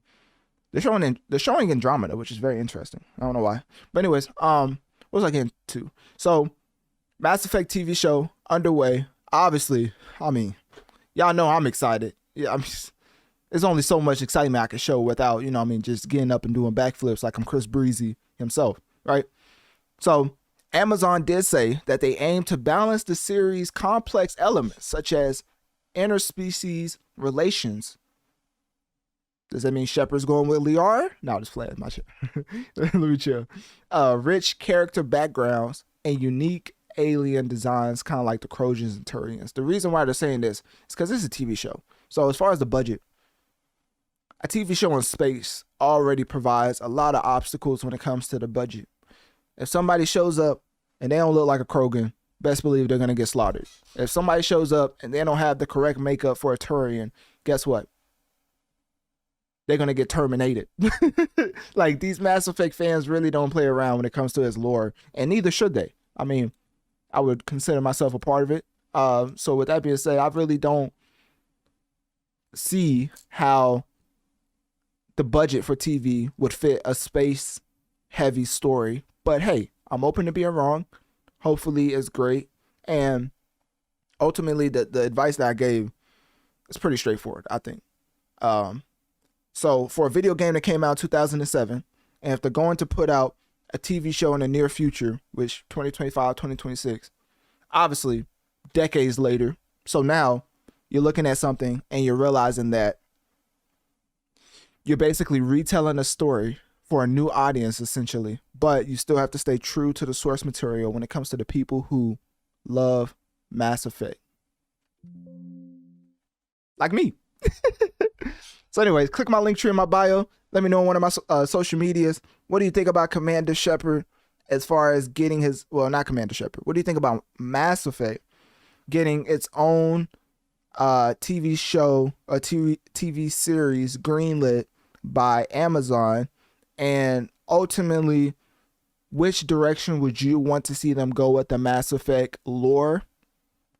And with that, I should go.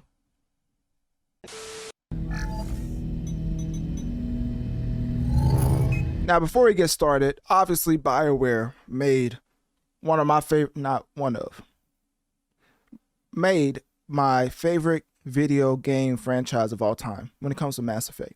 So, starting off my Dragon Age The Veilguard review as far as sales and review roundup, I have to get into how BioWare themselves came out and said that they have no DLC plans for Dragon Age The Veilguard, shifting its full focus to the development of,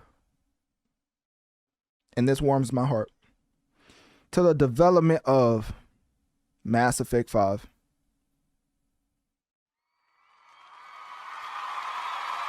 Now, I know this may make some Veilguard players upset, but guess what? This is Analytic Dreamz, and Mass Effect is my favorite video game on the Citadel. So I'm sorry. This had to happen. All right. So anyways, you get the point, right? I'm very excited that they've shifted their focus to Mass Effect 5 because that's what I have come to anticipate from them ever since Mass Effect Andromeda came out, which we're really not going to talk about that too much, even though it wasn't a bad game, essentially, compared to the trilogy of Mass Effect. It just wasn't up to par. Anyways, back to Dragon Age The Veilguard. Ladies and gentlemen, the general consensus around this game is that this video game is phenomenal. So, as far as a Game of the Year contender, I believe this deserves a spot, especially in the lackluster year of 2024. Now, I know some of y'all probably saying, what do you mean lackluster? I mean, we had Black Ops 6, Astrobot, Metaphor, and I'll probably say this one will round out the Game of the Year nominees. And of course, we had Stellar Blade, but when I'm comparing it to 2023, where we had both Mario and Zelda come out in the same year, we had Tekken. I think Street Fighter. I don't know if Street Fighter came out. No, I don't know if Tekken came out last year. At least they. Let me see. Okay, so Tekken came out. Oh yeah, it just missed last year. Okay, so essentially it came out last year. I mean, January 26, 2024. I know technically it says 24, but we're gonna count it as 2023, right? Tekken, Street Fighter, Mortal Kombat, all in the same year. Mario, Zelda in the same year. Baldur's Gate. I mean, 2023 was jam-packed with just straight up, I'm not going to say classics, but let's just say great bodies of work when it came to time after time again in every single month. 2024 started off very slow. It really didn't pick up to the last 2 months. And of course, people will probably point to Tekken, but I'm giving that to 2023. I ain't gonna lie. I'm not gonna lie to you. I think Tekken was just waiting for Street Fighter to, get some breathing room, or Mortal Kombat. It was one of them because they all came out like after each other, like a certain amount of time after one another. But anyways, why am I saying all of that? Because basically Veilguard is up there for Game of the Year, and I do believe that it's a very strong contender. I don't think it's just automatically given to Metaphor as far as Game of the Year, which I will get to as far as at some point. Maybe in this episode. Actually, I may extend this episode to talk about Metaphor because I think I have to do my due diligence as far as covering the games that, of course, pun intended, affects the masses. So with that being said, Dragon Age Veilguard, even though quality wise it was top tier, when it comes to the sales, it ended up peaking around 84,000 on Steam. But I think people were setting the bar, I'm not going to say too high, because of course I believe Alan Wake 2 didn't have the craziest numbers, but it essentially broke even over time. That is because it's a great product. Now with Dragon Age The Veilguard, even though it didn't reach the heights that some other RPG games achieve in this first week, I still believe the longevity of having a great product will speak for itself. As even when it was first coming out, PlayStation basically said it was among the top pre-order games before its release. Now, of course, Analytic Dreamz, I love to look at the data, and not gonna lie to you, I don't see it in the top 10 for PlayStation. I don't know if they're waiting for it to come out on PS4. Like, honestly, the people who play retro consoles, referring to the PS4, are probably still waiting for their PS4 version. Let me just tell y'all right now, it's never gonna happen. All right, anyways, let's get back to up-to-date hardware, right? So PS5 is not in the top 10, but, you know, the reason why I pointed out it's not in the top 10, because, of course, with Xbox, which, you know, as a PlayStation owner, I mean, goodness, you would think we would have better representation of this, but I guess not. So anyways, going over to Xbox, it's not in the top 5, but it is number 6. So obviously that's a little bit, you know, better than not even being in the top 10 of PlayStation, right? So it's the 6th most played game on the Xbox platform. We don't know what number it is for PlayStation. We just know it's outside the top 10. So it could be 11, could be the 50th. We don't know.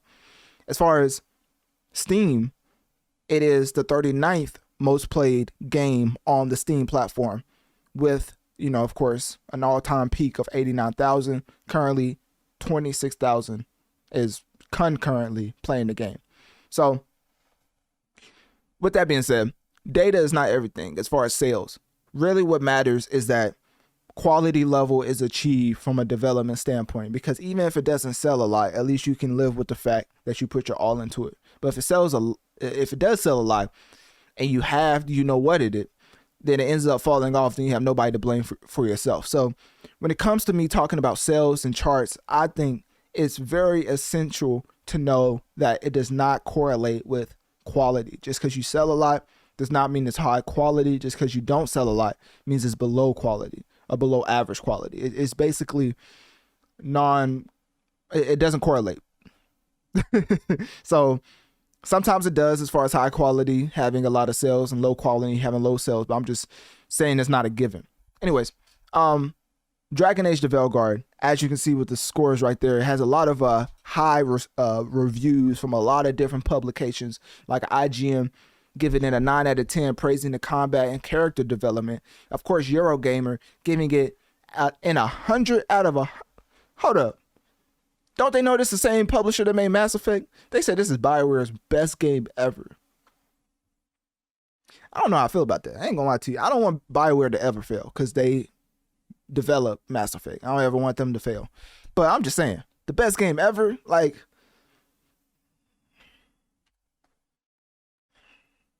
What you mean by that? Hold on, now, is that Mass Effect slander? Obviously, it's not slander. It's just, I don't know. I don't like that. Anyways, let me get back to what I was saying. All right, Games Radar gave Veilguard a 90 out of 100, saying it, highlighting the accessibility as far as gameplay and narrative. And of course, when I was getting, hit my mic again, when I was getting feedback from people who play the game and things of that nature and watching different playthroughs or different walkthroughs, the one thing I did notice, I'm not going to say it's dumbed down, but it seems like the prime and detonate system is very simplistic. Now, hopefully it's not hurtful for people who play the game, but I'm just saying, like, in general, I know when I play Mass Effect and I ran with certain squad mates simply off the fact that their powers complemented mine.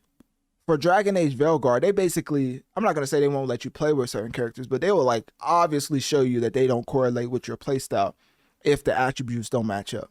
So in Mass Effect, they didn't really do that as obvious and as blatant as they do it in Veilguard, which could be a positive for people just getting into these type of RPG games. So I'm not mad at them holding your hand, but it was very obvious to me that that's what they was doing as far as throughout the gameplay.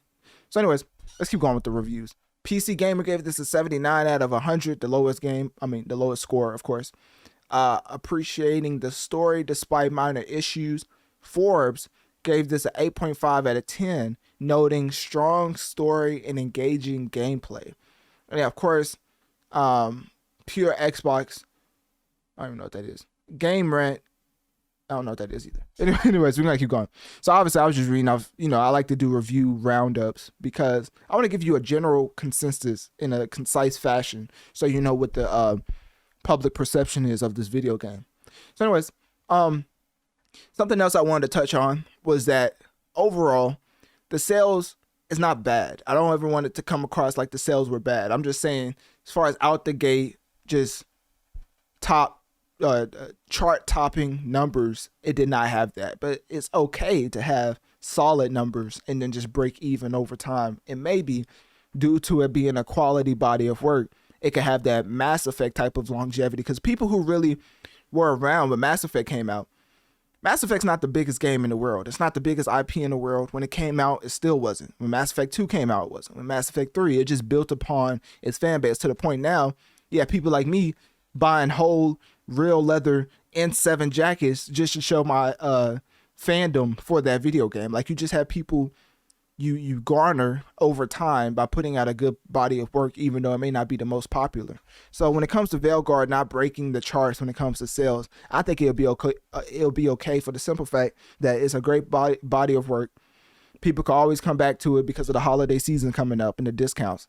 And then ultimately, you just have to keep in mind that Black Ops 6 did just come out, right?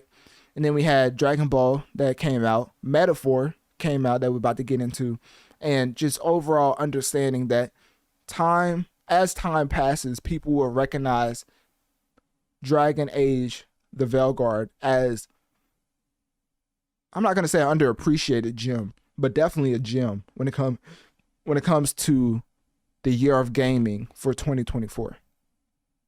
So with that being said, click my link tree in my bio. Let me know on one of my social medias. What do you think about Dragon Age, the Veilguard? And if you've played the game, what is your favorite aspect of the video game?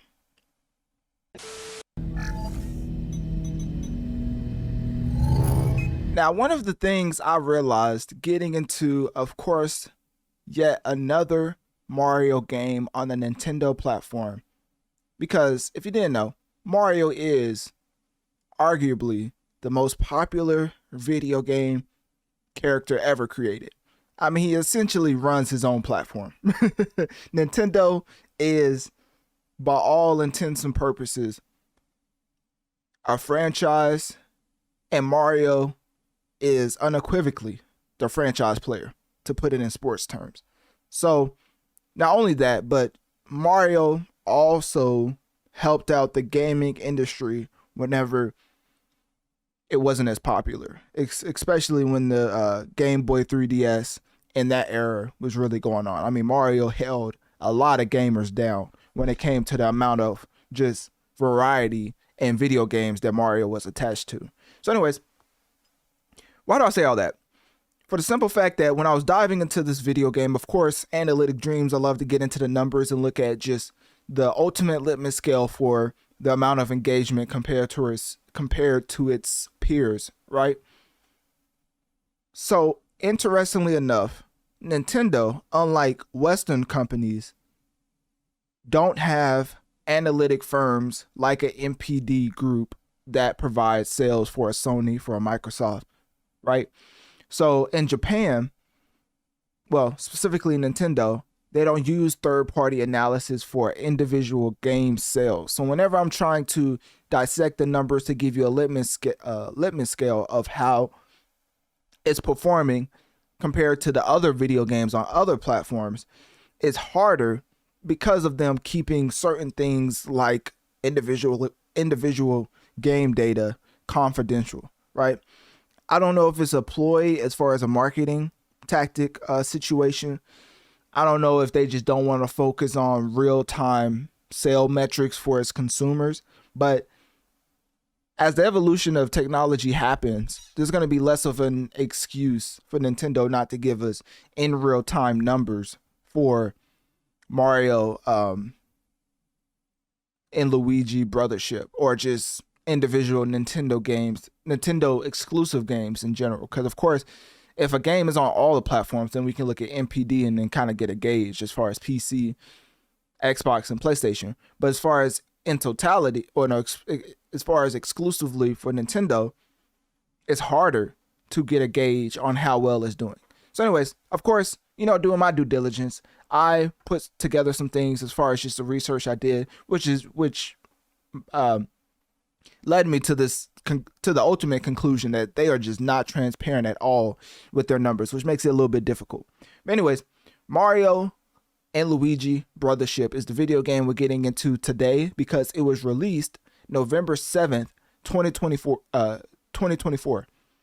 And now this game is a turn-based RPG with puzzle platforming elements. And of course, the setting is ocean adventure across an island ship exploring the fictional world of Concordia with Mario and Luigi.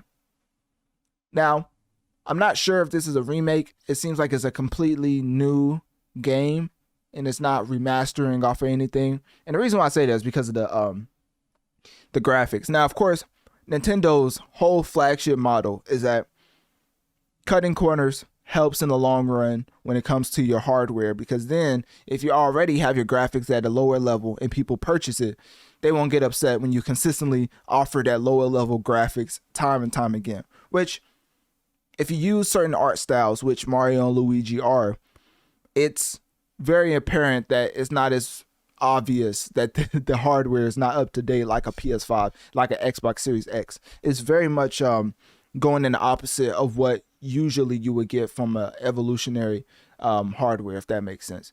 So why am I saying all this? For the simple fact that Mario, Luigi, and Brothership does not seem to be getting the best of reviews when it comes to the people playing the game. But as far as the conglomerates that reviewed this game, I mean, Metacritic gave it a 79 out of 100. OpenCritic gave it 79 out of 100. VGC gave it 4 out of 5 stars. Eurogamer gave it 4 out of 5 stars. IGN said it's mixed feelings, but generally favorable. I don't know what type of score that is. But essentially, this is a hot and cold game depending on who you ask. I don't know why, but certain elements as far as the gameplay loop is not as intriguing to most people. So whenever you're getting into actual game mechanics, people are pointing out how Luigi's attacks now require pressing A for selection and B for confirmation, a shift from the traditional A/B split control scheme, which of course is for people who play Nintendo Switch. If you don't play Nintendo Switch, this probably don't apply to you, right? So if it don't apply, gotta let it fly. But anyways, fan reception, of course, is mixed, like I was just saying. But overall, as far as the statistics, I mean, this video game debuted with approximately 63,000 physical units sold in Japan. And essentially, they compared it to another Nintendo game, Bowser's Inside Story, that sold nearly 200,000 units in Japan at launch. So it was basically showing that as a scale, a litmus scale of what usually Mario IP does as far as spin-offs, Mario, Luigi, Bowser, like Peach, what they usually do. Statistically speaking, this Brothership game is underperforming just a tad bit. So even though it's not a straight up flop, obviously, I mean, it's still selling a lot. But with the comparison to Bowser and that 200,000 number, 63,000 is a little bit lower than 200. So when you get into the mixed reception from the people playing the game, when you get into overall how Mario is usually a hit every single time they come out the gate, I'm not going to say it's concerning, because if you look at the art style, I mean, one could see why somebody wouldn't be as enticed to play this game versus Mario Party Jamboree, right? That's a game that's currently, it's not number one because this game just came out, but it's number 2 on the Nintendo platform. And then obviously you have Zelda, Sonic, and then Senran, Kagura Burst. I don't know what that is. But anyways, that's the top 5 currently on the Nintendo platform. So when you take into consideration that Mario has top, like 2 of those top slots, right? Then you realize how much of a mammoth that Mario is. So ultimately, what I wanted to point out is that even though this game is essentially not selling like it usually does as far as a Mario new IP game, it still could have some type of longevity life cycle when it comes to the game being a great product, because a lot of people are enjoying it. Even though it is mixed reception, people are still enjoying the overall game. So when we get into other conglomerates talking about the game. And of course, with this being a turn-based, it's probably why it's not as successful as other Mario games in the franchise. But nonetheless, I don't think it's cause to be alarmed or to be like, oh, Nintendo's going downhill. Like, we have to realize that Mario is one of the greatest video game characters of all time, if not the greatest. Like, I always talk about the banner that I put out for my podcast, right? And as far as Notorious Mass Effect, and as you can see right here, Mario is to the left and Fortnite is to the right. So my thinking when it came to showcasing me covering gaming and music is showcasing the biggest gaming and music characters that have impacted their specific industry the most, which is titled Notorious Mass Effect. As you can see, Mario is right there. And then technically Mario would be number one, but you know, what type of name is like Notorious Mario? You know what I mean? That don't work. That does not work. So as far as going with Notorious Mass Effect, you know, it's just based off my love for Mass Effect. And then essentially, the rest of the characters are the top tier affectors of the masses when it comes to the gaming industry. Of course, the people you see as musicians are the top tier affectors of the masses when it comes to the music industry. So just a little tidbit, a little side note. If you know, or if you don't know, now you know. So for the people just tuned into the podcast, or maybe long-time listeners, hopefully that clears it up for you as far as the banner that I use.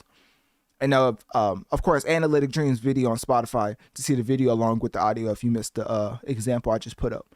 But anyways, so Mario and Luigi have a game out, a game as far as turn-based that's out now, only on Nintendo. So it's not out now on all platforms. It's only on Nintendo if you have a Nintendo Switch. Don't know when the Nintendo Switch don't know when the Nintendo Switch 2 is coming out, but another conversation that came up when this game was announced, or no, when this game launched, is the hope for an enhanced version of this video game via the Nintendo Switch 2, which, hate to break it to you, but if you're getting a Nintendo Switch for graphics, then you're just entirely in the wrong train of thought, my brother. Like, as far as thinking the Nintendo Switch 2 is going to push graphics even to a point where it's like different than the Nintendo Switch 1, I really don't want to set you up for failure like that. So I wouldn't go into too much high expectations. Just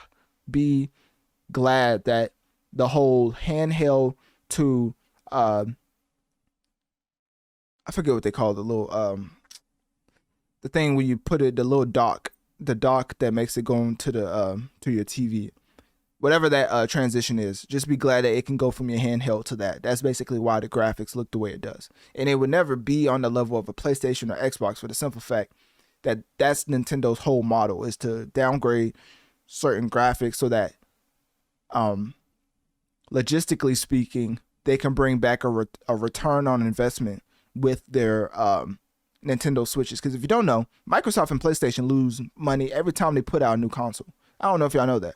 For the simple fact that they come up with all these super realistic games like a Last of Us, like a Alan Wake 2, God of War. Like, there's a lot of super intensive games that take a lot of manpower and dollars that takes away from the return on investment as far as when they put out a console. So as far as Nintendo, that's why their motto is to, you know, put cartoony like graphics and then make a profit on the systems that they put out. So that's essentially why Nintendo does that. So hopefully that clears it up for y'all. But overall, seems like it's a pretty solid game. I mean, it's Mario at the end of the day, and Luigi. Can't forget player 2, you know. With that being said, it is a turn-based game. So if you don't like turn-based games, and if you're more of the normal Mario game player, as far as like more of platforming versus turn-based and puzzle platforming elements, then I honestly can't recommend this game if you're hesitant on turn-based type mechanics. So overall, it does seem like a solid game when it comes to turn-based and puzzle platforming elements, but if you're used to platforming in the regular sense of Mario games, then I'll probably wait to the actual next installment of the Mario franchise. So anyways, with that being said, click my link tree in my bio. Let me know on one of my social medias. What do you think about Mario and Luigi Brothership as far as totality with sales? And if you've played the game, what do you think about it? And what is your favorite aspect of Mario and Luigi Brothership?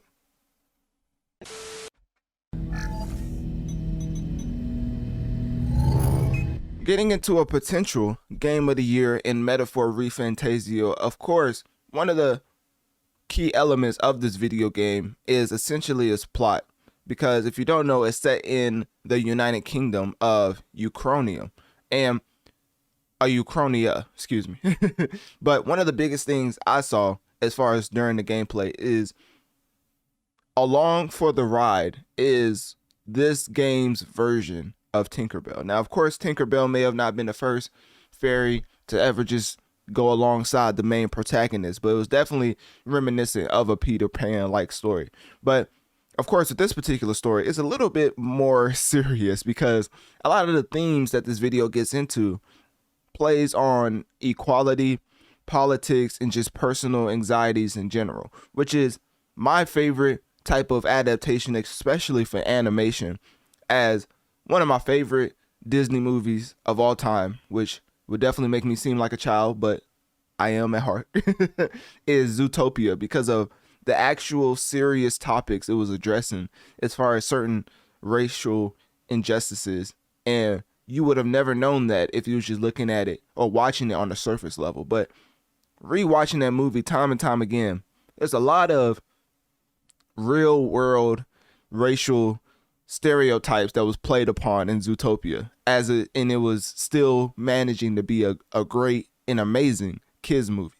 So anyways, that's why I say that, because as far as animation and addressing certain topics, as far as the seriousness around it when it comes to inequality, politics, and personal anxieties, I think that is a recipe for success in my personal opinion. But if you was wanting to play Metaphor ReFantazio, the video game is out on PlayStation 5, Xbox Series X and S, PC, and yes, for people still playing on retro consoles, it is available on PlayStation 4. So anyways, this is a JRPG, which basically means it's a Japanese role-playing video game. So as far as when I was looking into the sales and the analytics as far as surrounding the game and when it and what it did upon its launch, I believe this video game came out October 11th. Okay, yeah, so October 11th, this game came out and sold 1 million copies. And then, of course, it went on to rank as the 21st highest grossing game on Steam for the week of October 1st to the 8th, thanks to the strong pre-orders. So when it comes to chart-topping dominance, it's not as prevalent as a Dragon Ball was or a Call of Duty currently is, but it still has its niche fan base as far as people coming out to support the game, especially if the pre-orders don't tell you anything. I mean, people were definitely anticipating this video game. So when it was brought to my attention as far as how high quality this video game was, because of course I try to pay attention to every landscape when it comes to every video game in its specific platform, even though this is a multi-platform type video game, the overall premise is very, I would say, niche, because JRPGs definitely have a certain type of aesthetic to them that may be hard to get into, especially if you're not used to these type of mechanics as far as from the developing studio, which is Studio Zero or Atlas. Because if you don't know, Final Fantasy VII, the remake, I don't know what happened, but Square Enix somehow dropped the ball on part 2. Now, maybe some would say it's because it had multiple parts and people didn't want to wait that long or buy every single individual part just to play the entire story. Like, in general, it seemed like the story could have had better pacing, because part 2 of the remake, a lot of people's main complaint is the pacing of the entire story. The reason why I say that is because with this game, as far as Metaphor, it's it moves at a very interesting pace as far as keeping up with the overarching story, so it's not lingering in certain acts, but also keeping you engaged at the beginning, middle, and end, which whenever you're building the premise and basically telling, I forget the actual word, but when you're building the overall world building, that's what I was thinking of. I don't know. When you're world building, it could be a little boring for most. So this game does it in a fashion to where if you're new, you're not going to be bored in the beginning because it really picks up very quickly as far as the pacing, and it all feels natural as far as what I've seen and what I've garnered as far as the public perception. So with that being said, let's get into the main major conglomerates as far as the video game industry, as IGN gave this game a 9 out of 10. GameSpot gave this game a 10 out of 10. Eurogamer gave it a 5 out of 5. VGC gave it a 10 out of 10, and Games Radar gave it a 4.5 out of 5. Now, that was just some of the reviews I wanted to give to you just to let you know that across the board, people are really enjoying this game, basically saying that the key positive mechanics in this video game is, of course, the depth when it comes to the plot and the storytelling, the gameplay mechanics, and of course the execution of the JRPG as far as in this specific genre. Because if you don't know, it's more of a hybrid combat system as far as the gameplay mechanics that features both real-time action for weaker enemies and turn-based combat for tougher foes and bosses. So it's definitely a unique system, and obviously it works, as everybody has been raving about the gameplay loop for this particular video game, because of course, when it comes to the developers, Atlus, the game includes a calendar system where players manage time, form bonds with followers, and improve personal virtues like imagination or courage, which unlock unique dialogue options and bonuses. What that means to me as a person who plays a lot of RPGs is basically it respects the time you put in. The amount of time you put in to do the extra side quests and specific companion quests will definitely pay off in the long run in unique dialogue as far as when you get to the later game, because they're going to start reminiscing on when you helped them out on certain missions. It's something that Dragon Age Veilguard actually has been highlighted for, as far as the ending of the game really being one of the best endings that BioWare has ever made, which I know y'all see the jacket. I don't know how I feel about that, because as a Mass Effect connoisseur, obviously, based off the podcast name, you should already know that. Mass Effect 2 is probably the greatest ending to a video game I've ever witnessed. Now, when it comes to Mass Effect 3, it gets a little tricky, right? They went in and remastered the ending, so technically it's a little different. But overall, I think Mass Effect 2 has the best ending in a video game. But Cyberpunk Phantom Liberty City, I am not going to lie to you. I think that DLC deserves the same amount of praise that Shadow of the Erdtree got as far as for Elden Ring. But of course, that time passed. But I just wanted to throw that in there. So with this particular game and the 1 million copies sold as soon as it launched, and then as far as the pre-order and the digital sales and things of that nature, the way it stacked up against other video games developed under Atlus, Persona 3 Reload sold 1 million copies in its first week, and Shin Megami Tensei V Vengeance sold 500,000 units in its first 3 days. So obviously, when it comes to this particular game, it is a success for Atlus, and of course Studio Zero, the developers for the game. But it's not the chart-topping dominance that you usually would see from like a Call of Duty or a Dragon Ball Z. So whenever you're looking at Metaphor, it's more of a niche game, but it still has its hardcore fan base. It's sort of like when Mass Effect first started. It had success when it came out and built upon that success, but obviously it wasn't chart-topping, but it still had its core fan base. Hopefully that makes sense. So with that being said, the JRPG is out now on PlayStation 5, PS4, Xbox Series X and S, and then PC. And of course, the setting is in the United Kingdom of Uchronia, which is a medieval fantasy realm where the king has been assassinated, leading to political turmoil. Now, if that doesn't sound like a fire plot, and if that doesn't tell you why this game is up for Game of the Year, then I don't know what else will. So with that being said, click my link tree in my bio. Let me know on one of my social medias. What do you think about Metaphor ReFantazio?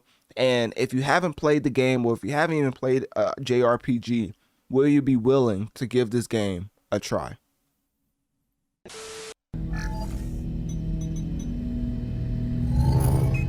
It is time to get into the video game that consistently is the bestseller year after year. The only exception was when Hogwarts Legacy came out last year, which, surprisingly enough, a single-player RPG ended up beating out Call of Duty as far as the best-selling game of that particular year. But usually, not including 2023, Call of Duty is the top-selling in the world.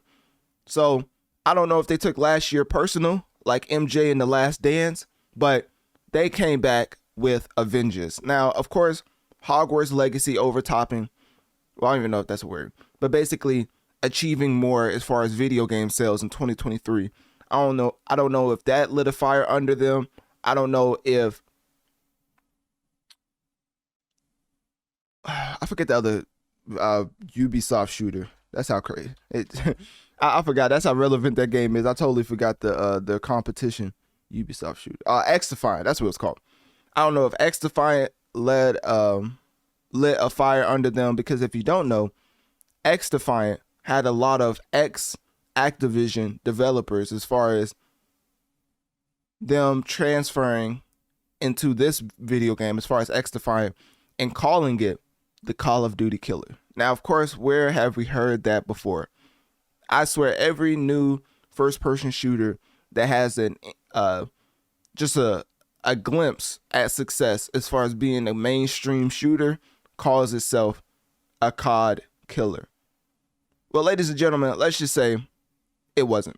And X-Defiant is actually nowhere to be found as far as the top 100 list as far as video games played, which is very interesting in general, because I thought it was a COD killer, but I don't see it killing anything even in the top 100. So that's unfortunate. Anyways, Black Ops 6, we have to get into why in the world such a repetitive franchise decides that this year is the year to introduce something that's going to captivate the entire gamer fan base. Because when I tell you that Omni movement is probably one of the best innovative mechanics they've ever put into a Call of Duty game, I'm not exaggerating. It's not hyperbole. It's not me talking out of my what. Black Ops 6 introducing the Omni movement is literally one of the more innovative features that Call of Duty has ever implemented into a video game. So, of course, with Black Ops 6 and the innovative features, the sales obviously followed, as all we want as gamers and consumers is just for our game developers to actually try year in and year out, especially if you're consistently successful. Some would hope that revenue will be used to upgrade the product that you give to your consumers, right? So, lo and behold, the year they finally tried and implemented one of the most innovative features, Call of Duty Black Ops 6 set the franchise record as far as total players, hours played, number of total matches, and even was so successful to the point the CEO, Satya Nadella, I think that's how you say it, came out and said that Black Ops 6 is definitively the biggest Call of Duty release ever. Record-setting numbers basically had him come out and say that, because of course, when you account the sales increasing 60% on PlayStation and Steam compared to 2023's Modern Warfare 3, which obviously had its problems, especially with the negative feedback for the campaign, you could probably understand why the CEO will come out and say that this is such a success. And not only a success, the biggest Call of Duty release ever. So that is why I say the Omni movement is very, very impactful as far as the overall trajectory of this video game. Because right now, Call of Duty is not only the most played game on Xbox, but it's the most played game on PlayStation, and it's the 7th most played game on Steam. So overall, let's just say it's doing pretty well when it comes to the statistics and the overall analytics. And I think it's for the simple fact that if you actually try whenever you're putting out new content year after year, I think you will be rewarded in the way that Activision is seeing right now. So that being said, of course, for the Xbox players out there, do realize that Microsoft's Game Pass strategy as far as this potential game is interesting for this simple fact that they wanted to offset potential revenue losses. So I believe that Black Ops 6 was not, I don't know if it was included in the Game Pass free, it was like a free trial, but they didn't include Call of Duty in that. And of course, behind the scenes, they raised the price a little bit as far as the Game Pass because of Call of Duty coming out. So they definitely had their interesting tactics, which Game Pass is such a bang for your buck type of system that I'm not mad if they increase the price just a little bit for the biggest release ever in Call of Duty history. They probably already knew that this game was going to be different compared to most. I mean, blame X-Defiant, blame Hogwarts Legacy, but the way they came out and just completely took over the video game realm, I don't know if we've seen that in a while as far as from Call of Duty having this type of purpose as far as taking over the gaming industry. So anyways, the overall story as far as the campaign, I actually played it, and if you go to Analytic Dreamz video on Spotify to see the video along with the audio, you'll see right now that basically I have, what's that, 5, 6, basically like 7.5 hours of me playing the campaign. And let me tell you something.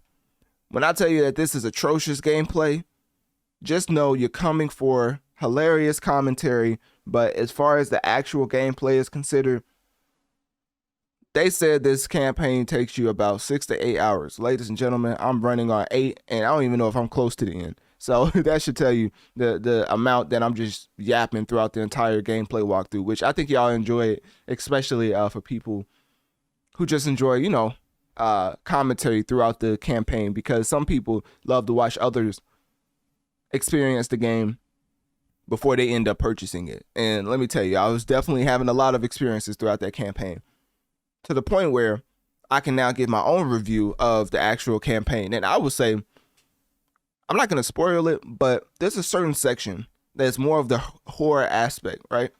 And there's this particular section in that map, for those who play the campaign, y'all know exactly what I'm talking about, where there's this horror mechanic implemented where you turn away and things get closer. I'm just going to put it like that. I'm not going to spoil it for you, but I'm not joking when I tell y'all that's one of the greatest campaign missions I've ever played in Call of Duty.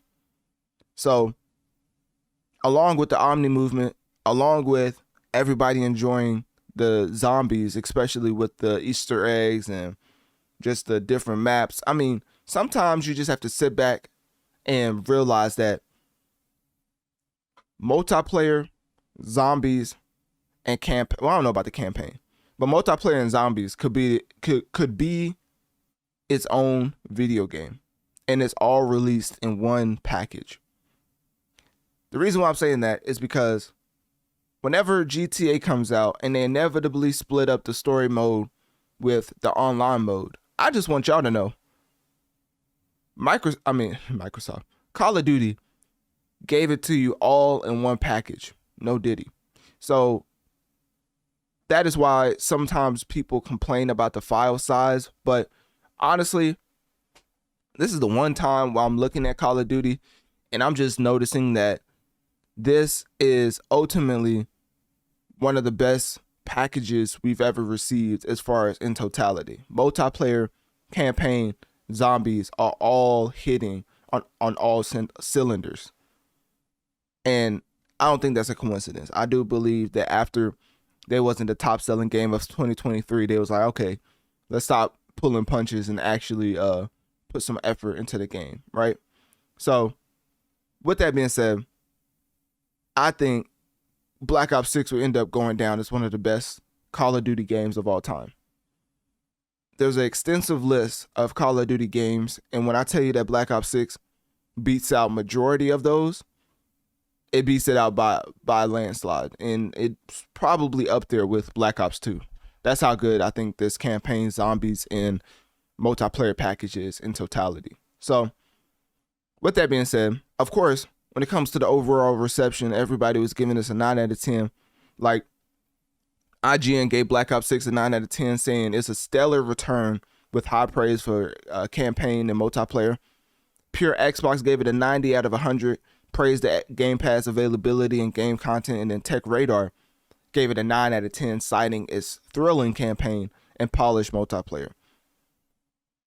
I don't think I can emphasize enough that Call of Duty as a franchise have surpassed 500 million units as far as like video game sales. So they are inevitably and unequivocally the big dog when it comes to the video game industry as far as a franchise. So to see them have this type of resurgence and effort into a product, and it actually comes out above average to the point where I don't know if Call of Duty's ever been nominated for Game of the Year. I would not be upset if Black Ops 6 had a nomination for Game of the Year. That's how far I would go as far as complimenting this installment of Call of Duty. Because I think last time a Call of Duty video game was even in a category of high magnitude was when Call of Duty 4 Modern Warfare in 2007 was nominated. And I think they was nominated for Best Action Game at the Game Awards. That was 2019. But Call of Duty 4 Modern Warfare was also nominated in 2007. But as far as the Game Awards show, Call of Duty Modern Warfare 2019 was nominated, which I don't even know why that was nominated. Like, what are we doing? So anyways, yeah, despite all the research I was doing as far as finding if they've ever received or even won Game of the Year, it seems like they haven't even gotten close. So Black Ops 6, I do believe they could receive a nomination for Game of the Year. That's how great this game is. I'm not even a Call of Duty head as far as playing Call of Duty as my only game, or even when it comes out. It's more of, if it's fire, I'll play it and try it out. Well, guess what? Black Ops 6 is beyond fire, and there's stuff that I haven't even gotten to. Like what you see right here, as far as Analytic Dreamz video on Spotify, all of this makes you realize why the file size is so big. I mean, you could do whole entire story, Easter eggs, and zombie mode, do Easter eggs, a campaign, which I was doing in my gameplay walkthrough, you know, shameless plug, Analytic Dreamz video on Spotify to see the video along with audio, and just type in Call of Duty and it should pop up. But anyways, Easter eggs and campaign, whole Easter egg and story modes and zombies, and then you get to the multiplayer, and the Omni movement just makes the game beyond enjoyable. Like it's like everybody's jumping around, but it's not the advanced warfare type of jumping around. Like we actually feel still grounded, just making a lot of movements that's obviously not normal. Like if you're shooting a regular gun, you're not going to have that much aim and steady aim while you're sliding around. But as far as the arcade feel, it's not too much, but it's just right. You know, it's like it's the Goldilocks story in the Three Bears. I think that's what it was called. I don't know. Excuse my ignorance. But you know how they just going around, be like, oh, this is too much. This is not enough. Black Ops 6, when it comes to the movement, is just right. I wouldn't be mad if they use this Omni movement for the next 3 to 4 years. That's how impactful Omni movement has been for this particular video game. So if you do want to know the file size, after me just giving you all the different tidbits as far as how great the different offerings is in one package. The file size is 216 gigabytes. Now I know that's going to be a turnoff for some. But let me tell you, there's this thing that you could use for your console that I have this as well. It's basically, it's an extender for the PlayStation and the Xbox. And I'm trying to look this up because you're gonna need this. I mean, if you're gonna play Call of Duty, you're gonna need this regardless. So it's a storage drive. So as far as, and for most gamers, y'all probably already know this, but I just want to tell y'all that SSD storage expansion is what you should look for. And I'm gonna tell y'all the one that I have because I don't want to recommend a brand that I don't use myself. So, oh, this right here. Okay, cool. So let me just pull this right quick.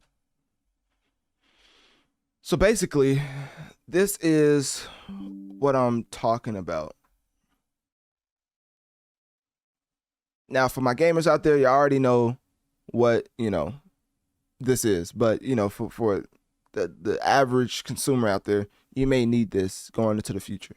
Now, of course, when you see the price point, don't faint, right? This is just a max terabytes you can get for the SSD. I should have showed y'all a cheaper one, but this is the max you can get. So there's an 8 terabyte expansion that you can put directly into your console. Now, of course, there's other options, so no need to pass out. There's other options available. I don't know why I pulled up the 8 terabyte one. Let's just do 2 terabytes so y'all don't y'all about to have a heart attack. Let me see. Okay, yeah, this one's probably a bit more reasonable. The reason why I'm telling y'all that we're telling y'all this is because if you're gonna play Call of Duty as a gamer, you're gonna need more storage for other games. So let me take this off. All right, here we go. There we go. So no need to have a heart attack and pass out. Here's the actual, realistically, this is probably what you would get, right? I was just showing y'all the one I got. But so this one right here, the 2 terabyte the expansion, y'all see it. It's up on the screen. Analytic Dreamz video on Spotify to see the video along with the audio. But essentially, it expands the amount of storage in your console by 2 terabytes, right? And the way you put it in your console is very simplistic to the point where you wonder why Sony didn't put it in their console in the first place. But then you realize that the price point, it was probably going to have to sell the base model if they did have this at like a $200 to $300 increase. So now you could just do it yourself. Buy one of these, do it yourself, put it into your console, and it's literally a slot dedicated for these type of chips. So anyways, that's the biggest thing I wanted to tell y'all because you're going to need it. I mean, 216 gigabytes for one specific game, it's a lot. It's definitely a lot. I'm not going to sit here and act like it's not a lot. But campaign, multiplayer, zombies, it's not like they're not giving you anything in return for all of this storage. So that being said, of course, something else I was wanting to get into was that Call of Duty has been setting all type of records. We already talked about that. And the concurrent players, as far as when I was looking at Steam, it had a 24-hour peak of 230,000. That is insane. And then all-time peak is 491,000, showcasing its strong hold as far as its continuous release on platforms. Because Black Ops 6, I forget when it came out, October 25th. So October 25th is when Black Ops 6 came out. November 16th, and it still has around 230,000 players playing time in, time out, as far as in the 24-hour span. So, safe to say, this is probably one of Call of Duty's most successful games of all time, which is saying something because of how year after year, it always tops the charts as far as the best-selling game. So yeah, with that being said, click my link tree in my bio. Let me know on one of my social medias.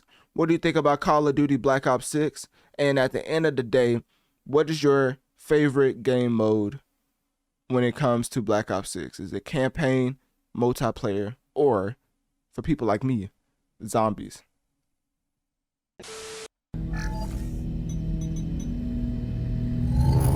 Now, I told y'all I was going to focus more or just give more attention to the mobile game fan base because, of course, when talking about gaming, I'm not doing the gaming industry its due diligence by only covering consoles and Steam releases, right? So whenever I talk about mobile games, I want it to come from a standpoint that it was actually beneficial as far as the listening experience. And guess what? I found a mobile game that's the best of both worlds because obviously, y'all know, I've talked about numerous times as far as me being a humongous Marvel fan. I mean, I don't even know if there's a bigger Marvel stan than me. I mean, I think I'm a fan of Drake. Just wait till you get me talking about Spider-Man, right? So anyways, Marvel Contest of Champions has been and will continue to be the top 5 most consumed mobile game on the market. Last I checked, it was number 1, but sometimes it fluctuates between 1 and 5, but it's always in the top 5. And not only that, it's reached over 215 million downloads by its 5th anniversary in 2019. And the increase was because of the numerous updates that come out and the plethora of gamers that have been enjoying the gameplay loop time and time again. Because not only do you have to have a classic level gameplay loop for this amount of longevity, because Marvel Contest of Champions, let me see. I'm trying to get the exact date. Marvel Contest of Champions came out December 10th, 2014. Do y'all not know it is 2024? And this game is still in the top 5 as far as most consumed mobile games. Now, of course, it's Android and iOS as far as the dominant platforms, but it has billions of hours logged by players. And of course, a lot of people really enjoy the mobile game. And if you didn't know, they actually have this game in Dave and Buster's. So there's a fun fact for you, right? So anyways, also, one of the main components for why this grew in popularity was back in 2018 when Cyber Monday happened, and it achieved 3.3 million in revenue, a 583% increase from the previous week, showcasing how important and how pivotal a Cyber Monday can be for any product as far as its respective brand putting it out. Also, another key element to why Marvel Contest of Champions rose in popularity to the point where it is now is because of the Ant-Man and the Wasp release, with it having a 384% effect on the revenue as far as increasing it. And basically that was tied to the June promotion and also the release of his new characters, because real Marvel fans know any movie that came out after that came out after Infinity War leading up to Endgame, we was going to watch it. We didn't care if it was Captain Marvel. As far as Miss Marvel. Was it Miss Marvel or Captain Marvel? It's one of them. I think it's Miss Marvel. We didn't care if it was Ant-Man and the Wasp. We was going to watch it, because guess what?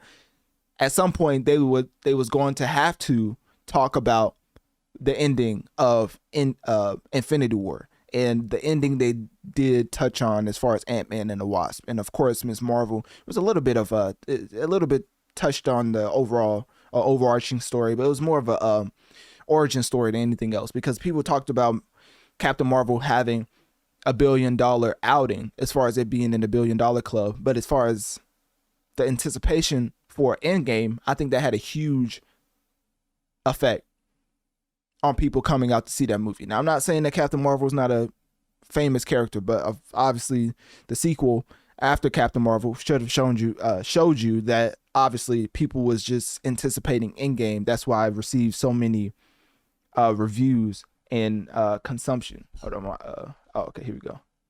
My computer was buffering. All right, anyways. So yeah, the reason why I say that is because there's a lot of reasons to why Marvel Contest of Champions is now one of the flagship drivers as far as revenue when it comes to the Marvel IP. Because I don't know if y'all know, if you didn't notice this, you're probably living under a rock, but MCU is not in its glory days. I think it's safe to say that, right? Robert Downey Jr. is not coming back as Iron Man.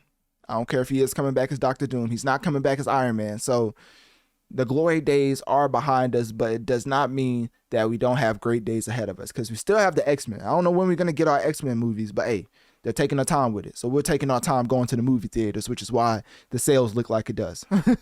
So anyways, Marvel Contest of Champions, getting back to this game. So the biggest thing you need to know is that there's 200 playable characters in this game, right? Every Marvel, I'm not going to say every Marvel character, because obviously there's a lot of Marvel characters, but your favorite of your favorites is in this game.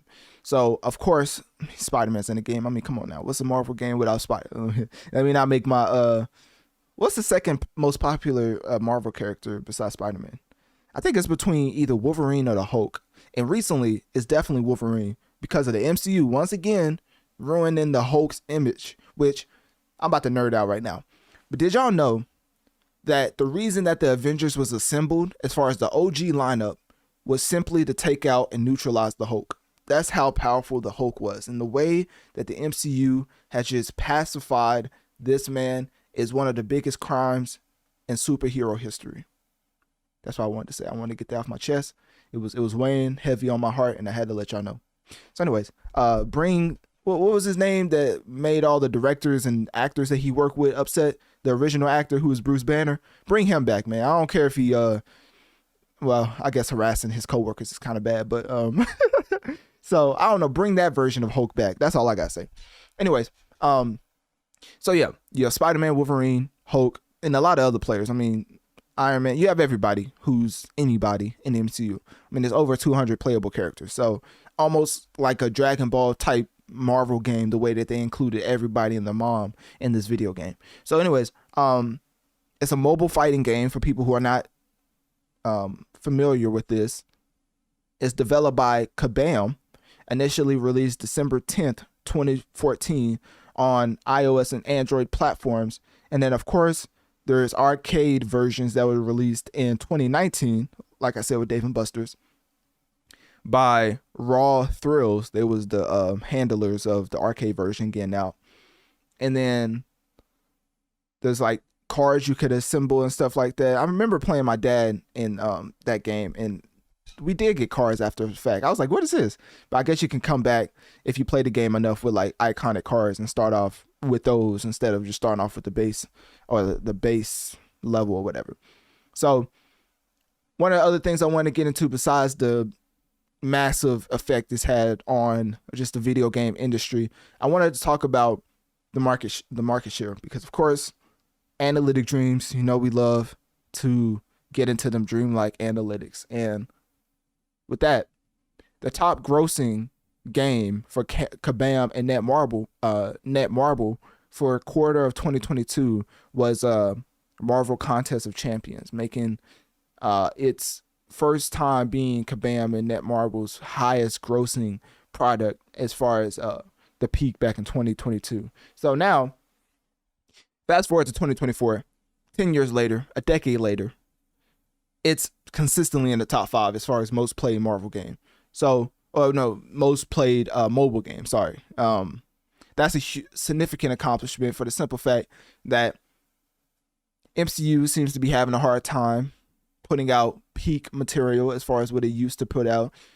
Obviously, the video game is going through its lumps as Spider-Man 2, all the characters in the world to make it a fantastic classic game, and they ended up dropping the ball to the point where everybody was pointing out, because people was blindsided by the amount of high top tier characters and popularity it had, right? Venom, Miles Morales, Peter Parker. I mean, it's a classic, right? No, they ended up taking out mechanics that was in the first game as far as the stealth elements, making playing as Peter in the stealth games insignificant. You'd rather just go and just start fighting, because the gameplay loop was fun from the fighting aspect.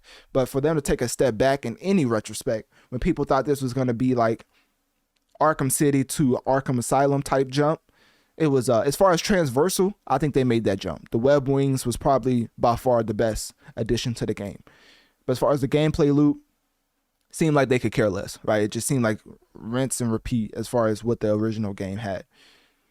With that being said, Marvel Contest of Champions has consistently for a decade been Marvel's top tier content as far as over a period of time. Obviously, you could say the MCU, because that was basically was that a decade? Hold on, when did Iron Man come out? Let me make sure now. Iron Man release date. Okay, so Iron Man came out 2008. And then, let's see, Endgame. Endgame came out, 2019. Okay, no. The glory days of the MCU is still top tier as far as longevity. But Marvel Contest of Champions is right next to that as far as something that Marvel put out and it staying peak for a very long time.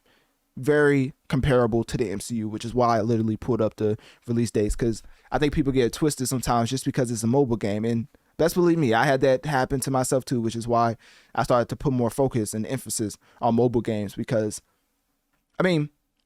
215 million people playing this game. That's a lot of people. I don't know if y'all know. That's a lot of people. So as far as that, and as far as the up-to-date estimates having the monthly revenue for this specific game only, the monthly revenue estimating around $4 to $6 million a month. Like, that is insane for a mobile game and for a Marvel IP. Safe to say that this is up there with the MCU as one of the most classic content Marvel has ever given to its fan base. So with that being said, I just wanted to highlight a mobile game and wanted to start off with something I'm more familiar with, and that's definitely Marvel. So with that, I'm going to give a lot of other Marvel, not Marvel, a lot of mobile games coverage as far as sales roundup and review roundups, because of course I want to help out the mobile game community, just centralize as far as having a hub where they can come to, like, come to a place and see what are the top mobile games that are affecting the masses, right? Because it's called Notorious Mass Effect, so I can't leave the mobile gamers out to dry. So with that being said, click my link tree in my bio. Let me know on one of my social medias that I do a pretty good job with my first mobile game review. And if I did, definitely rate this 5 stars for the people watching on podcast. Definitely click subscribe for the people over at YouTube. And then as always, click my link tree in my bio to message me on one of my social medias and let me know what you would have liked to hear in my mobile review. And also, what mobile game would you like me to talk about next?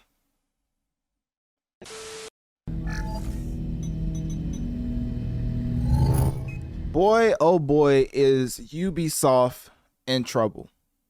Now, the reason why I'm saying this is because not only did they finally announce an Assassin's Creed game in Japan, but the amount of controversy that arose because of it and their response to it, or lackluster of a quick response, is why we're in this situation today.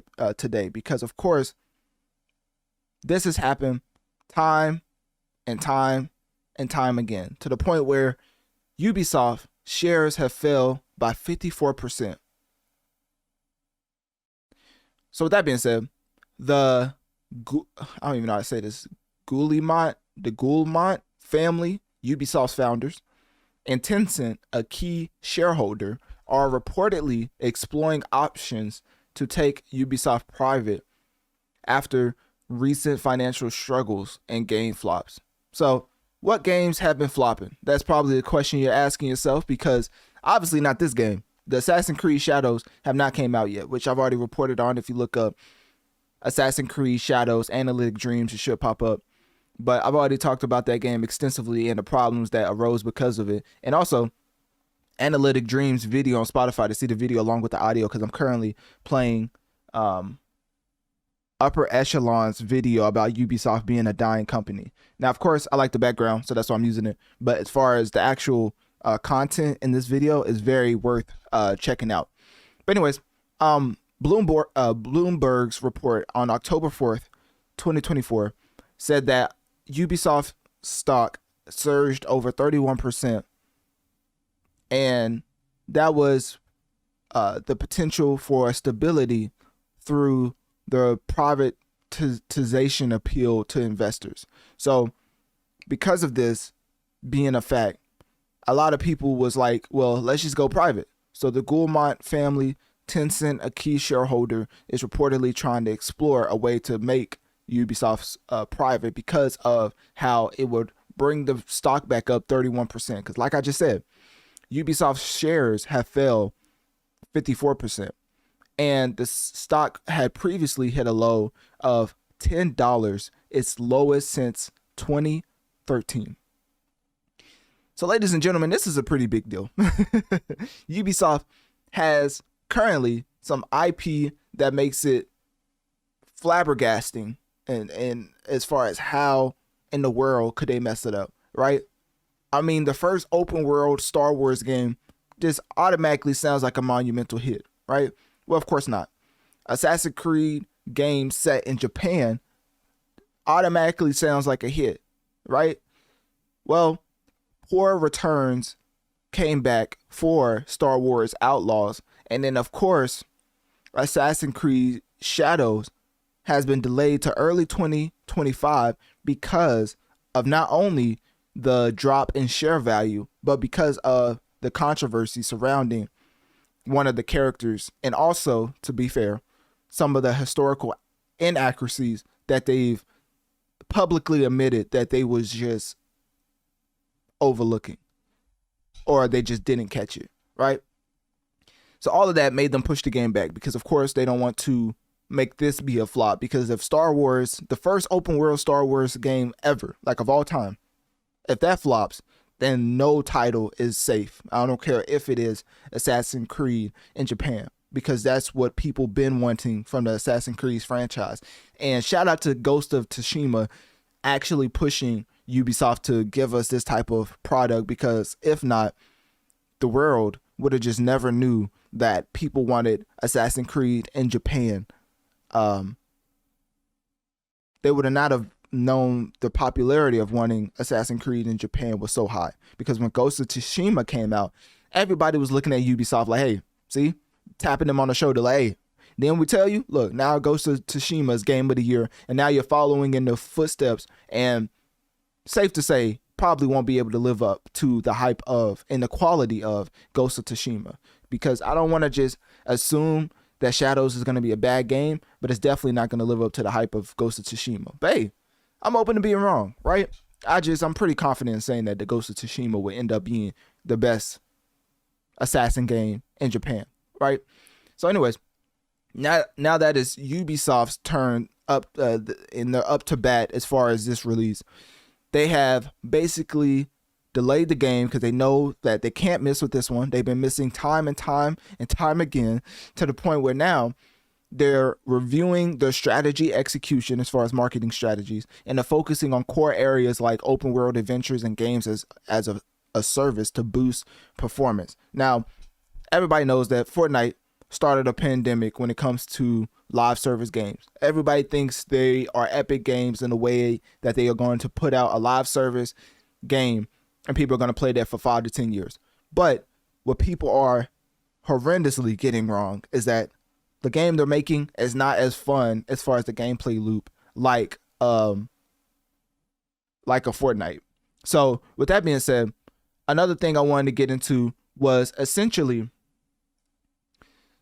the shareholders' concerns, because of course Activision is a shareholder and they hold 1% of Ubisoft shares, and they called for a sale. So not only is Tencent, not only is the founding members of Ubisoft calling for Ubisoft to go private, but Activision came out and basically they are saying that Ubisoft should go private. So now most of your key shareholders are coming out talking about you going private, for the simple fact that Bloomberg reported that the stock will surge over 31% if they privatize, if they stabilize their company through privatization. That's a tongue twister. I ain't gonna lie.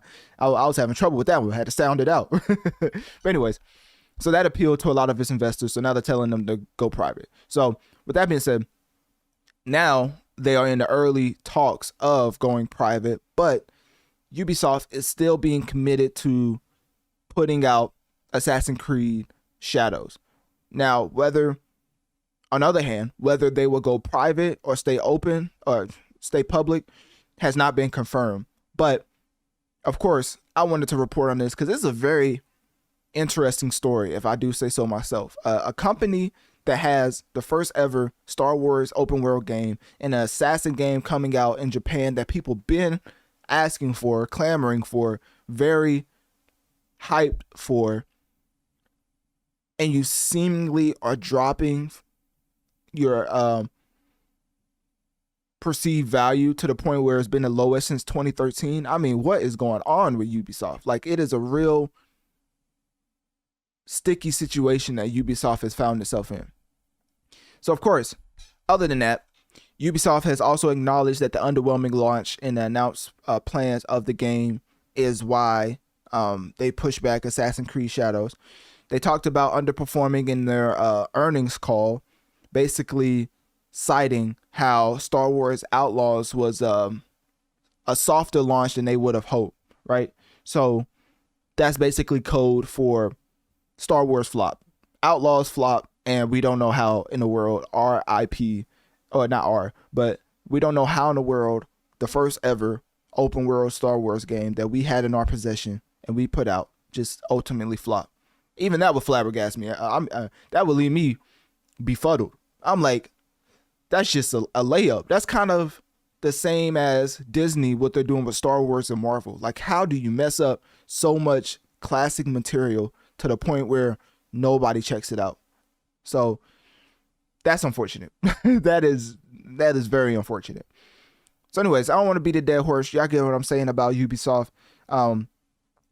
There's a lot of games that's not meeting their financial goals. And so now Ubisoft is actively working on enhancing their marketing strategies while also making sure that Assassin's Creed Shadows will end up being a success out the gate. Because obviously, you know, some of the games that they thought was going to be a hit, like Star Wars Outlaws, like I keep saying, is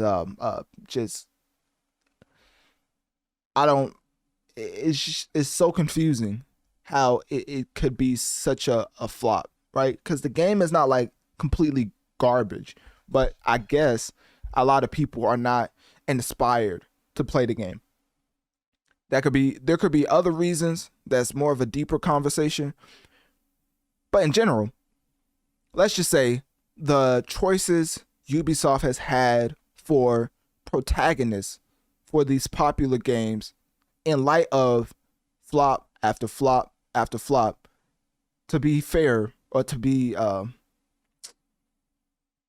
to put the medicine with the candy, basically, they've been a little experimental when they need a bona fide hit, right? Let's just put it like that. So anyways, Ubisoft, hopefully y'all figure it out, because I'm not gonna lie, I was looking forward to Assassin's Creed Shadows. That was actually on my list to purchase. I was actually gonna play Outlaws as well, and then Astrobot came out. So you know, hey, that's why it pays to put out great quality, because then it just overtakes everything else as far as what gamers want to play. Because at the end of the day, we just want a great product. And obviously Ubisoft with Skull and Bones, with Star Wars Outlaws, with it was some other game I forget. But anyways, it's just underwhelming performances from a quality aspect, and now from an overall sales aspect that we never would have thought that Ubisoft would be facing. So in light of Ubisoft facing poor returns, click my link tree in my bio. Let me know on one of my social medias.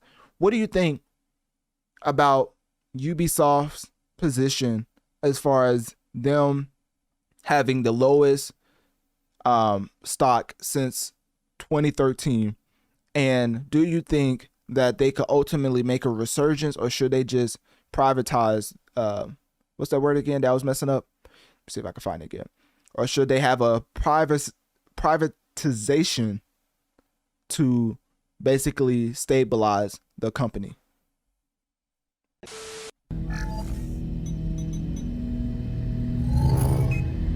Okay, would you guys mind not using our faces, voices, or likenesses to make money without compensating us? Of course not. The ethical and moral implications of such a thing would be bafflingly antagonistic. Okay, great. So if you could just sign this contract. No. All right, so Analytic Dreamz video on Spotify to see the video along with the audio. And also, in addition to that, this clip was from Joe Ziaja. I don't even know how to pronounce that. But anyways, you can see it right here as far as his YouTube channel.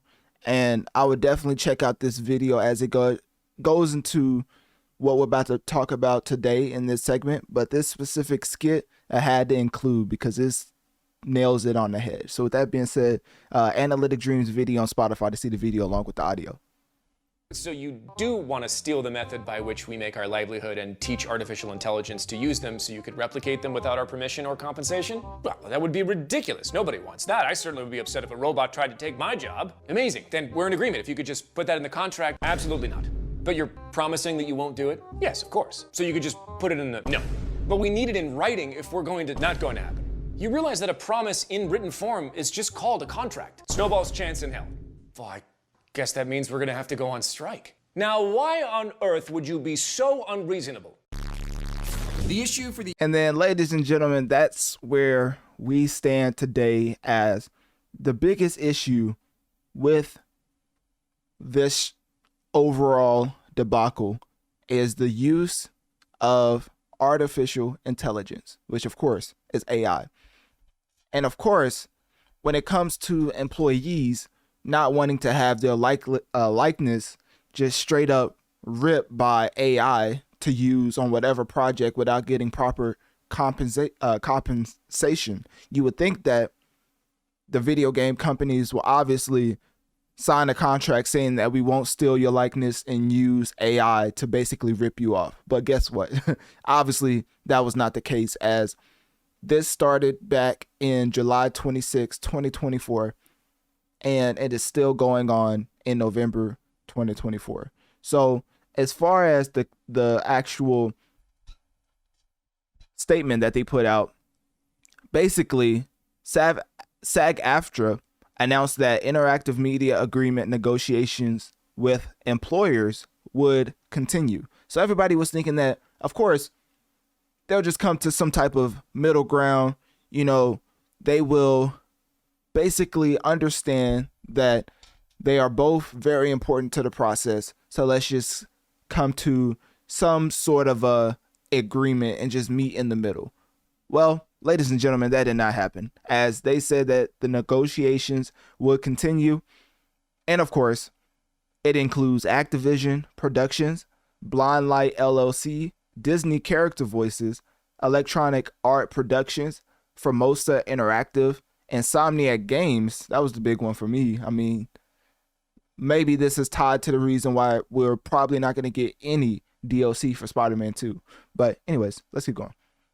Llama Productions, Take-Two Productions, and WB Games. And of course, they put out a statement saying that SAG-AFTRA strike against all signatories, I think that's how you say it, to the interactive media agreement began in July and remains in effect, with the exception of games signed to the tiered budget independent interactive media agreement, or an intern. I don't think that's intern. That's interim interactive media agreement.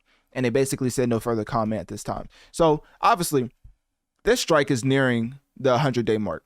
And with that being said, maybe it's even past that. I think that was dated back in October 23rd. So I don't know if it's past 100 days. But basically, it's been a long time, right? And the companies that I just read off, I mean, you have Disney, you have EA, Insomniac, Take-Two, WB, the big dogs of the gaming industry. So this is going to have some type of effect on video games. And like I just said with Spider-Man, I mean, Insomniac Games are the ones who develop the Spider-Man games. And there's been recent news that we may not be getting any DLC for Spider-Man 2. Now, of course, I'm not tying that directly to the strike, but it is seeming like Spider-Man 2 will not be getting any DLC. So I think the reason for that is probably because, one, everything got leaked from Insomniac, and that's a whole nother debacle. If you look up Insomniac Analytic Dreamz, my segment on that will pop up. Insomniac definitely was being ran through the ringer as if all the your future developments are getting leaked, and then the voice actor for Venom passes away, as far as Tony Todd, RIP to him, then one could assume that puts significant setbacks on the production for the DLC and future games. So with all that being considered, that is why I'm saying that there probably will be no DLC for Spider-Man 2. So I think I saw that somewhere because I was wanting to look that up because I don't want to, definitely can't be spreading fake news over here. So Spider-Man DLC, let me see. Okay, I think they came out with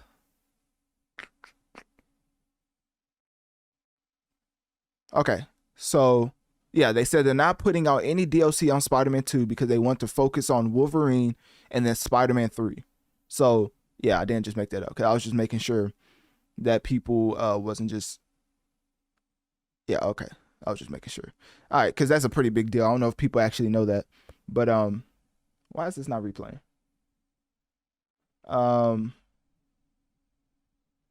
Okay, back to what I was saying. So yeah, so that's a huge deal. I'm not sure if y'all was aware of that, but yeah, there's no DLC coming out for Spider-Man 2. But anyways, back to the strikes, right?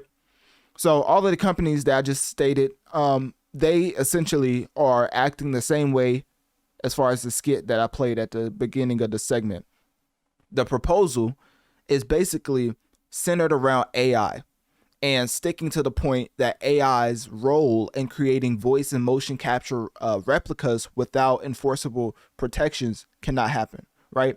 That's what the contract is about. And then the other proposals are basically AI being, well, AI is a part of all of the other 25 proposals. So as far as the main issue, it's just AI. I mean, the actors went on strike.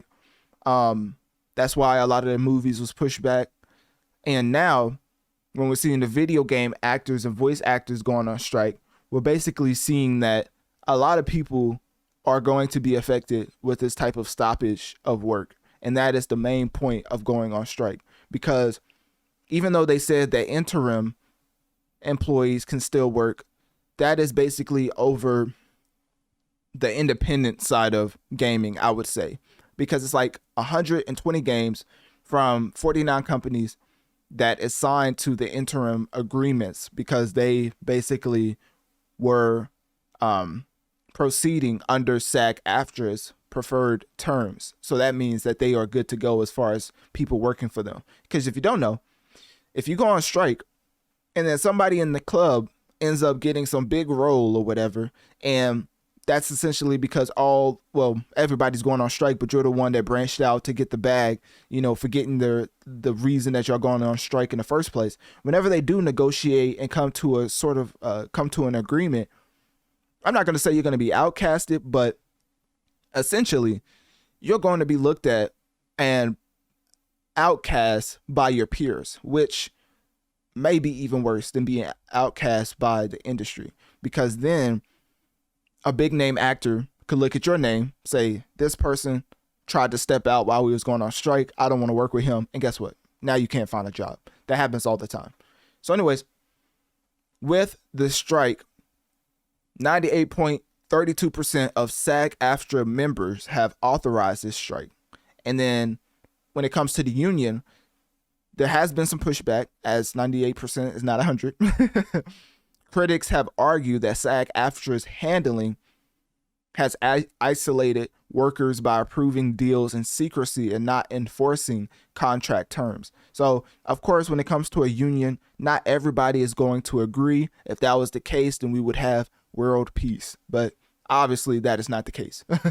Whenever you get some sort of foundation as far as a union, not everybody is going to agree, but that is okay as long as y'all can come to some sort of understanding that's pushing the overall genre forward, or the overall purpose of the reason why y'all came together for it. So people are probably wondering, what does this mean for the future of gaming? Well, most games have already been released and have mostly been unaffected by them going on strike. But new or pre-production video games will indefinitely face delays. Now, of course, Disney, EA Productions, Insomniac Games, Take-Two, WB Games, Activision, and others are a part of this strike. So as far as Black Ops 6, the reason why that was able to come out because it was already finished, right? But now, future installments of Call of Duty may be affected for the simple fact that this strike is happening. Future sports game, because everybody knows EA is basically the king of sports right now. I mean, Madden, college football, FC, as far as the soccer video game, that could be affected. So there's a broader implication here, and I'm so surprised a lot more people aren't really focusing on how much of a big deal this is, because similar strikes have happened in the entertainment industry, like the Writers Guild of American strike. And then you had the actors going on strike, and all of that dropped the production down, basically eliminated a lot of the movies and TV shows that were set to come out and be people's favorites. So when strikes happen, and more specifically, the strikes that I just talked about as far as the writers and the actors, LA film production dropped 5% in the summer of 2024, adding to concerns about job losses in the union's future strategy. So when people go on strike, the ramifications aren't really seen till years in advance. It's like the pandemic. In 2020, we was all isolated. Well, supposedly we were supposed to be isolated. And then 2 to 3 years after, we saw the ramification of COVID. A lot of shortages, a lot of unfortunate events when it came to hospitals going over capacity and having to do certain things to get back under capacity. I don't want to get to the specifics. I'm not trying to be morbid, but things of this magnitude have such future ramifications that we probably don't see it right now, but this is probably going to be one of the biggest turns in gaming, not gaming history, but it's definitely going to affect a lot of people's favorite games. And I just hope people put more credence on that, which is why I'm reporting on this continuing. Because if you look at Video Game Strike Analytic Dreamz, I've already talked about this. It's apparent that I talk about it again because it's still continuing, and it seems like we haven't received any type of continuation as far as a solution. So hopefully they found a solution, but the right solution, of course. I don't want them to just come to a solution where it's like, okay, we don't want to hold out no more. You can have our rights, right? I just want them to come to a solution to where their rights are being considered and they're not being replicated by AI and completely ripped off without any compensation. So with that being said, click my link tree in my bio and let me know on one of my social medias. What do you think about SAG-AFTRA continuing the strike for the video game industry? And at the end of the day, how long do you think this video game strike will end up going until it reaches a conclusion?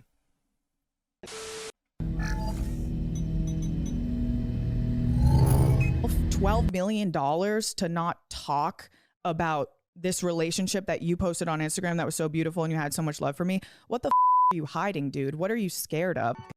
So, of course, that was Brianna Chicken Fry LaPaglia. Now, when it comes to the end of the episode, for every episode I've been putting out, usually I get into beef, whether it's video game beef, whether it's hip hop beef, but of course for today, we are focusing specifically on country beef. And not only that, I also wanted to talk about some of the music that came because of this coming about, as far as the reveal that Brianna had on her podcast, the BFF's podcast. So the main thing is that Dr. Umar will not be the happiest to find out how I figured out this information or how this information was even brought to my attention, right? But that's besides the point, because actual music dropped along with this whole debacle. So the track titled Smallest Man by Dave Portnoy is a quote-unquote, well, not even quote-unquote, it's definitely a Zach Bryan diss track, to the point where they have claimed that Zach's team has been pulling the song from every single platform, which is why if you go to type in Smallest Man by Dave Portnoy, you will only see other channels posting this track. So it's very interesting how this is coming about. But obviously, as you heard Brianna say, it's $12 million on the table as far as her keeping quiet. Now, I don't know about y'all, but majority of humans on this planet would have taken that deal, which lends me to believe that the overall evidence that she had against Zach Bryan caused for that amount of investment into her being quiet.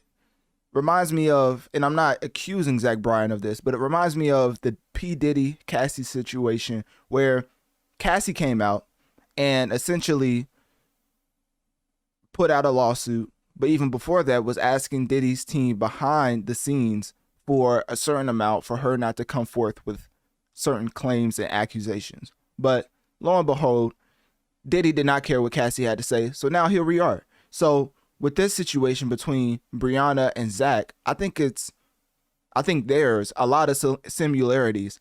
And of course, with the actual $12 million amount being offered from Zach Bryan's team for Brianna to sign a non-disclosure agreement, which she ultimately rejected, I think that is cause for deep diving into what she has to say.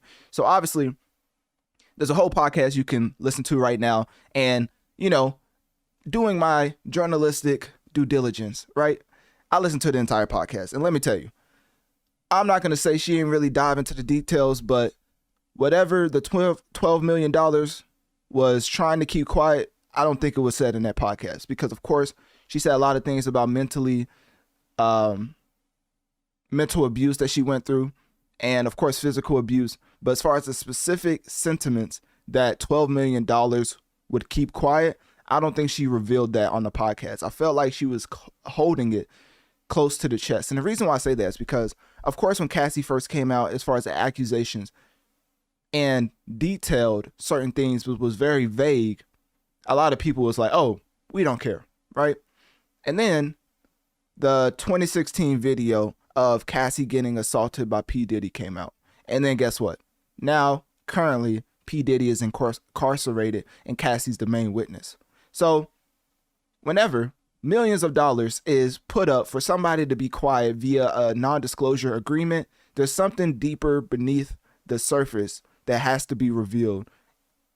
Otherwise, they would never even offer that amount of money. So I'm still waiting for that. Now, of course, abuse is very serious as far as in relationships, but as far as the specific details, when I was listening to the podcast, I think the closest we even got to an actual instance, because it was other instances where she talked about Zach Bryan commenting on what she wore to like award shows, and I'm like, that's not what he was probably trying to keep quiet. And then there was another thing where it was like a campfire and he just went off on her friends. I'm like, that even is probably not what the 12 million was trying to keep quiet. The reason why I keep harping on the $12 million, because do y'all know how much $12 million is to get over the span of 3 years?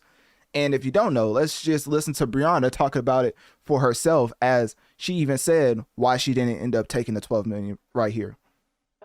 Pretty much after all set, like everything was done, I was approached by his team and first off, well, I should have said this at the beginning. But anyways, if you want to see the video along with the audio, Analytic Dreamz video on Spotify to see the video along with the audio. I was offered a lot of money, like a big lump sum of money. This was before the 12 million was actually established in the podcast. Basically, I would have gotten the money over the course of 3 years. I would have had to sign all of my experiences, everything that I am, away to this person. They would have been monitoring everything that I do. And at the end of the 3 years, I'll receive like that big lump sum of money, like throughout the years. I thought about it for a second, and I think they tend to forget, I started to forget, that I was someone, I was established, I was successful before him. I'm gonna be someone, I'm gonna be established, I'm gonna be successful after him. Maybe I'm not gonna be selling out stadiums and fucking making hundreds of millions of dollars. That is like, I'm all right where I'm at, and I don't want blood money, and I don't think you can pay people off that you hurt for them to protect you.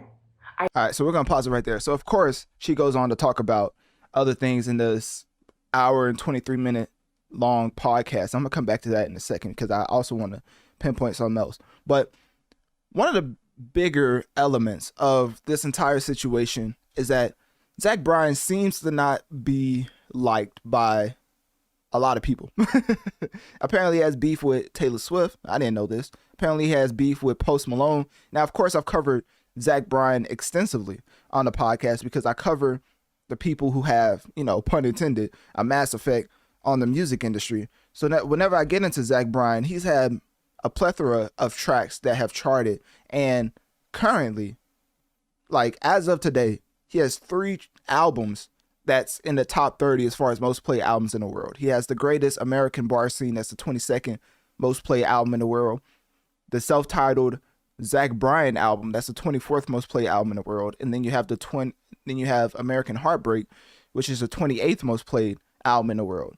And then of course when you come to tracks, when you come over to his singular tracks that's currently charting, Pink Skies is the 48th most played song in the world, been on the charts for about 23 weeks. That is a bona fide hit, right? And then you have the track 28 that's been on the charts for about 17 weeks, and it's the 75th most played track in the world. So not saying that this disregards what he did to Brianna. I'm just putting it in place, the type of tactics that is used by people who have the resources to silence you, right? So for Brianna not to take the $12 million offered by Zach Bryan's team is beyond honorable. I mean, she's a better man than most. Well, better woman than most.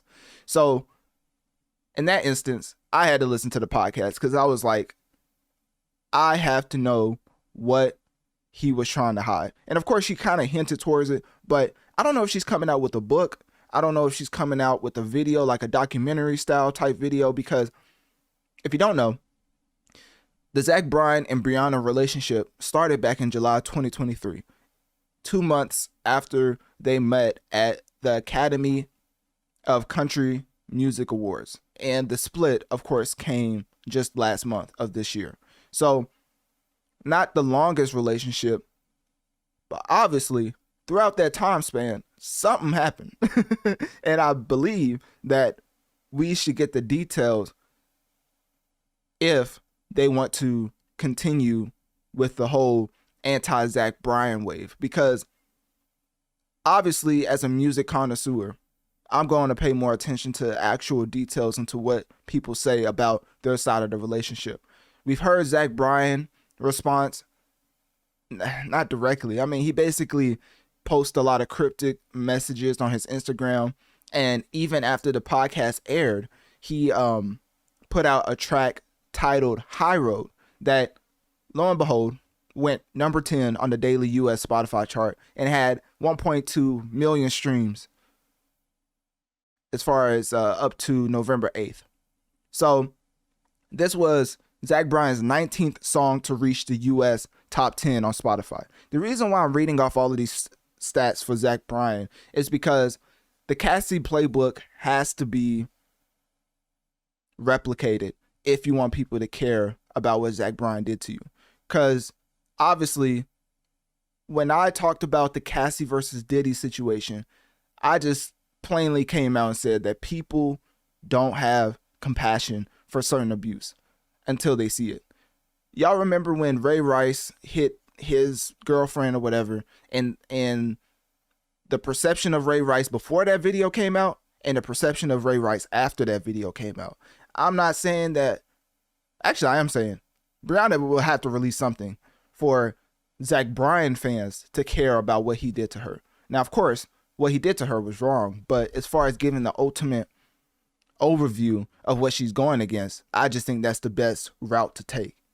Copy, replicate, and completely mimic what Cassie did in Attack of Diddy, right? And if she's not willing to go that extra mile, then Zach Bryan fans won't care. But of course, the reason why I'm reporting on it is, well, one, like I said at the beginning of the segment, of course, Dr. Umar would not be the happiest to know how this was brought to my table, right? But ultimately, shining a light on these type of things is something I've done numerous times on the podcast. So this is no different. Relationships and abuse is wrong. I like to come at it with a certain marketing strategy to let you know that the person you're going up against will try everything and use everything in their power to silence you. I mean, to the point where literally her co-stars on the podcast, I forget their name. I think I said, yeah, Dave Portnoy and Josh Richards. When they released the diss track, they basically said that Zach Bryan's team, well, they said Warner, copyrighted every single platform that track was on, which is why I haven't even showed the track. If you notice, I haven't showed this track at all. I'm not trying to get in trouble with Warner, right? But you can look it up for yourself by typing in The Smallest Man by Dave Portnoy as Zach Bryan diss, and it should pop up. And basically that's what I'm gonna title the segment. So in all intents and purposes, I'm shining a light on the abuse that Zach Bryan had towards Brianna, but I'm also giving her advice as far as how to go about it, because of me being in the hip hop space and seeing how somebody who doesn't have nearly the amount of resources as a person that they're going against ended up winning, right? So that's why I say she should try to take a play out of Cassie's playbook, because obviously $12 million on the table, $30 million was paid out to Cassie, and Lord only knows the amount of monster Diddy has been for 30 plus years. If 12 million is on the table for you, there's definitely something you could showcase. And I don't know if she's willing to go that extra step, or if she's just satisfied with just letting the people know that he does this time and time again to his previous girlfriends, as far as making them sign NDAs. So, and with that being said, I mean, Zach Bryan, the way that he looks, he shouldn't be doing any of this. I ain't gonna lie. Like, in general, you shouldn't do this, but the way that Zach Bryan looks, like, you would have, like, there's just no way. like this man out here wilding. Like, that's how you know you get famous, and then just completely forget how you look. Like, that man is out here thinking he pulling things off looks. That's insane. Anyways, all right, so that was my, lighthearted take on the situation. But getting back to being serious, Brianna versus Zach Bryan is going to end up in, I don't want to just automatically assume it's going to end up in a lawsuit, but it seems like $12 million, like, goodness, like, that is call for somebody, I'm not going to say being in prison or whatever, but the law is going to have to step in at some point in time, because there's a reason why Zach Bryan's team is offering $12 million. So that's basically why I wanted to cover. The diss track of Zach Bryan is out now. It's not on all DSPs, but if you look it up on YouTube, you'll be able to find it, probably on SoundCloud as well, from other accounts, because of course the main account, Zach Bryan's team, just keeps pulling it down. So if you want to listen to the podcast, obviously I showed that already, as far as the BFFs with Dave Portnoy, Josh Richards, and then Brianna Chicken Fry LaPaglia. So there was something else I was wanting to get into, because of course I actually listened to the podcast, and I thought it was pretty interesting the way she went about telling the story. You could tell it was clear as day that she was holding back, which she got her main message out there, which was she was physically and mentally abused. But as far as the specifics, I think we got a glimpse on what Zach was doing to Brianna in this clip right here. So this one I'm gonna pull up, And then I think it's towards the end of the podcast. Once again, Analytic Dreamz video on Spotify to see the video along with the audio. But she talks about one of the abusive situations right here. Actually really chill. It's all of like my family and my friends, and we're sitting around the fire, and he just starts doing what he does, like throwing jabs, and I'm like, what the fuck? Like, from and this is one of the stories that she was hesitant on telling, and I think that speaks volumes to the entire episode, because it felt like she was hesitant throughout the entire thing and very vague on a lot of things as far as how abusive he actually was. So I don't want to say what specifically I think happened, because of course that's a lawsuit in itself. I'm not Tasha K. So I'm gonna say allegedly. I think there was more abuse that she is not letting on. She's just covering the basis as far as the overview of it. But anyways, let's get back into her story. From across the fire, like throwing jabs at my friends and like calling people idiots, and like I'm like, okay, it's 11:30. I'm gonna go to bed before, like, I was so excited. It was gonna be my birthday at midnight. We're gonna like do the champagne or whatever. I'm like, I gotta go to bed before my birthday. Hopefully he will follow me to bed. So I'm like, good night, guys. I love you. Everyone's like, Bree, what the fuck? Why are you going to bed? Like, it's your birthday in 10 minutes. I'm like, I gotta go to bed. I'm like, Zach, let's go to bed. He doesn't follow me. I go upstairs. I go to sleep, and I wake up like probably an hour and a half later to like screaming.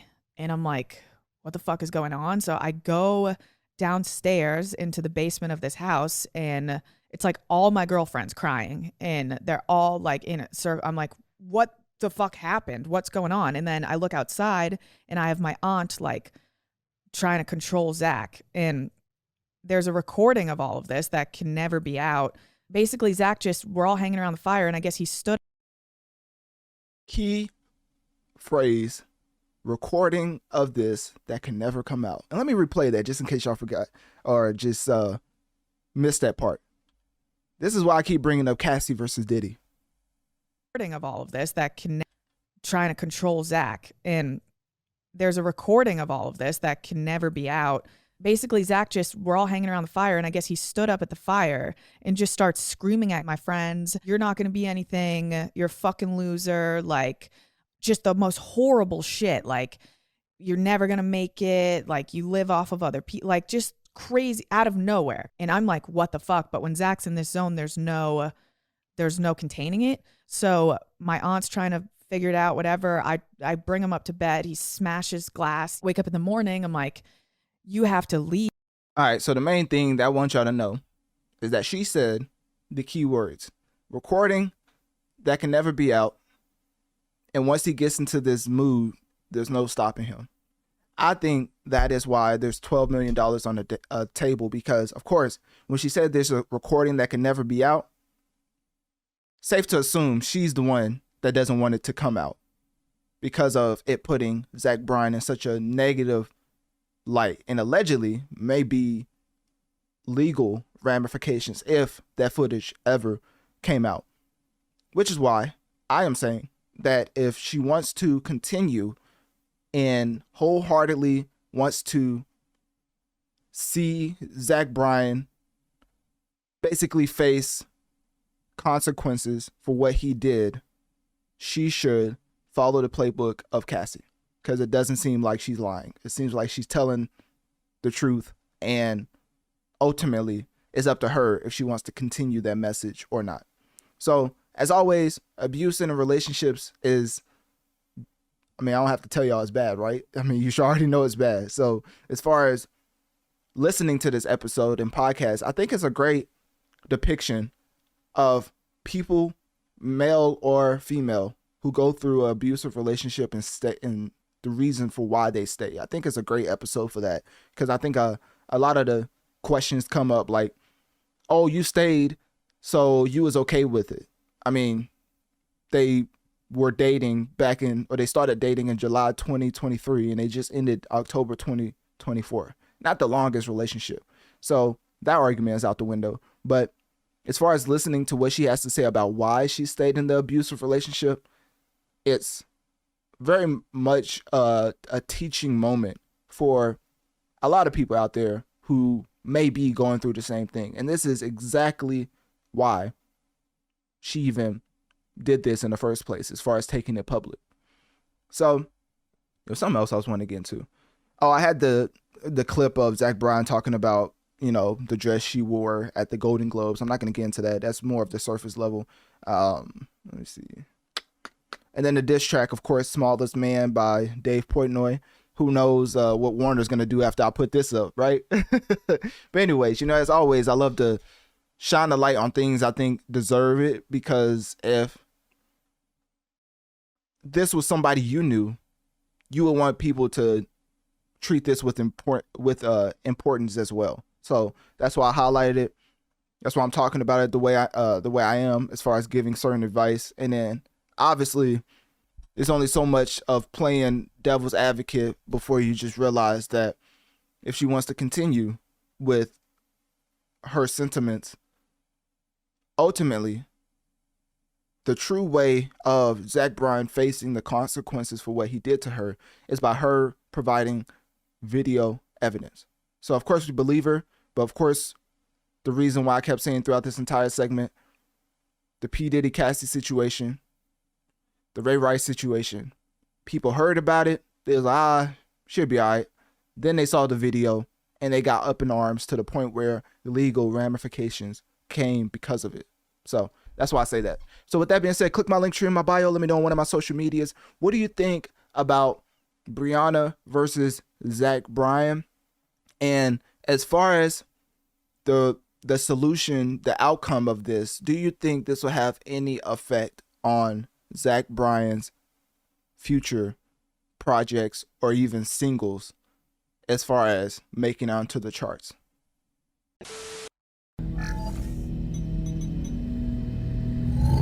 Would have asked me about fucking somebody and I would have been like, so, okay, yeah, I did that shit. Like, I like to fuck. What about it? But the way, like, they have villainized me for being this type of person, it started to make me second guess myself. All right, so Analytic Dreamz video on Spotify, because this topic just won't go away. And I do admit, this is essentially because of Tory fans. I'm not gonna lie to you.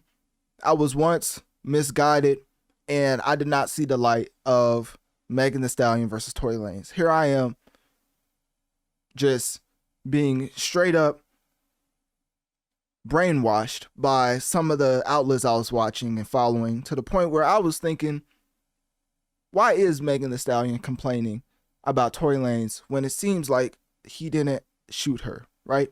Then I got to the point where the jail call between Tory Lanez and her best friend Kelsey happened, because that was a big deal. I was like, why would Megan not be friends with her best friend if she's telling the truth about her and her best friend not being at odds, right?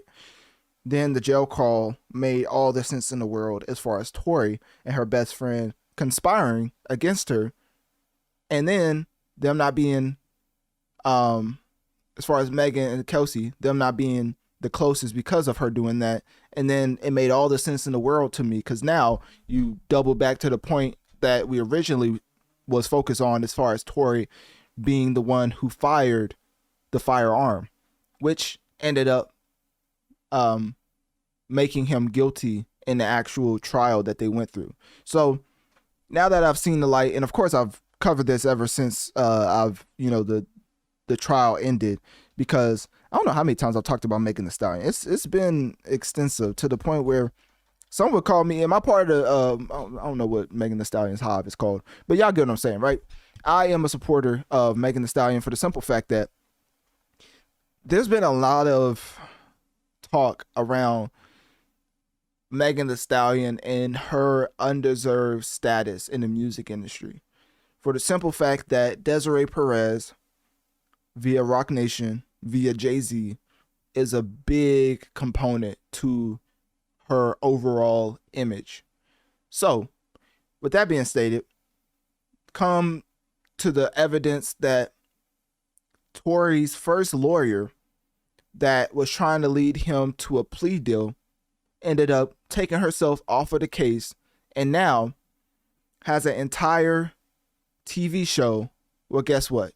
It's called Reasonable Doubt, and she's the producer of it. And all of the episodes are tracks off of Jay-Z's album, Reasonable Doubt. So, playing devil's advocate, I can see why the vitriol and the animosity, where it comes from. For the simple fact that if your management team is playing things behind the scenes to make even you do certain things that you once were not going to do, as far as towards Tory, and now he's doing 10 years in prison, I can see how people are upset. But on the other hand, you are the victim. So how you respond to being the victim is up to you. So now I am of the belief that it's a little unfair, the amount of people that are going at her. I mean, Drake's talking about on the album with 21 Savage, she lied about taking shots, but she's still a stallion. She don't even get the joke, but she's still smiling. Of course, Nicki making an entire Bigfoot diss track towards Megan. Joe Budden saying numerous times he doesn't believe Tory shot her. Academics, and Lord knows the amount of alcohol he consumed at this point, and the way that he goes at Megan Thee Stallion. I mean, it's a lot for one particular artist to take as far as shots from the 1% of the 1%. Not to sound like Bernie Sanders, but the biggest of hip hop media heads and artists are going at her. DaBaby brought Tory Lanez out on stage whenever they was leading up to the trial. So they was doing these things even before the actual trial happened. So now you have all of these hip hop heads, all of these humongous hip hop artists coming out in support of Tory. Aiden Ross talking about free Tory. And obviously, you know, you never want to see a black man in jail. But as I always say, you know, if criminals do illegal activities, they should face justice as far as the acts, the criminal acts that they did. You know what I mean? So with that being said, I think ultimately Megan Thee Stallion, to bring this full circle, putting out this Amazon documentary, which is what we're focusing on today, is very important, as this documentary that was released on Prime Video October 31st, 2024, is basically showcasing Megan Thee Stallion's vulnerable moments and her struggle with fame, grief, and trauma. And she's being so open and honest in this documentary that this clip came about. Yes, bitch, I lied to Gayle King, bitch. First of all, I didn't know that bitch was even gonna ask me about that shit. Bitch, she's always gonna talk about this shooting. Why'd you ask me about fucking Tory? That's not what this is about. Even if I was, I fucked this like once, maybe twice on a drunk night. Bitch, you kept catching me out of my fucking mind. Like, even sometimes they get me off the goddamn track. Like, when they keep talking about the fucking part, I find myself consumed in the fucking part. And I'm like, wait, this is not what this is about. So, of course, it's hard to defend Megan Thee Stallion's comments when she says this is not what it's about. Usually, I'm no lawyer, I'm not a police officer, but there's always a motive. And if there's a crime, I think, you know, I'm no policeman, right? The first thing they try to find is a motive. Why in the world would this happen? And if you have relations with your best friend's significant other at the time, behind her back, allegedly, then ultimately you have your motive whenever an argument breaks out. He says that as far as you messing with him behind your best friend's back, and now all you know what breaks loose, and then the ultimate crime happens against Megan Thee Stallion. Obviously not excusing the crime that happened, but there's always a motive that people look for and why events happen the way they do. And that was a big deal. So for her to be like, oh, it's not even a big deal. Like, you know what? It actually was. And, you know, when she went on the stand and basically said that she had sexual relations with Tory Lanez, I think she acknowledged in that time, in real time, because you can't lie on the stand, that that's something that she's going to have to come forth with. So as far as lying to Gayle King, you know, of course, Gayle King got all type of texts to the point where she had to come out and give her sentiments on obviously people picked out the worst part as far as Megan Thee Stallion calling her the B word over and over. But the way that black people use the N word is on a much lower scale, obviously not comparing it. On a much, much lower scale is the way that women use the B word towards each other. You know what I mean? So I didn't think that was a big deal. But everybody in the mama was up in arms about Megan Thee Stallion calling Gayle King a B word, and here's what Gayle King had to say about it. I'm just sitting here minding my own business. People are reaching out to me saying, hey, Gayle, Megan Thee Stallion just called you a b****. Well, I know you're expecting me, or maybe you're thinking I have something negative to say. I do not. I have nothing but great, great love and respect for Megan Thee Stallion, cheering her on always. So, of course, she took the high road, as Gayle King usually does. I mean, 24/7. I mean, even when R. Kelly was standing up saying, what more do you want from me? You know what I mean? He said he was fighting for his, y'all know what he was saying? I'm fighting for my life right now. Guess what she said? Robert, just calm down. It will be all right. So, of course, Gayle King is a classic personality as far as putting words together and just overall image, right? So anyways, getting back to Megan Thee Stallion. The reason why I'm talking about this documentary, because I do want people to watch it. I think it's one of the more pivotal pieces of content that she's put out as far as making her seem like a human. Because I don't know about y'all, I'm a huge, this is going to seem like a complete left, but it's actually not. I'm a huge Marvel fan, right? I love superheroes to the point where I only go out to the movie theaters if Marvel's putting out a new movie, or if there's just a new superhero movie in general. Like Batman, went to go see that, sat through 4 hours of Batman just being a straight human, and people just act like that was a classic movie, right? So as far as being a superhero fan, I think that is one of my favorite things as far as consuming as entertainment. But Megan Thee Stallion went on the Marvel TV show She-Hulk. Guess what? I enjoyed the episode. I mean, it's in a courtroom. She-Hulk is a lawyer. I thought it made all the sense in the world.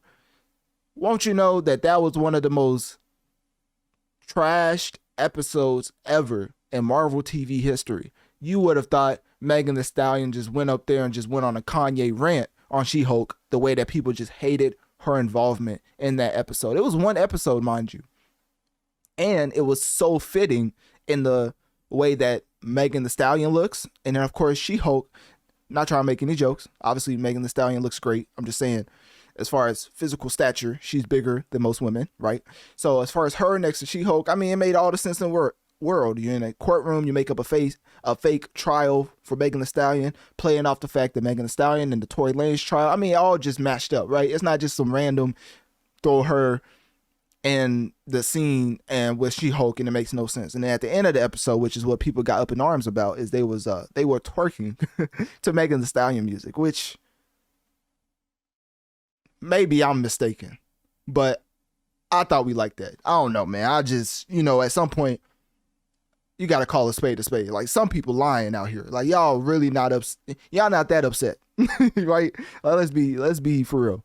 Anyways, all seriousness, Megan Thee Stallion's documentary out on Amazon right now, and I was gonna play the trailer for the Amazon TV show. As Analytic Dreamz video on Spotify to see the video along with the audio. I just basically been playing the slideshow of the cover of the Amazon documentary because I was going to play the trailer, but apparently Megan and her team is targeting certain people when it comes to the sentiments they have towards Megan. And I don't know how I feel about that yet as far as Milagros versus Megan Thee Stallion, so I haven't spoken on it. But I will say that if you're obviously and blatantly spreading a lie about a musician and they call you out for it, then you could have a Tasha K versus Cardi B moment. So as far as Milagros versus Megan Thee Stallion, we'll just got to see what is the solution and what comes because of that. But as far as me personally, I'm not going to speak on it because it does seem like there's some credence on both sides. So we're just going to see which one ends up winning that battle. But anyways, the documentary on Amazon Prime, Megan Thee Stallion, in her words, is out now on October 31st. Already came out, was released October 31st, 2024.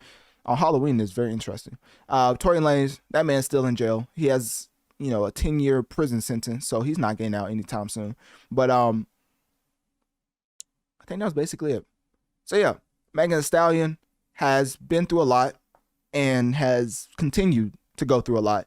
And I just wanted to cover her documentary because I think it's one of the best pieces of content that her and her team has put out as far as humanizing her image and giving her a spotlight to basically tell her truth. So with that being said, click my link tree in my bio. Let me know on one of my social medias. What do you think about Megan Thee Stallion and her documentary on Amazon Prime right now, out that came out October 31st, 2024? And what was your biggest takeaway from the documentary, or just Megan Thee Stallion's reaction to this backlash in the first place? Getting into the overview for episode 143, which is of course titled From Nashville to the Grammys. Now, the reason for this titling was obviously stated in the Grammy segment of the episode, as when it comes to Beyoncé, Shaboozey, and then Post Malone, there's just a lot of country in general that's just running the nominations as far as the amount, because I believe Beyoncé leads the pack with 11 nominations, and then the other artists like Post Malone, Taylor Swift, Billie Eilish, things of that nature, which not all of those are country artists, but as far as Beyoncé and Post Malone, Beyoncé leads the pack with 11. Post Malone had like 7, which is the same as Taylor Swift and all of them. So of course, when you come to nominations and you realize that Beyoncé had a lot of help, not a lot, let me just say a helping hand from Shaboozey, and we all know his ties as far as Nashville and staying true to his country roots. So that is why I'm also saying Nashville to the Grammys, because Shaboozey is also nominated in a lot of big categories as far as best country song and things of that nature. So with that being said, of course, we went from Grammy talk to the GOAT of hip hop, as, oh no, we didn't get into that yet. We went from the Grammy talk to Tyler the Creator, which, you know, he's a GOAT in his own right? So anyways, Tyler the Creator has Chromakopia that just completely ran the charts. I mean, as far as being the #1 album on the charts, but not only that, having over 8 billion streams over a span of a $2 million production budget is basically letting you know that he's taking his craft very seriously. And as far as the high production and just a conceptual album, for it to come together the way that it did, and then not only that, but for his core audience to come out and sell out the 50,000 limited edition vinyls within minutes, I mean, that's just a testament in itself as far as having one of the better fan bases in hip hop. So, and not even talking on the sales side, when we get into quality level, it's top tier. And a lot of the tracks that I enjoy, like Sticky, the track that he had with Tizo Touchdown, I mean, it's just a lot of offerings on this album. And in totality, overall, I'm just glad that we have Tyler the Creator to push actual effort and artistry forward in the genre of hip hop. So then we got into the GOAT of hip hop with Drake and PartyNextDoor apparently putting out an album soon. Now, my guess is that they'll put out this album in the next week or two, but if they don't, I don't see them putting out their collab album in December. I mean, that's Mariah Carey's month. They should just let her have it, right? But knowing Drake and PartyNextDoor, they don't care about a rollout. They just be throwing stuff up and then wonder why fans are like, I ain't know it dropped, you know? So, like, as far as the No Face music video, that was interesting in itself because he just dropped that out of nowhere. It wasn't like any promotion for anything. It was basically No Face music video, and then that was it. In the music video, when he was riding around in the mall. So, hey, if that does something for you, you know what I'm saying? So, anyways, then we had Beyoncé C Lumiere, which is a fragrance that she's now pushing because she just got tired of dominating the music industry. I mean, 11 nominations, she probably felt like Michael Jordan. She's like, you know what? I'm gonna go do something else. I'm gonna let y'all have this for 2025 because obviously I ran this year. So C Lumiere is coming out, which is the second fragrance for Beyoncé on her official website. I forget what the actual website's called. But anyways, if you just look up C Lumiere Beyoncé fragrance, it should pop up. Or if you just go to Beyonce's IG, I think she has the actual. Actually, let me take my own advice. Because the actual website is pretty pivotal as far as buying this, I believe. Because I don't know if you can. I think you could get this in other places, but I'm not sure. So it is called parfume.beyonce.com. So if you want the perfume, which is if you want the perfume, which is titled Parfum, what in the world? It's like parfum.beyonce.com. So anyways, that's where you can find Beyonce's second fragrance as far as C Lumiere. And of course, her first fragrance back in 2023 was C Noir. So time and time again, Beyonce just showcases that, I mean, she just leaps and bounds above a lot of people. And she just got tired of dominating the music industry. So she was like, you know what? Let me go sell this fragrance. And I'll be back with y'all whenever I feel like dropping a new project. So with that being said, then we transitioned into what I hold dear to my heart, which is the Mass Effect franchise. Yes, ladies and gentlemen, finally a Mass Effect topic has arrived for me because I do enjoy talking about Mass Effect. And even though I do call this Notorious Mass Effect, obviously it's a play off of the video game and then Notorious B.I.G. It's not actually an entire Mass Effect podcast.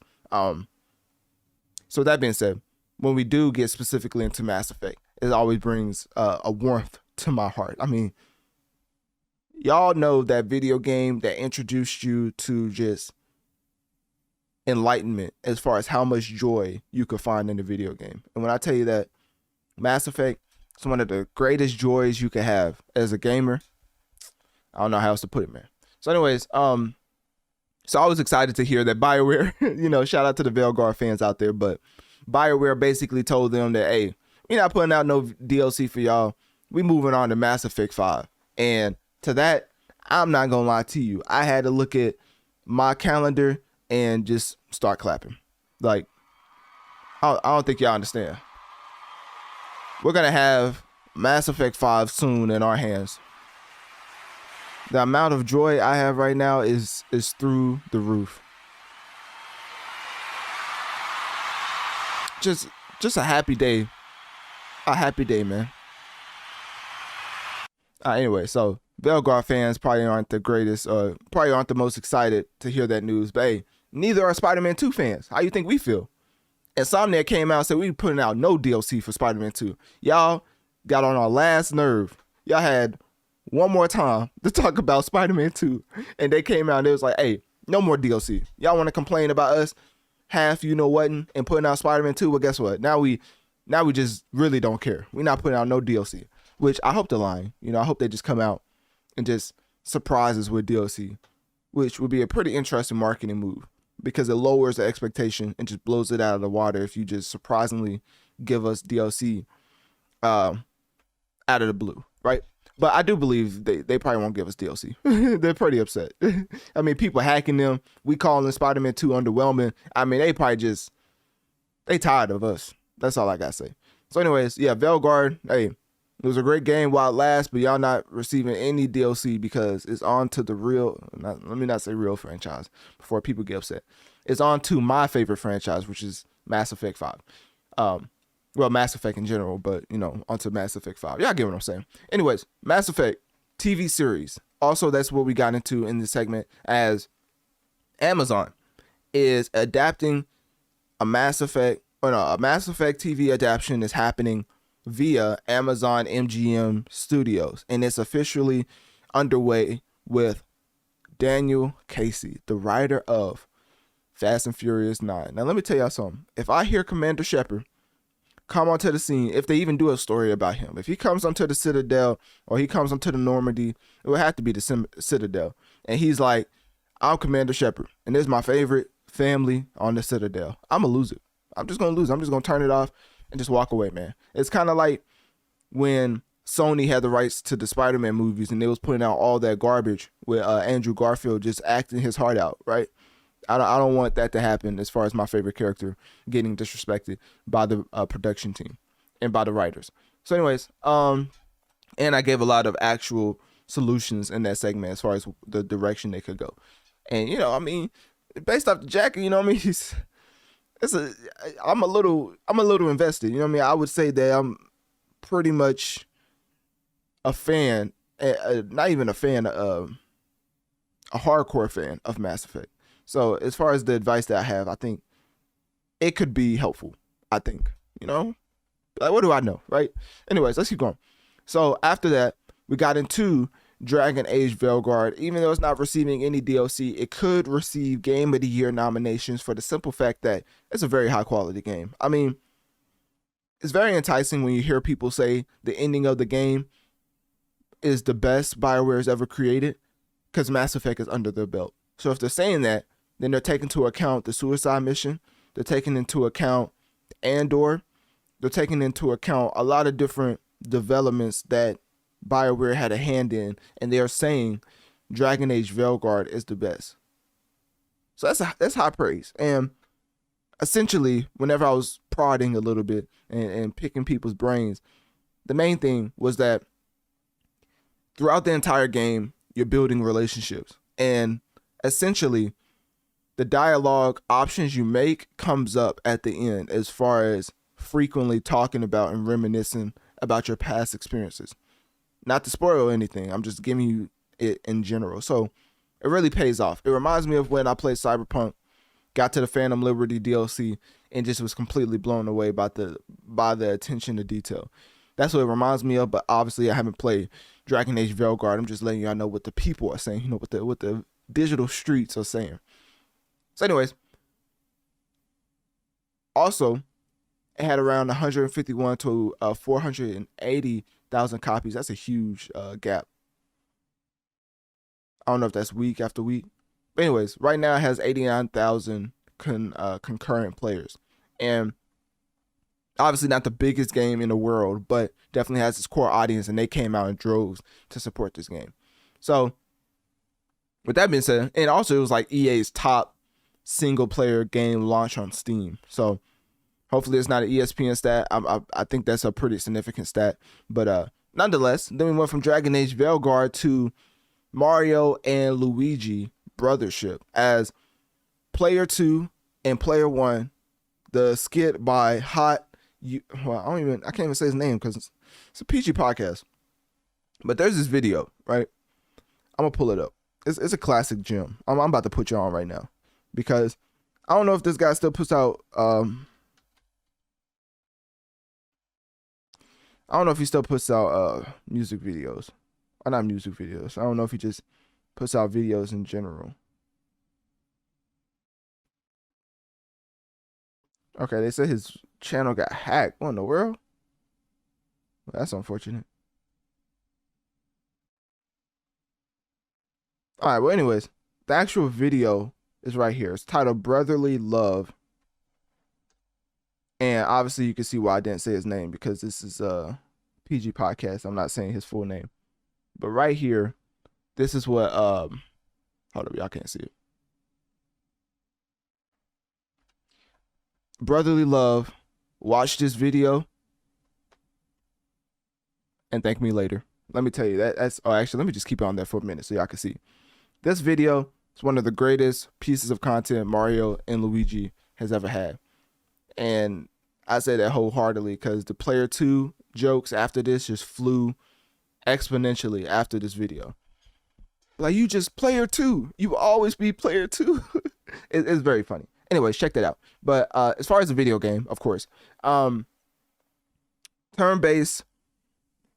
RPG with puzzle platforming elements, which means it's not in the same realm as far as the mechanical, as far as the game mechanic loop that you're used to as far as the platforming. Because usually Mario games have a lot of different platforming and things of that nature, but with this one, there's more heavy emphasis on turn-based RPG and puzzle platforming elements. So with that, a lot of the sales is not like blowing out.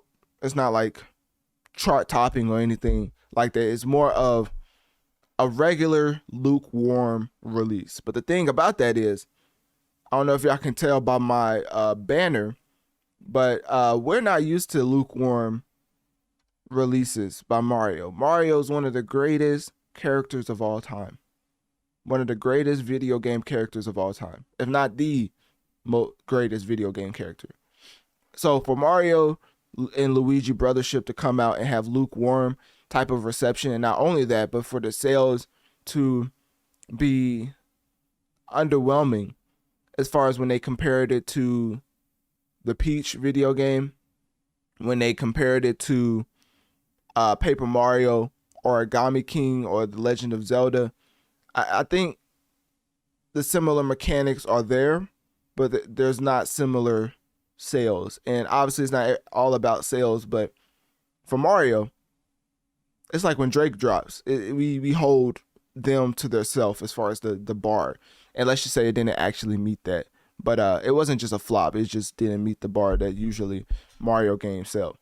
So anyways, we went from Mario and Luigi Brothership to Metaphor. Yes, ladies and gentlemen, when we're talking about Metaphor potentially winning Game of the Year, which is a hefty task, because I'm not going to lie to you, Jeff Keighley just came out and dropped a bomb as far as the overall... I forget what I was saying. So I got distracted. Yeah, Jeff Keighley came out and talked about, let me see if I can find it. How do you spell this man's name? Is it K-E? No, it's not. Jeff. Let me just type in Game Awards. Let me see, Game Awards. Okay, cool. Okay, so Jeff Keighley, let me go to him because I think he's the one who posted it, because apparently extension of the games are now going to be nominated. So I was trying to find the actual wording in the verbiage, but I can't find it. So it's okay. All you need to know is that Shadow of the Erdtree is now officially eligible to be nominated for Game of the Year. When I tell you, that is a huge blow to a lot of video games, because they're looking at Shadow of the Erdtree and they're probably saying to themselves, guess what? We can't compete with that. So the only game I think has an inclination of a chance is Metaphor. When Metaphor eventually gets nominated for Game of the Year, I think that's the only game that could upset Elden Ring, for the simple fact that the seriousness of the plot, the animation, the gameplay mechanics, and then not only that, but then having actual success when it launched, achieving 1 million copies on the first day of release. And then, of course, when it comes to other Atlas releases, the last time they did 1 million copies, and not even the first day, it was the first week, was Persona 3. So for Metaphor to have that stat in the midst of 24 hours, I mean, it's definitely a benchmark of quality and sales for Atlas. So I could see that leading into them winning Game of the Year. But going up against Shadow of the Erdtree, I mean, that's a tall task. I'm not going to lie to you. So very unfortunate for a lot of games that could have got Game of the Year, because I think Shadow of the Erdtree is going to take it home, because it's just hard to beat that game. But anyways, another game that we got into that could be Game of the Year is the one and only Call of Duty Black Ops 6. Now, I think when it comes to Call of Duty and the immense success, that should be enough in itself. I think when it comes to the domination that Call of Duty exudes year after year, except for 2023, do remember Hogwarts Legacy outperformed Call of Duty in 2023. I just always want to bring that stat up, because coincidentally, after they was outperformed for the first time in like several years as far as not being the top most sold video game, they came back with Black Ops 6. Now, what does that tell you? Competition always makes people better. They probably looked at that and they took it personally, like MJ on The Last Dance. So as far as their run or the win streak of being the most sold game year after year being broken, and then the year after we get Black Ops 6, which is arguably one of the best releases Call of Duty has ever had. That is insane. So I mean, Black Ops 6 set the record for total players, hours played, total matches, to the point where the CEO of Microsoft, Satya Nadella, came out and confirmed from the horse's mouth. They confirmed that this was the biggest Call of Duty release ever. So, safe to say competition definitely helps out people as far as achieving higher heights. So anyways, my mobile gamers out there, I told y'all I was not gonna abandon y'all as far as paying more attention to the mobile landscape. So for the first time ever, I did a mobile review, and this is more of my lane because I'm a huge Marvel fan. So I was like, why not my first mobile game review be of a game that's centered around characters that I've been involved as far as knowing the background and the lore. So with that being said, I started with Marvel Contest of Champions, a mobile game that, of course, is on a lot of different well, it's on mobile. So, iOS, Android. That's basically it. That's how you know I'm new to mobile game reviews. But anyways, I got into how the rise of Marvel Contest of Champions and basically detailed there's certain key moments in the timeline where it looked like it may have fell off, but then it just continued to skyrocket in popularity to the point now it's consistently a top 5 mobile game on the market. It didn't used to be like that. And I basically detailed in that entire segment how it got to the heights that it is today. So yeah, I think I did a pretty good job as far as, reviewing this overall Marvel Contest of Champions. And a continuation of that, I will be giving more mobile reviews just to, shout out my mobile gamers out there because they do make up a huge majority of gamers. I mean, if you play Candy Crush on your phone, you're a mobile gamer, right? So your grandma, your aunt, you ain't gotta be old to play mobile games, but I'm just saying, y'all get what I'm saying. I'm not trying to call y'all old. I'm just saying there's a lot of mobile gamers out there that I did not account for. So, Marvel Contest of Champions alone had 215 million downloads by its 5th anniversary. So that should tell you something. It's a lot of people that play on mobile that may not play hardcore as far as, having a dedicated console or PC.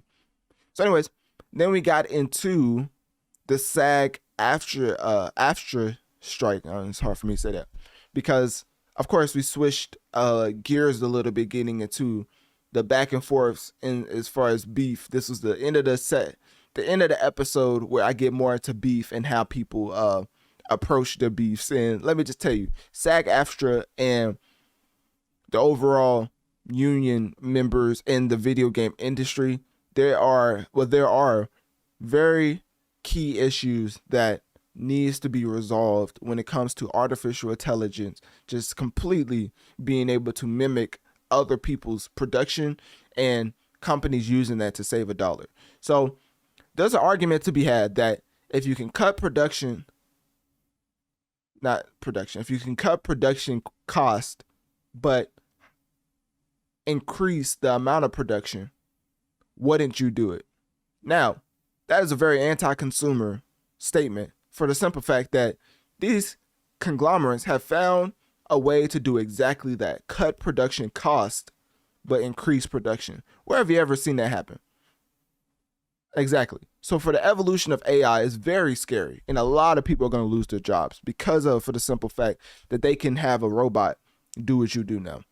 So when it comes to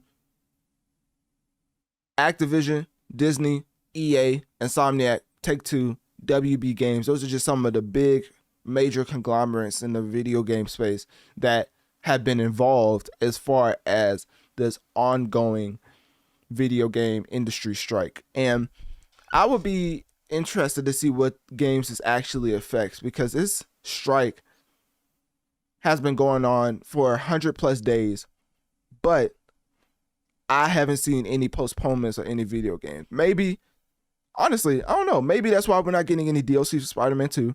Maybe that's why we're not getting any DLC for Veilguard. Black Ops 6 seemed to be going alive and well. Fortnite getting updates 24/7. So I don't know. What is this actually affecting? That's probably what I would need to know, because after doing a lot of research, it just seems like by September 2023, 98.32% of SAG-AFTRA members authorized a strike. And it's been going on for like 100 plus days. And I don't know what's been postponed. So I think that's a problem. I think they need to start showcasing how important they are as far as things getting shut down. Because when actors went on strike, right? When SAG-AFTRA, and then there was the Writers Guild of America, I believe. When they went on strike, film production dropped 5% in totality as far as when the strike happened. Because of course, if you're already under contract, I guess it was a clause to where they could finish the contract or whatever. So not everything stopped, but for the most part, 5% drop in when they went on strike, for the simple fact that if you don't have your actors, there's no production. That is why when it comes to this video game strike, I am wondering what is dropping as far as the production, because it seems like everything's just going as planned or as according to plan when it comes to the video game industry. So I'll be interested to see how effective the video game strike is actually is. And basically I covered overall details of them continuing the strike and the overall numbers with that. But as far as specifically what is it affecting, it was hard for me to find that. So anyways, then we got into Ubisoft versus their fan base, because lo and behold, they found themselves in hot water once again. When it comes to Ubisoft, they have left people flabbergasted the way that they just fumbled the bag time and time again.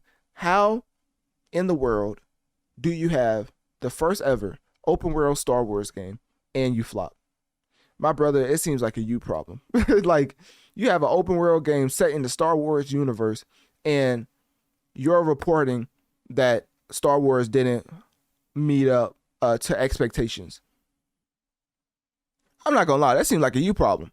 Like, if you can't make an open world Star Wars game work, then it's gonna be hard to make anything work in the open world format, because Star Wars is one of the most lore-rich settings that you could just pick from as far as where you want to go. Anyways, despite that, Ubisoft has been completely bombing to the point where the Guillemot family, or Ubisoft's founders, and Tencent, a key shareholder, are reportedly exploring options to take Ubisoft private after recent financial struggles and game flops. Now, that should let you know one thing. But another thing is that Ubisoft shares fell 54% this year. And basically, the Guillemot family and Tencent is threatening to take Ubisoft private because apparently, quote unquote, it will boost the shares back up by 26.33%. So that's a lot of reports from Bloomberg as far as what would happen if they privatization the company. That's what the reports are. So the poor returns of Star Wars Outlaws, I think, was just a nail in the coffin. I mean, if that was a flop, then my brother, ain't no video game safe. I mean, they're finally giving what their fans have been clamoring for as far as an Assassin's Creed game in a Japan setting. And guess what? They still pushing that back because people aren't satisfied. Like, they just can't get it right. So we're going to see what ends up happening if they do go private. I mean, I guess that would do well for them, as Bloomberg reported. But overall, people are voting to take this company private. So we'll just end up seeing what they end up doing with this company. But Ubisoft is definitely going to war right now with their fan base and with its own internally. There's a civil war going on and a world war going on with this fan base. So, I mean, Ubisoft is going through it. I ain't gonna lie to you. Yeah, they're going through it. So, anyways, then we got into some country beef. Now, this is very much a shift in energy as far as me talking about the country genre as far as beef. But an actual track was attached to this actual beef, which made me want to get into it. As the way that it was brought to my table, obviously Dr. Umar wouldn't be the happiest, right? But when it comes to the breakup And when it comes to the overall track, the diss track targeting Zach Bryan and accusing him of lying and immediately turning to dating apps after the breakup, it's very interesting how Zach Bryan had a track titled High Road and hinting at the failed relationship. So interesting back and forth. I don't think Zach Bryan's ever gave like an actual statement, right? He just does petty things on the internet and releases petty tracks. So with Brianna's co-host, they basically did the same thing. They released the petty track as well, but their diss track was actually pretty fire. I ain't gonna lie to you. One of them's titled Cowboy Carter, and then the other one is titled I forget what it's called. I ain't gonna lie. What's the first one called? Smallest Man. Okay, so Dave Portnoy, Zach Bryan diss track, Smallest Man, which I actually covered. Well, if you listen to this episode, you already know I covered it. So, but anyways, yeah. So Smallest Man and Cowboy Country Diddy. I don't know why I said Cowboy Diddy. Cowboy Diddy would be not be chill. All right. What was I saying? Yeah. So Smallest Man, Country Diddy was the diss track released by Dave Portnoy. But overall, you can just understand that it was a very, very toxic breakup. That's all you need to know. Zach Bryan is being accused of some things, but we still don't know the exact details of what he's accused of. Because I think if he pushes hard enough, Brianna may just have to fully expose him. I think she's saving him right now. I mean, $12 million was on the table for her to be quiet. Where have we seen that before in the hip hop community? Exactly. So anyways, let's keep going. Then we transition into the last topic, which was Megan Thee Stallion and her Amazon documentary, basically talking about a lot of things that affected her, along with her mother, Holly Thomas, passing away from a brain tumor. In 2019. That's tough.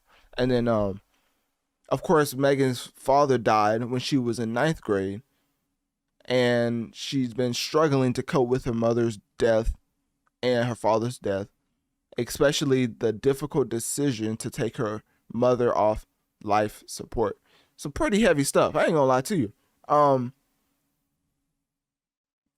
Follow that with the fact that the Tory Lanez situation happened, and now she's getting harassed by the biggest hip hop heads in the world. And not only that, but the biggest artists in the world are going at her, from Drake, from Nicki. I mean, Chris Brown being on Tory's side. I mean, who would have guessed that? No, I'm just like, everybody would have guessed that. But in general, yeah, Megan's been through a lot. You know, at some point, calling out Megan Thee Stallion at this point, I mean, goodness. I know behind the scenes she may not be the nicest of humans, but it does seem from an outsider looking in that, man, she's been dealing with a mountain of just onslaught, which having Rock Nation backing you will probably not make people feel as sympathetic, for the simple fact that you can make a lot of things happen with Rock Nation management, and we've seen some of the things that's happened. I mean, I think Tory's lawyer that ended up leaving the case is a producer on a TV. Tory's lawyer, mind you, is a producer of a TV show, and guess what that TV show is titled? Reasonable Doubt. Guess what all the episodes are based off of? Jay-Z's Reasonable Doubt album. As far as the titling, obviously the plot and everything's a little different.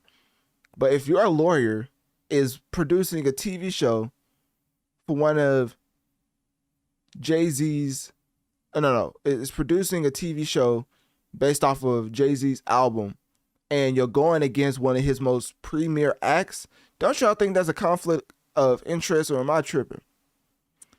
So it's a lot of sympathy that's not happening for Megan Thee Stallion, for the simple fact that she has a lot of behind the scenes higher powers that's helping her get certain looks. I mean, how y'all think she ended up on She-Hulk, right? Which I thought was phenomenal. I don't know why people hating on it. You know what I mean? I don't get it. I thought we liked that, but I guess not. So anyways, yeah, Megan's been through a lot, and I basically broke that down as far as the Amazon documentary coming out, her talking about lying on Gayle King and then calling Gayle King the B word, and me just normalizing that, because that's basically how girls talk to each other. It's like when black people, on a much lower scale, the B word that girls use towards one another, it's like the N word that black people use. I mean, you say it to them, and it may not be as happy to hear that coming from you than coming from like their best friend or something. Same as if like another ethnicity said the N word towards a black person than if a black person said the N word, right? Obviously, it's a much lower scale. The B word is not the most impactful word in the universe compared to the N word. But I'm just telling y'all the dynamics of it, right? So yeah, man, lay off of Megan. Megan doesn't help because she definitely, she be telling some tales sometimes. She's a little Pinocchio at times, but it's okay. Overall, I think we can let bygones be bygones and just stop piling on to Megan Thee Stallion. Because of course, when Tory gets out and if, I don't know, it's like, what we going on, year 2 of a 10-year sentence? It's going to be a while. But anyways, with that being said, I think Megan Thee Stallion, with her documentary, will get more people over to her side as far as stop just dogpiling her for no reason. And I'm not going to say no reason, but, maybe we'll just let up on her. Like, sometimes you got to let liars lie. You know what I mean? Like, it's okay to call out Megan, but then consistently calling out Megan to the point where it's just like, it's very overpowering the amount of people who's coming out against her. I do think it has something to do with Roc Nation and the management, but we're going in circles at this point. So y'all get the point. Hopefully people lay off of Megan Thee Stallion in the foreseeable future. So yeah, that's how we rounded off episode 143, because of course, people love when I get into the beef portion of the episode. So that was great as far as talking about Brianna versus Zach and then Megan versus Tory. I mean, it's very interesting beefs that people love to hear about. People just love drama. That's all it is. That's why I end off the episode with that, because they always love the drama, essentially. So one of the last things I wanted to say, make sure to sign up to my Patreon for exclusive giveaways. And I don't know why, I just realized, do I look orange? This whole episode, I've been looking at, like, I haven't been looking at myself. Do I look orange? That's brown, right? I don't know, man. I'm getting used to the video portion, as you can tell, but we're gonna be fixing this hopefully soon. I think I need a backlight. I think it's my shadow throwing it off. That's how you know it's the end of the episode. I'm talking about random stuff. Let me wrap this up. So anyways, the Patreon, right? Sign up to my Patreon. What else? Make sure to tag me if you post my Patreon on social media for increased chances of winning the giveaway, because I'm doing giveaways, exclusive content. It's going to be reasons to come over to the Patreon that you will see in the foreseeable future, because especially with this with this video setup, I'm able to take my camera and let's just say your boy may be vlogging. You know what I mean? Hopefully I don't vlog, for the sake of y'all ankles, hopefully I don't vlog me hooping, because you know what I mean, that wouldn't be good for anybody to be caught on camera to see what I'm doing to him. You know what I'm saying? No Diddy. Anyways, with that being said, definitely sign up to my Patreon. Exclusive content giveaways is happening, and I know I said for 2 months. I'll probably open it up for December as well. So I'll just end up being Santa Claus. You know what I'm saying? I'm opening it up because I'm putting this out in the middle of November, so I want to give y'all a little bit more time to enter the giveaway. So we're gonna extend it to the end of December. So with that being said, that's about it for the Notorious Mass Effect episode 143, from Nashville to the Grammys. Thanks for tuning in to the Notorious Mass Effect podcast, and don't be afraid to send me an email letting me know what you think of the show and what you want me to talk about in the next episode. Click my link tree in my bio to access my social medias. and keep up on my latest activities. If you want to support the show financially, click my Cash App link located towards the bottom of my link tree, as this helps the show overall. Make sure to share this podcast and rate this 5 stars, as this helps the show reach more people so we can grow together and affect the masses. And with that being said, thank you for tuning in to another episode of the Notorious Mass Effect.